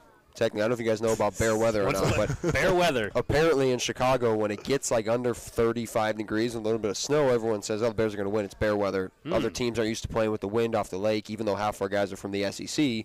But it doesn't matter because they play for the Bears now, and they just inject them with something when they get drafted by the Bears that they all of a sudden better half the players league is from the SEC. in cold weather. Yeah, seriously. Well, we have a couple of jerseys on the back of these. We wanted to give people a chance to win them. We thought you guys would autograph for them since they were nice enough to give us both an MJ Melendez and Michael Massey one. Here's what I was considering. Are you guys comfortable answering trivia questions? If we have someone come up here, we'll have them. I know the answers for some of these, but are you willing to do trivia about yourselves in order to win the jersey? That's fair? I was just about to say that's probably the best. I was literally going to say something like that. I was going to bring, hey, we should do some sort of question where they have to kind of guess what our answer would be. But that's perfect. I like the idea that if you can just correctly guess it, if a few of you want to stand in line, if you want a chance to win a Michael Massey or MJ Melendez signed jersey, come over here real quick. I'll hold the microphone, and we'll ask you a couple of questions. And if you can correctly, or at least if MJ or Michael Massey will claim that you have correctly answered this question, then we'll give you a chance to do it. We can do it Don't one for each. Don't be shy. You got to at least have a chance to do it. Exactly. Come on, you got first crack at it. We'll give you one for MJ Melendez. I'll make this one hard since there's kids behind you and we want to give them a better chance to win. This one is just a fact. It's not even an opinion-based one. He gave him a hard time earlier. He said, if you go to college, you might know how to spell better. MJ committed to college. Where did he commit to play college baseball before he ended up going to the majors? It's a trick question a little bit. That's a tough Did he one. not go to college then? He did not. But you just got to guess where he committed to go to college. His dad coached there, if that helps you. That's a dead giveaway. I mean, come on. Yeah, like that. Oh, well, now I know the answer to that. I'm giving kids a better chance. Yeah. You stumped? That's a tough one. He's stumped. All right. He's stumped. All right. You want Do to I give him the answer? Yeah, give me the answer.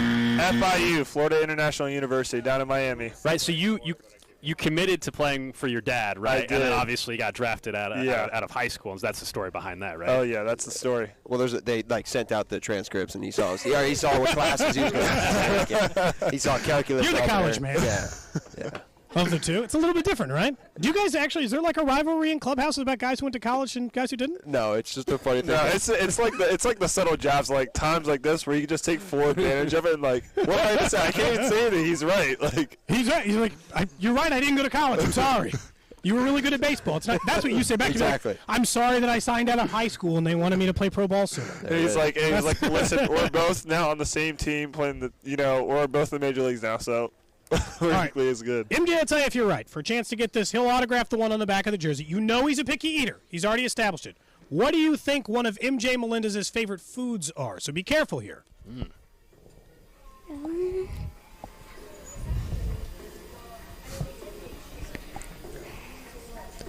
I don't know that one. Just guess any food. If it's somewhere in the top 5, he's going to give you a chance. Steak. Yeah. There we go. Okay. Who doesn't love steak? We're getting the jersey right off the back. Who doesn't love steak? Look, he also said you're a picky eater. That's an easy one. Just meat, right? That's right. Carnivore. Just season. Is that really an answer for you? Steak? What else would have been on the list? Pizza? Steak. I feel like I got to keep it easy. Honestly, pizza has never been on the list this offseason. I feel like I've eaten a lot of pizza. Truly, really shows. You can see it. I would say probably chicken Alfredo, steak with potatoes, or pancakes. I love breakfast. He had them on the way over. I had pancakes in the car. In the car? In the car. With syrup and everything? Sam, in your car? Letting people eat pancakes in your car? That's decidedly not a car food. Pancakes. Well, I mean, is if you're not driving, I guess you can make it work. You obviously made it work. No mess. I'll let you start here with the questions for Michael Massey so we can get our next contestant. What's your name here? Jacob. No problem, buddy. Jacob is ready. He's going to ask you a question. Anything about Michael Massey, and if it's close enough Massey, then you get to take that jersey off the back of your shirt, or off the back of your chair. Don't take your shirt off. And then please go. All right, go. What's your question? Yeah, so it's pretty simple here. He mentioned where do you think he's from? Chicago. Oh, look at this! Look at the kids one. See, we'll make this easy. Right away. We're gonna make this trivia. This is the easiest trivia game we've ever played on this show. Yeah, that's the idea. We're not trying to make it too complicated here. We just want people to have a chance to get a freshly printed. I want to remind people that they made it up just for you. Michael Massey. So I guess if you wore the Chiefs jersey, it'd be Kadarius Toney. There you go, Jacob. You got it, buddy. Oh, yeah, that would be true. Number 19.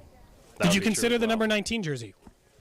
I will have to get you something else autographed. This girl, you're I feel 19, terrible. By the way. We only have the 2 jerseys. I'm really That sorry. If you would But consider we'll let wearing you a play the number next time, okay? 19 jersey, the Chiefs. It would be Kadarius Toney is what he was saying. Is that the number you wore, or is that just the number they assigned you in the bigs? That was the number they assigned me in the bigs. It was better than my spring training number where I was a defensive end, number 97, coming off the edge. Yeah.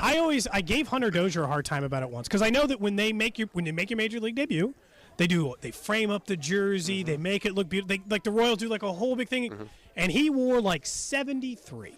Because he was just like called up and like they're just like, here's a number. Yep. Good luck. And it was just like 73. I'm like, that's a weird framed jersey. 73? Yeah, that doesn't even fit. One. Was yours 1 right away? Mine was 1. Yeah. See, that's just it's usually they take your spring training number. So when I got assigned to the 40-man roster, I was like, man, what numbers are there that I could get that I feel like I would like. So growing up, my number was always 7. Bobby had 7, so I was like, okay, I'm not going to do 7. I wore, yeah, for real, right? I wore number 2 in high school my senior year, and last year, in 2021, in double and triple A.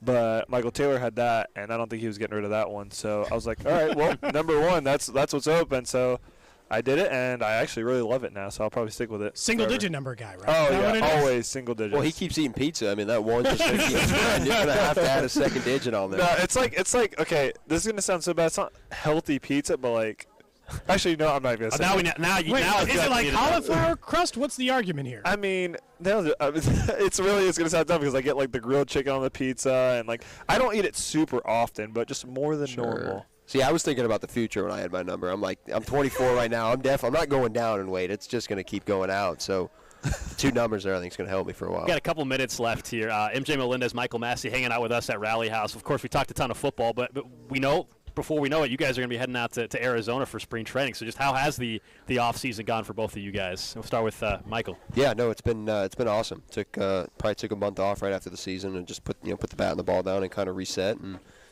just been working out, getting after my body, and trying to make some adjustments with my swing that I felt like I needed at the end of last year. That being in the big leagues kind of exposed me in some areas, and so just working with Zumi and Keone and trying to get on track to head out to Arizona. Seems like everyone loves those guys, though, right? I mean, from a working with hitting perspective, I mean, I'm interested on your position. Like, from an outsider's perspective, I'm like, everyone must love those guys. Yeah, I mean, I was talking to Zumi on the phone yesterday, probably for like half hour. Like, it wasn't even supposed to be a long conversation. It was just literally supposed to be like, let's set up when you come into town. Like, we're going to go to the field after this and get some swings.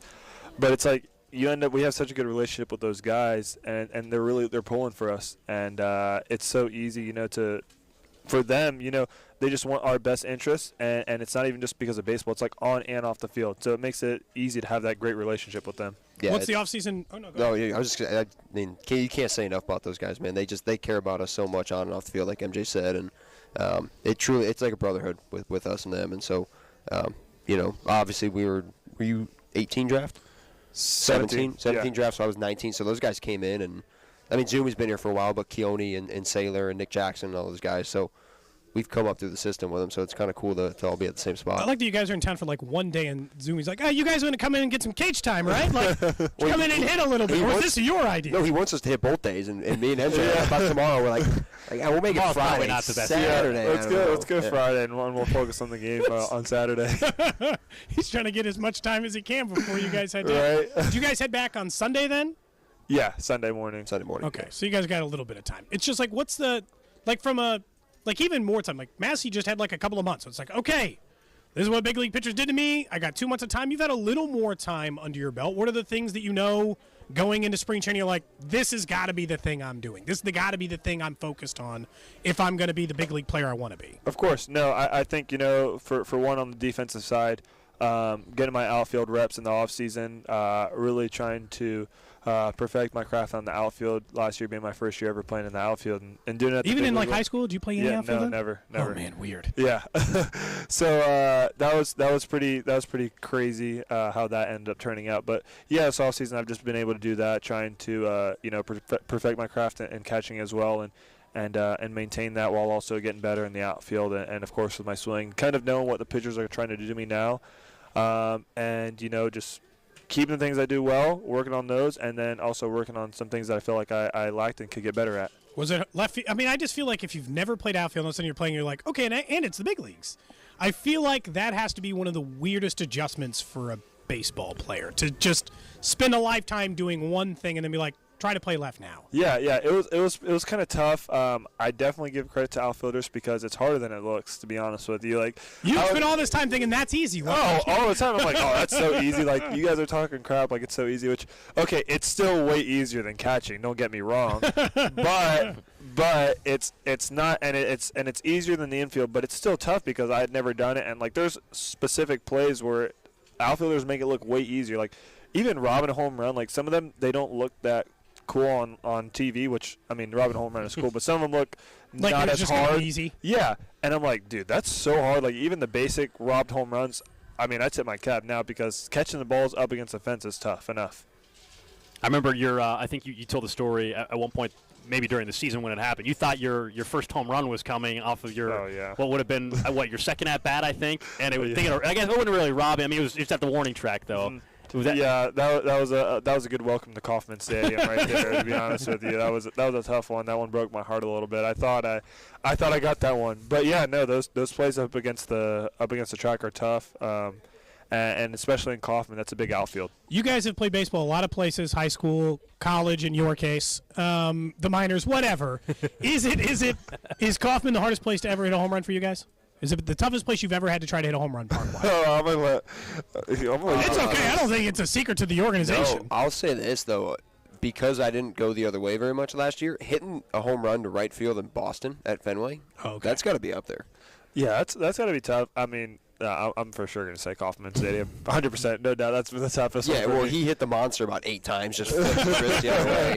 Meanwhile, I'm trying to flick it the other way, and it goes right into the shift again. I'm like, you got to be kidding me. Well, that'll be gone this year. Are you looking forward to that? Oh, definitely. Yeah. I don't know if players look forward to it or not, you know? I'm looking forward to it. Definitely. I feel like we both kind of got a lot of balls that we hit super hard, and it's just like literally right into the shift. I mean, you're hitting it into right field where it should be a hit, and the outfield. I honestly wouldn't mind if they shifted, but they stayed in the dirt and not the grass. I feel like once you're in the outfield, that's, Well, I heard that some people are going to, they think that people will go 5 infielders. 2 outfilders, 5 feet in the dirt. You're fine with that? Yeah. Yeah, I mean, Massey's not as sure. Give me a month of experience. Yeah, I don't know. That's a tough one. Yeah. Lastly, before we let you guys go again, MJ Melendez, Michael Massey with us here on 610 Sports Radio. What are you guys looking forward to tomorrow? Obviously, going out to Arrowhead, your first experience. What are you hoping to, I guess, other than a win, hoping to see out there at Arrowhead, what you've heard? Yeah. You go first. No, you go first. All right, fine. That's so polite.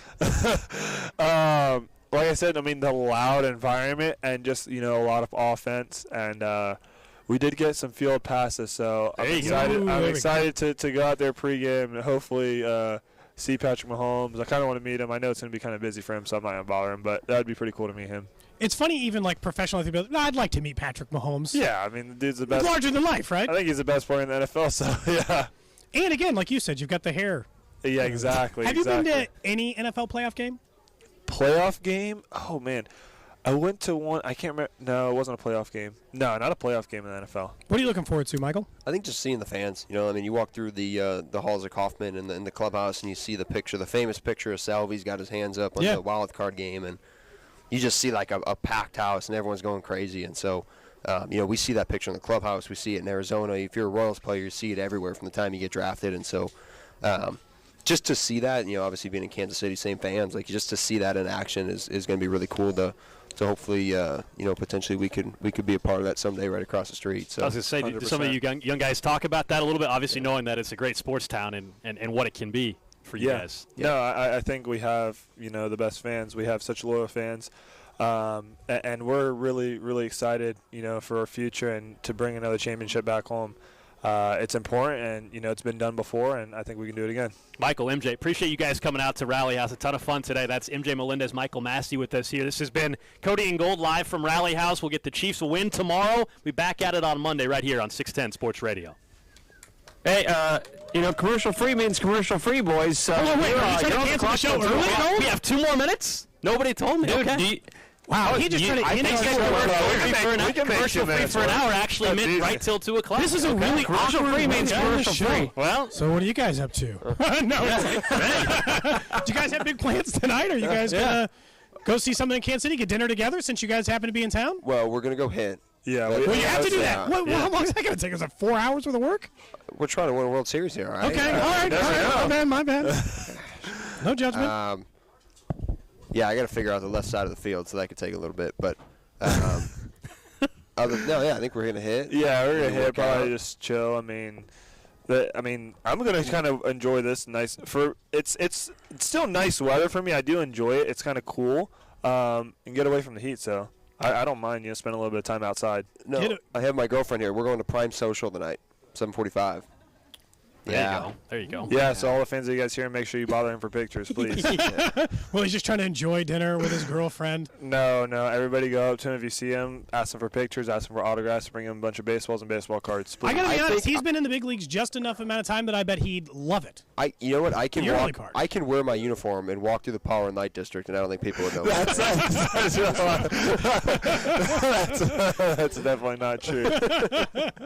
It's, maybe... Well, why? There's just no way. You've been in the big leagues long enough that people recognize you still a little bit, don't they? Yeah, you don't think you get recognized in KC yet?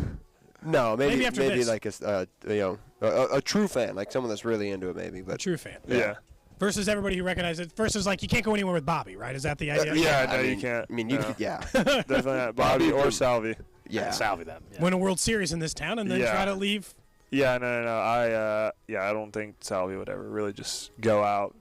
Without at least having, a big group of guys with him that, can kind of help. I heard he was a regular at Empanada Madness for a while. I don't know that he didn't.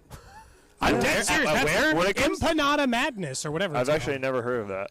It's down. It's down off the boulevard. He regularly visited that place for a while. At least that was I'm not making it up. I trust you. You try to end the show, and now we're bringing up empanadas. Yeah. Hey, what's going on? Will you eat empanadas? You guys have been on edge all day now. You know what? The show's been on edge. They tried to start fights with me earlier in the week.